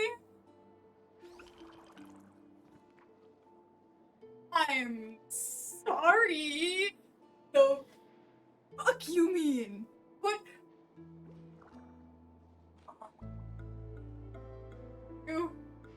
You motherfuckers. Yeah. I hate Hoyoverse. Darail, and your good writing, and your bull! How?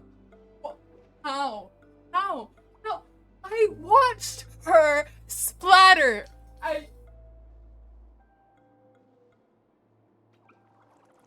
I'm pacing. I hope you know. I'm pacing. Hang on. What'd you say? Listen! I had beef with him because in my eyes, he led her to her death. In a way, but like, he's her? And...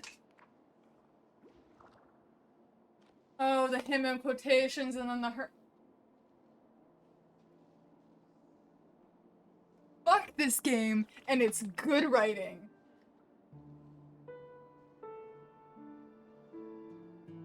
Tied by a leash to my headphones, but if I was not, I would be pacing laps around this room. That was the piece. That was the fucking piece.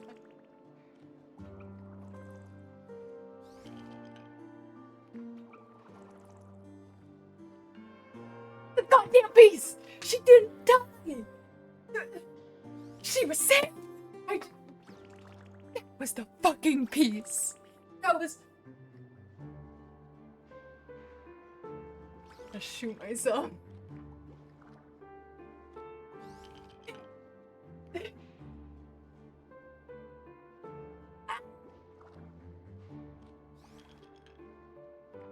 The game was leading me there. It was taking me there. I needed one final piece to understand all of it. To understand the cryptic messaging, the him and the her, the Sparkles things, the death, the death in the memory cannot be possible. The everything.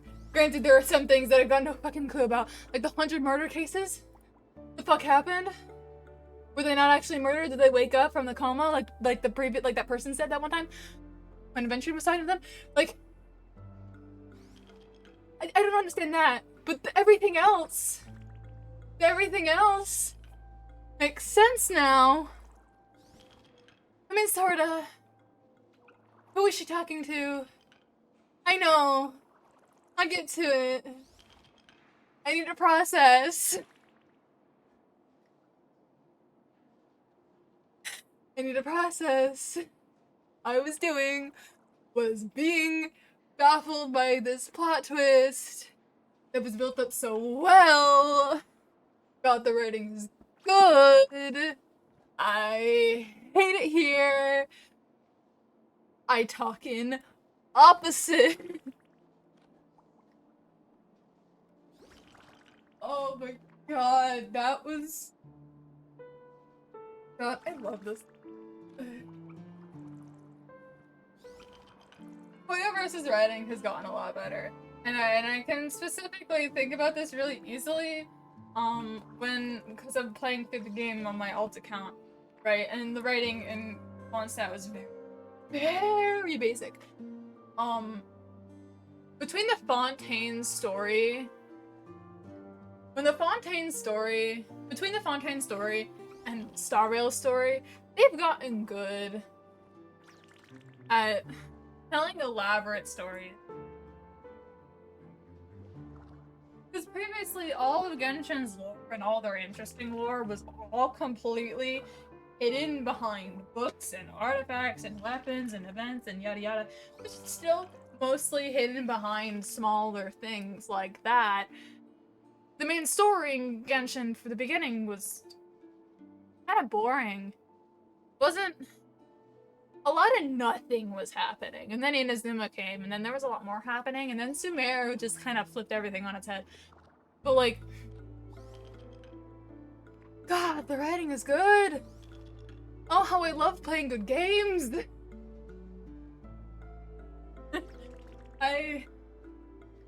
I'm sitting down before like I end up making myself pass out. I'm sitting down. Oh my god. That happened. That...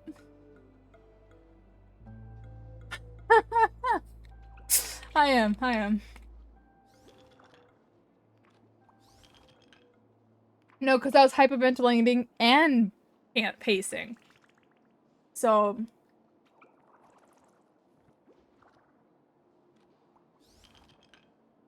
I know y'all can't see my actual face, but just so you know, during that entire transformation, my eyes were bulging out of my sockets going, there's no way.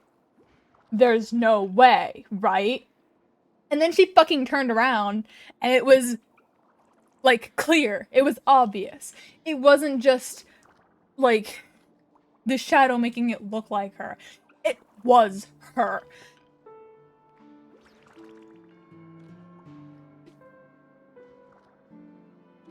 I can die happy.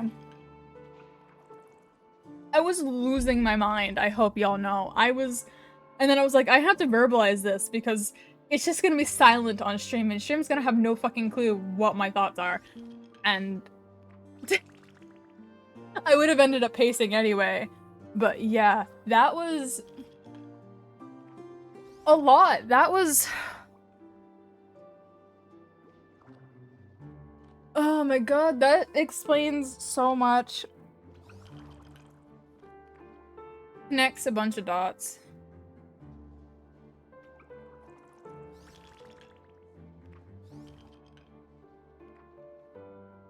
Yeah, that, I mean, yeah, honestly, if I have to, and I will be ending stream after this scene, if I had to, I will. If I had to consume more and comprehend more after that, without at least a day or so in between, my brain would have fucking melted out of my ears. Like, which is why I'm taking a minute before I do this scene, because otherwise it will go in and then out. In and then out, taking brain cells with it. Oh my god.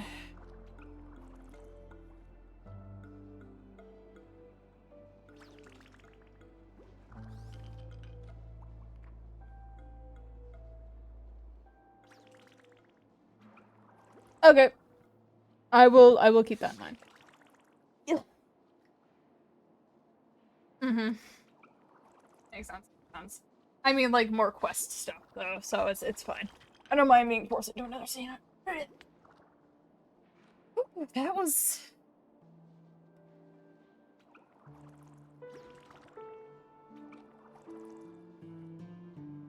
Wow, okay. Okay. I did not hear Gallagher, so I'm gonna read that real quick to myself and comprehend it. Okay. You are so funny, Mr. Security Officer. I hope that sense of humor of yours has helped you find the serial killer. Just expressing a personal opinion. Why? Did I hit a nerve?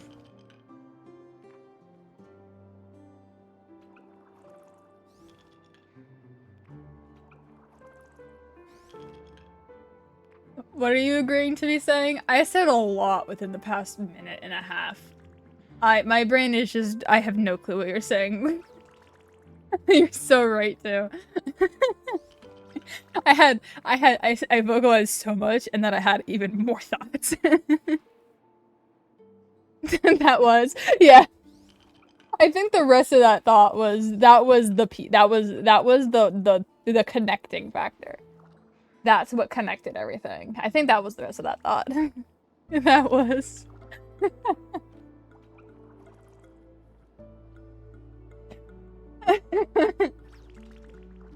Mr. Gallagher, my patience is wearing thin. Neglecting duties will only make me more suspicious that you and the real serial killer are connected.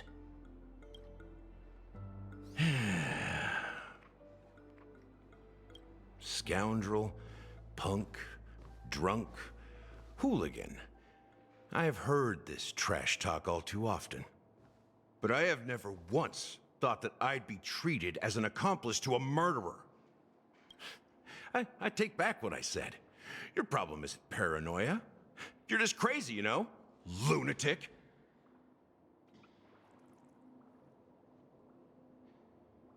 Bro's angry. You, the family, you broke my spine and pulled out my fangs, and now you want to accuse me of murder? Ridiculous. Only idiots who've drunk too much Soul Glad will berate a stray dog in the streets. What exactly is making you say all this nonsense? You should be more concerned about the Outworld visitors who are making a scene in the theme park than me. I don't need you to remind me. Once that ambassador walks through the doors of the mansion, I will know what he wants. My servants see everything. His little magic tricks may have fooled me, but no matter. I'm happy to see how it's turned out. Why do you think that I just let him go? And why do you think I emptied the theme park stage? Because my target from the beginning has always been you, Hound. The more noise he makes, the more opportunities I have to make you and your true master pay in blood. If I were really the murderer, why would you need to be so secretive? Ha! I forgot. You also have a difficult master to serve. telling you to ignore the murder case and focus solely on that Charmony festival. Isn't that right, my brother?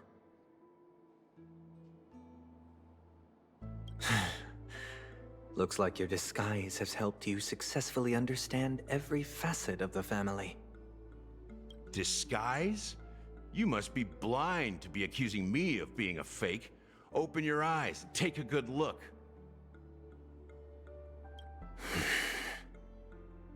Indeed, every part of you is real. The brown hair, soft and curly like Benny's. The orange eyes, which make me miss the gaze of Sir Whitaker. That odd scar, the mark of Wolsey. I understood everything, and now I'm confused again. Slightly.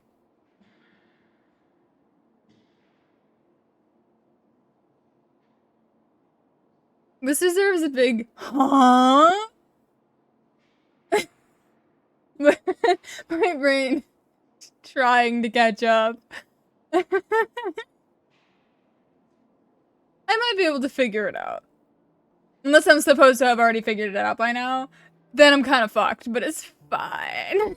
And the gray vest, tie, hound emblem, bottle, the bartending, and your role as a security officer. These are all true traits. Is he like all the suspects combined? That's the only thing I'm getting from this, is that he's all the suspects, like, identities in one. But I also could be, like, reaching, or just 2 a.m. mind-braining mumble bullshit. I don't know. I don't fucking know.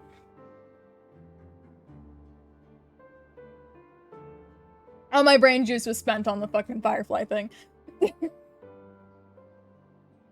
It will be ramblings from here all on. 52 loyal family members. When they are gathered, countless tiny truths are woven together into a lie. You collected a small piece of each of them and claimed them for yourself. Then you invented this facade. A complete Gallagher. Tell me I'm wrong.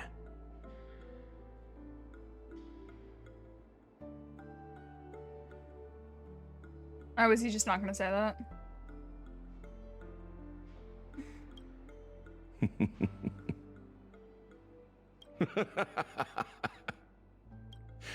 You have guts, I'll give you that. Not bad.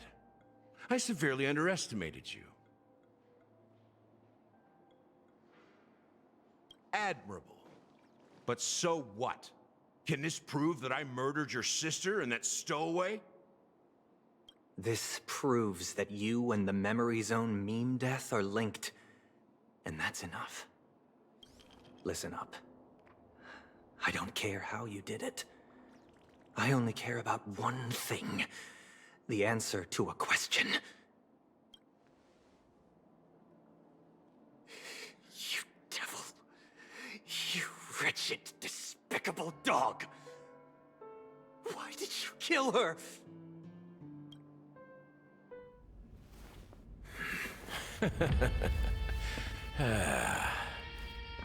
You know, in the thick of things, people are blind to the grit in their eyes. Yet they can always feel it scratch. Want the answer? I'll give it to you.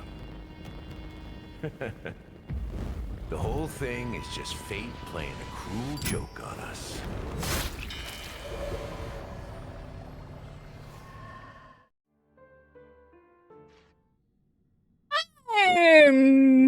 Sorry? Penacony's Charmony Festival has entered its countdown phase. Accompanied by clocky tick-tock. After 12 system hours, this grand celebration will commence with much fanfare. Backtrack.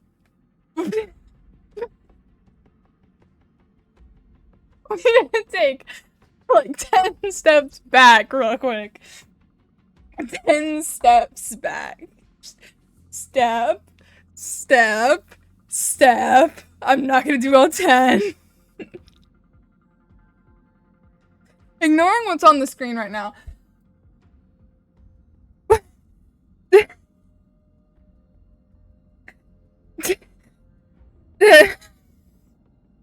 That's all I got. That's all I got. Noises are all I got. About that with Sunday and Gallagher, I need to calm down. It's 2 a.m. I can't be yelling.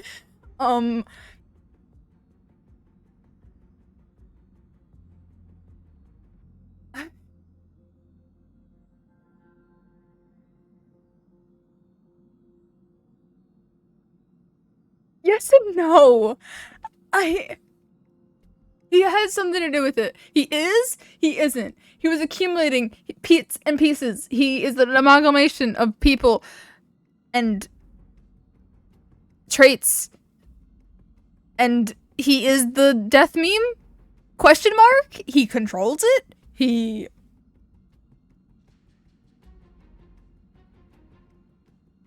That's all I got.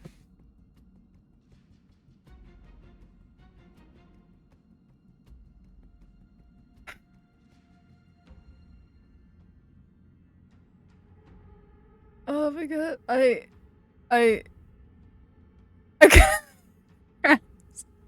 yeah, in my defense, Firefly took all of my brain juice. It's AM. Also, anytime Void raises their paw and you don't hear anything, it's because I'm breathing like and it doesn't pick up by OBS. But no, we're not talking about Boot Hill right now. We're not talking about Boot Hill. We're completely on Sunday and Gallagher. Did Sunday just die? Did he just get shown what happens to them in quote-unquote death? He got put in dormancy. Is that what just happened? But he didn't die because the death doesn't work. It doesn't work. He got jammed. He got stabbed to the heart and jammed, yada yada yada, and Gallagher is behind it, question mark. He also called him brother. Which I don't know if it was metaphorical or literal. Was that just him like amalgamating Robin into him? I don't know how much of the amalgamation of traits is literal and figurative. Okay, figurative. Cool, got it. Next question. Like, that could have been both, and I would not have been surprised at either. He could have meant literal, okay. That could have meant literal brothers, and I would have been like, okay, next question. That's how much this is. Listen, That's all I got. It's copied. Okay, he's copying traits. It's not literal, it's figurative. Cool. Thank you. Both of those are figurative. Got it. Okay.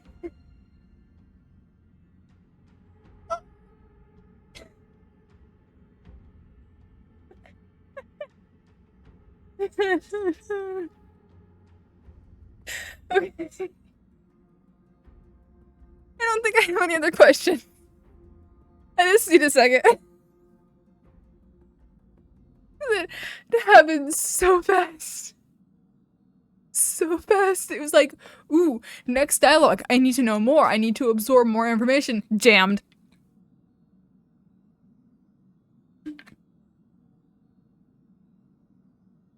Then cutscene. Then, like, cool as fuck cutscene.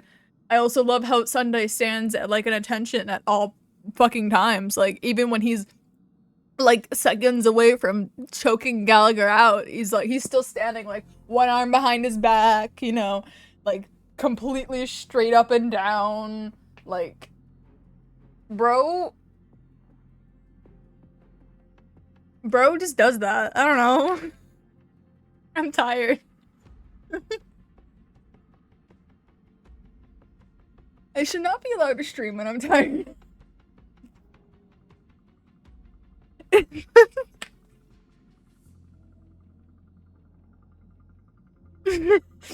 Right? That was great. Wonderful. I loved that. Also, it's less that I'm tired, it's more than I expended all of my, like, brain power. I said this already. To Firefight. I'm brained out right now, and I have to deal with this now? I have to deal with this. I have to deal with this. I have to deal with this fucking cyborg holding a revolver facing my boy Dan Heng, and you after Firefly, after Sunday death not death dormancy bullshit with Gallagher being Gallagher. I don't know, it's not Gallagher being Gallagher, it's Gallagher being not Gallagher, but Gallagher being Gallagher, but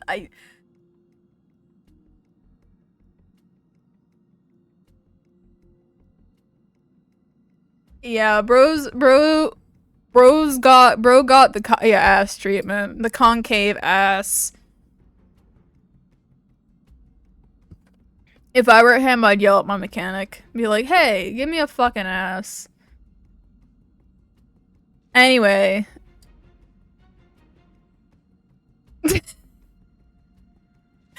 Yeah, concave.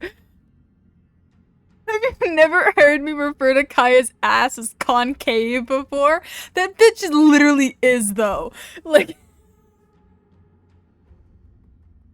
it's literally concave. It goes in. That's really funny. Oh my god, okay. Attention to what's happening on screen. Love the cowboy motifs. Love. That's fair. I'm sorry, I just burped right into the mic. Okay. Okay. 12 hours until the Chamonix Festival. Dan Heng is listening to the radio. Dan Heng is also being held at gunpoint to this lovely chap who's holding his belt because he thinks he's cool. The zipper thing and his arm kind of looks like a shark.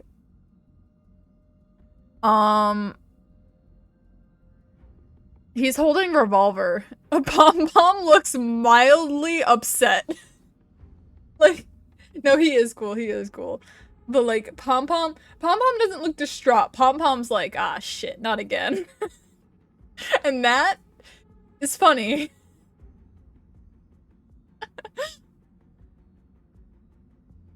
Dan Heng looks more concerned than Pom Pom. Granted, Dan Heng's also being held at gunpoint.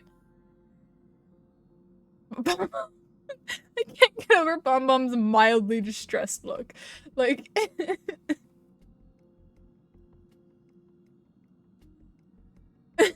right? I love that. It's a cowboy train jacking. Okay, let's continue on and not get my brain exploded. You know, I didn't think when you said that I would have to watch like the first part of Act 3 that I thought I didn't think it'd be a big of a deal, but like that tone flash, I was not ready for it. Okay. I already told you. We can talk things out. Again, mildly distressed. I'm sorry, Fluffy. I really have something urgent to attend to, so I had no choice but to resort to asking this favor of you all. Oh, he's really hot. He's really hot. Holy shit, dude. The eyeliner. The earring. The teeth. The eyeliner.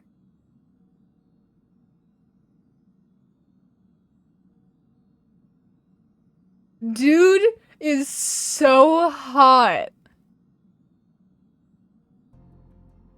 Like, not even my mildly specific tastes hot. Like, Aventurine, right? Like, he's attractive, but I can understand, like, not like whatever, but like this guy's just hot. Like, I don't know what else to say. Since you already know what you're doing, I'll also have to remind you of its risks. Hey, partner, what's with the hostility? I thought pulling this thing out was just a way of saying hello. For the last time, state your identity and purpose. My name's Boot Hill, and I'm a Galaxy Ranger.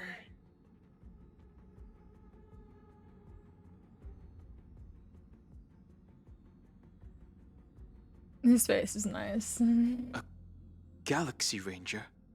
You look like you've seen a ghost. Did you think we all went extinct? Well, that's the price you pay for being off-grid for too long. The righteous heroes of the hunt would never hijack the Astral Express. I ain't hijacked anything. What, chatting with someone while holding the gun is considered a hijacking? It probably is. Okay, now Pom Pom looks a little more distressed. Pardon my frankness, but there are plenty of rumors in the cosmos regarding the Galaxy Ranger's current status, and none of them are pretty stories. I have a hard time believing you. Oh, this is hilarious. The tale that this bunch of fools spin is getting out of hand. There's even a bit about the Galaxy Rangers being turned into gibbons by Dr. Primitive, and they're in some valley screwing around on swings. Of course, I know you won't believe me, which is also why, similarly, I have a hard time believing that you're the real Nameless.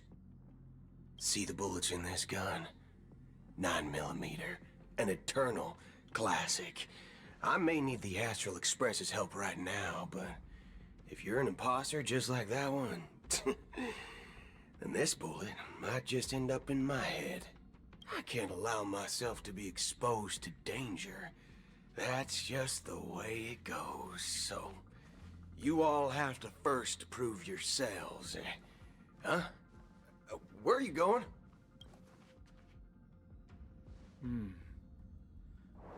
Recognize this?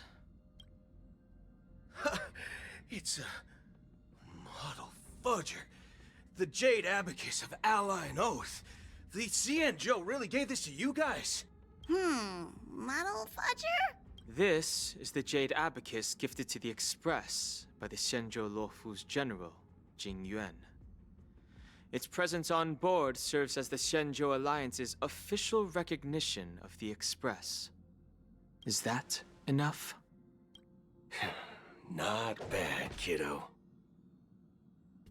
And across these sprawling stars, a gentle squeeze is all it takes to rustle up a whole legion of Cloud Knights. Now, I reckon that'd be one fudging sight to behold. Now it's your turn. Been ages since the Galaxy Rangers had the spotlight shone on them. And we ain't equipped with such fancy gadgets. But I've been around the block enough to know the way to handle these types of situations is easy Situations. All right then. Feel free to toss any questions my way. And let's see if my answers can't turn your trust. If your gut tells you otherwise, still ain't too late to show me the door. Situations. And why would I play along? If I truly am a real Galaxy Ranger, you stand to lose It's a nothing. funny way to say it. Alright then. Tell me, what kind of organization are the Galaxy Rangers? My friend, this question is a hard one. I don't think I can even consider us an organization to begin with. Everyone's on their own fated path along the hunt, with their own resolute sense of righteousness and not so welcome among such so-called universal values. This reply does not instill trust. It only makes your predicament more precarious. Yeah. I'm guessing you're gonna ask about some form of shared faith, right? But us Galaxy Rangers don't need that sort of thing. What brings us together is a shared bottom line. Never bully the weak. Never kill the innocent. These oaths aren't some lofty beliefs, but the fundamental bottom line that one must never cross as a person. As Galaxy Rangers, we strictly adhere to the bottom line. When someone crosses them, the hunt's vengeance will surely come knocking. And in this moment, the other crucial meaning of bottom line comes into play. As long as you don't cross it, you're free to do whatever you please. You catch my drift? Second question. Why do you seek trouble with the Astral Express? I already said that I seek no trouble. I must go to Penacony for a matter. But I don't have an invite. And I can't even enter the family's hotel doors. If only I could borrow the Nameless's identity. The entire cosmos knows you're guests of the family.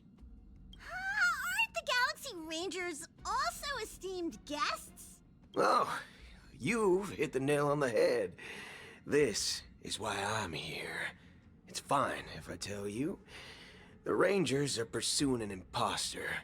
A son of a nice lady posing as one of us. She's on Penacony right now. Son of a nice lady instead of son of a bitch. That's really funny.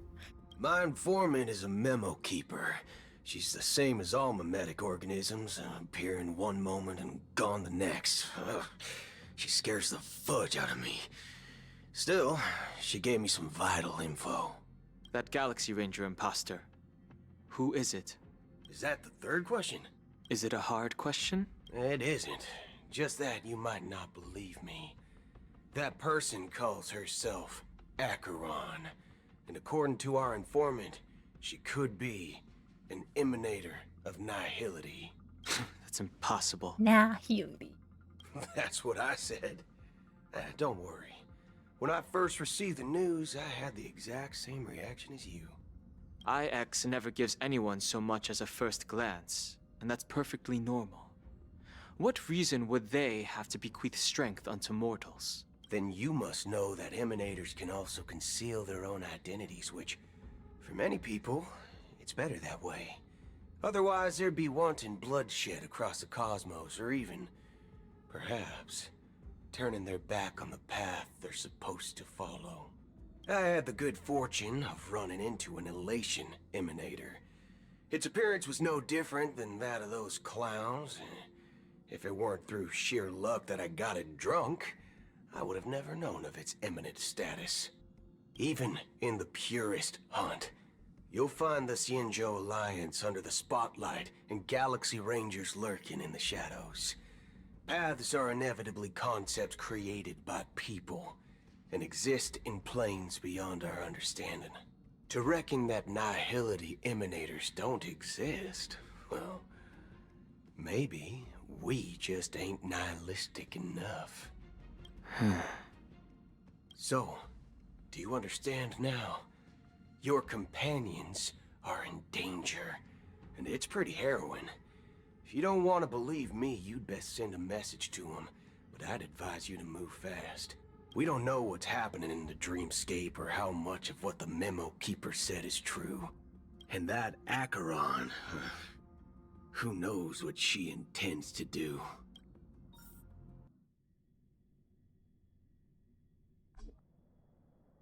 Oh god, more? I don't intend to do anything. That's not up to you. Oh? Did you know? People who come to the land of dreams for the first time, they'll subconsciously stop to reaffirm that they're still walking on solid ground. And then they will unanimously raise their heads to gaze at the sky. I'm trying to figure out who's what. I cannot tell. Be it reality or dream, Let alone if I'm supposed to staring know. at the sky is instinctual for humanity. Since the day that the golden hour was completed, it's always been there. Okay. Watching over every single night of decadence.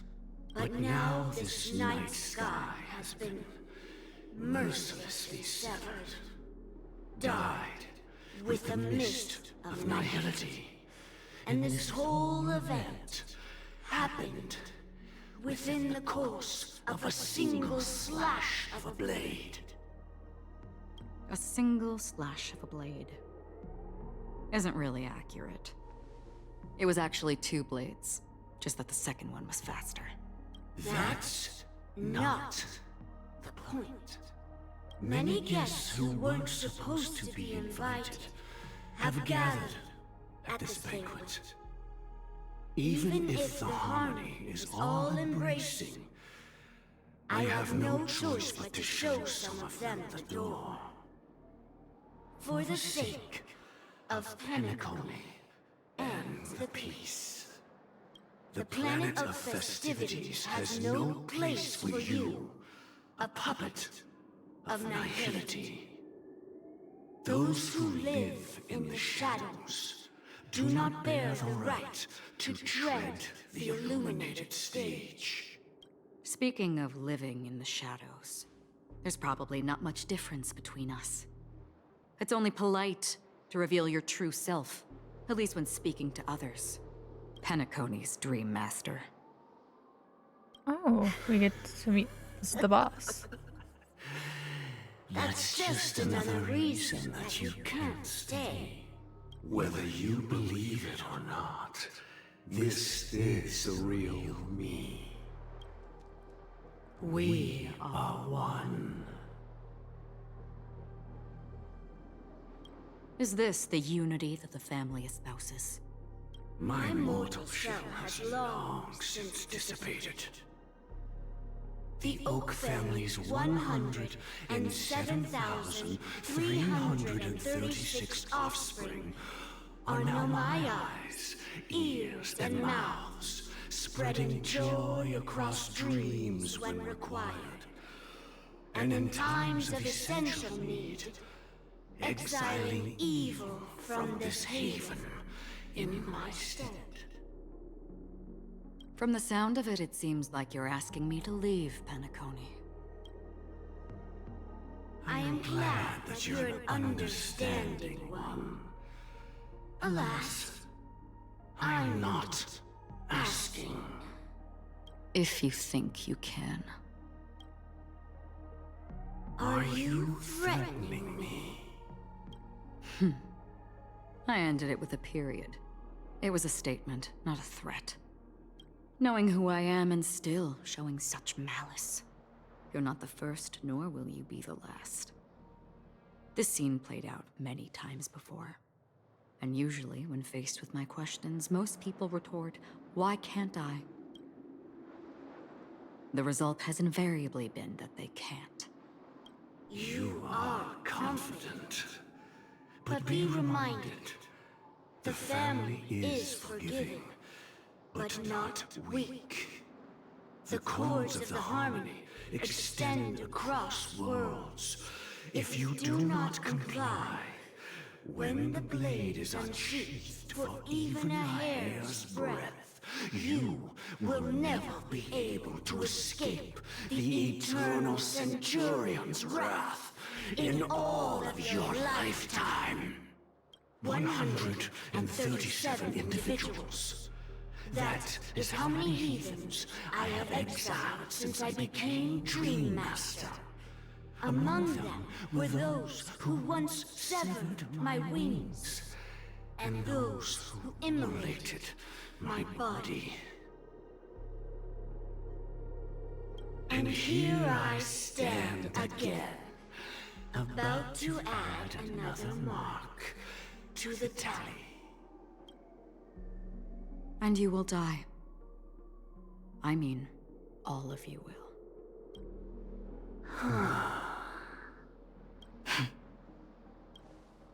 But that won't come to pass. I'll do as you ask. I'll leave. A wise choice. I wasn't aware there was a choice. To you, that surely is the only option.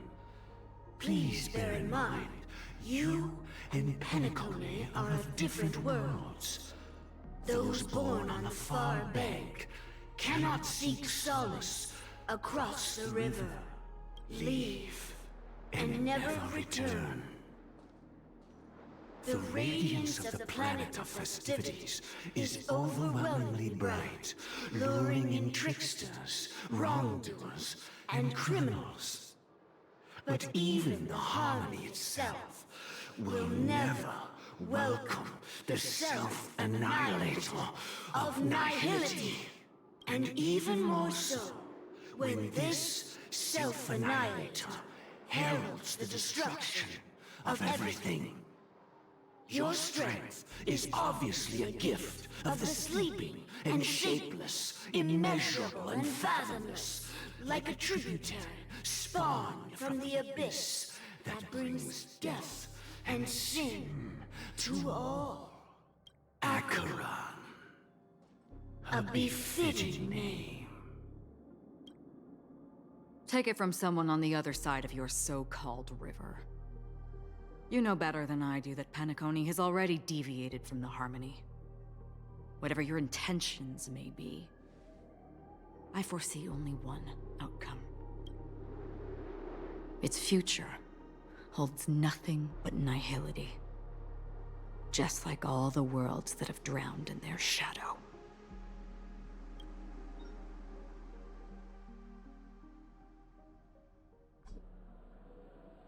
Attention, please. The unusual event that occurred moments ago was due to a technical malfunction at Clock Studios theme park.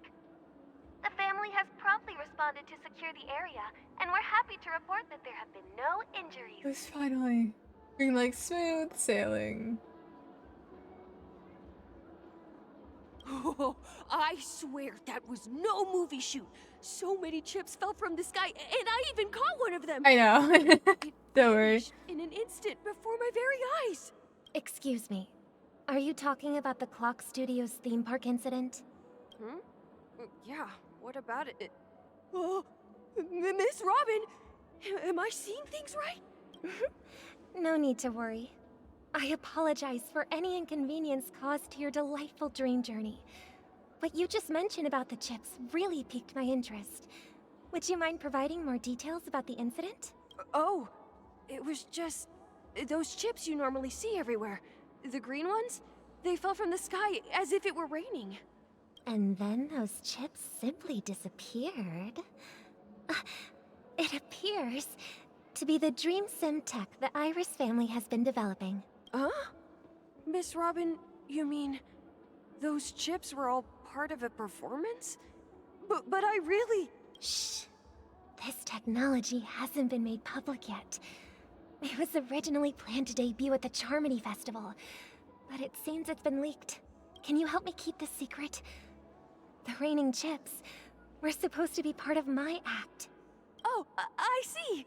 Then it all makes sense now. I'll do anything to help make the Charmony Festival a success. Thank you. As appreciation, I'd like to give you a token gift.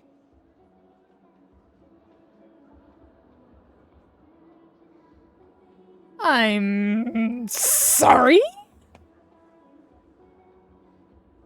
You know, don't think too hard about it. Oh, this button is... Press it at just the right moment in the celebration, and there could be an unexpected treat in store for you. Not thinking about it. All right. It looks like there are other guests Not who are thinking also about it. confused. I'll Not have to excuse myself. Please, enjoy the dreamscape. So many people talking about it. This commotion at the theme park definitely made waves. Stop receiving things. Okay. Okay. Okay.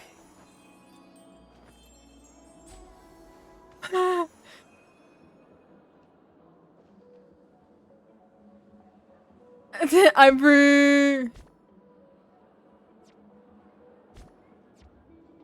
It's Robin.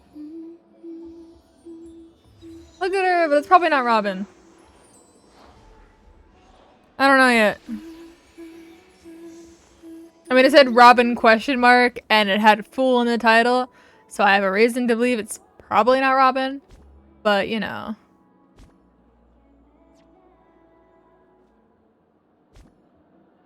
Yeah, Robin did get jammed, but like the other person that we saw get jammed did not die. So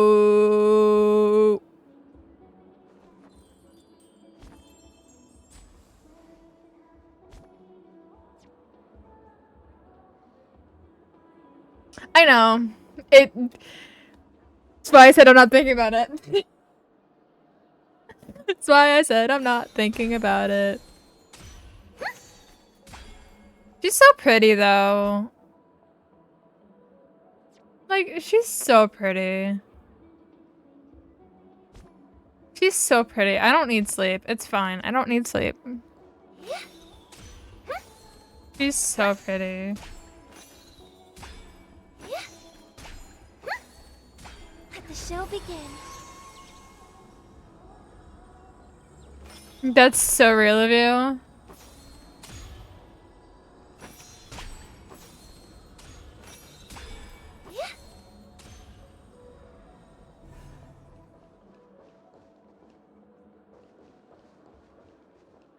Okay, last thing we're gonna do is we're gonna do.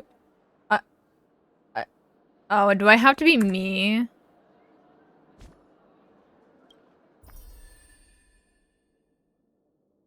I have a feeling it's gonna trigger another cutscene if I go to myself, so we're just gonna not. We're just gonna not. We'll get pages later. Ah, fuck. What happens if I... What happens if I... teleport out? Oh, I can't. I'm not free as her. Is it gonna... No, listen, the thing is, I'm not gonna stream this tomorrow, but I need to farm tomorrow and do my dailies tomorrow. So I can't... I can't sleep just yet because I do have to... I do have to go back to Trailblazer so that I can do my dailies tomorrow. Here we go. It's fine. It's fine. Yippee. I'll just grab that. Don't mind that. Okay. It's fine. We'll do the Dreamscape pass while I'm here. But I have it. Okie dokie. We got new things. We got new things in here. We got both of them. I don't have room for her. I suppose over here is also in the book, so there we go.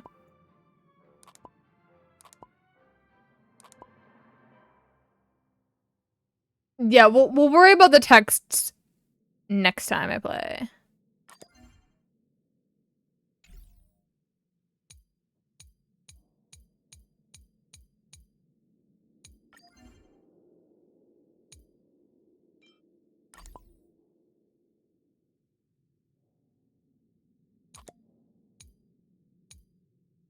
I'll do that later. I'm not thinking right now. No brain, no.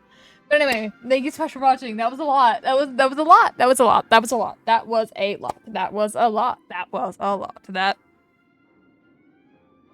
I think I said my thoughts on it. Pretty thoroughly, I feel. We're not gonna think about Robin. Anyway. Thank you all so much for watching. I hope you enjoyed, and I hope to see you in the next one. I'm gonna have a hell of a time processing that. Bye-bye! Hello, thank you so much for making it this far into the video. I really appreciate it. Thank you so much for watching my VODs. It means a lot. I should be doing one of these right now. This is like the longest stream of the month. But anyway, thank you so much. Go check me out on Twitch. See me live. Go yell at me in chat. That's fun.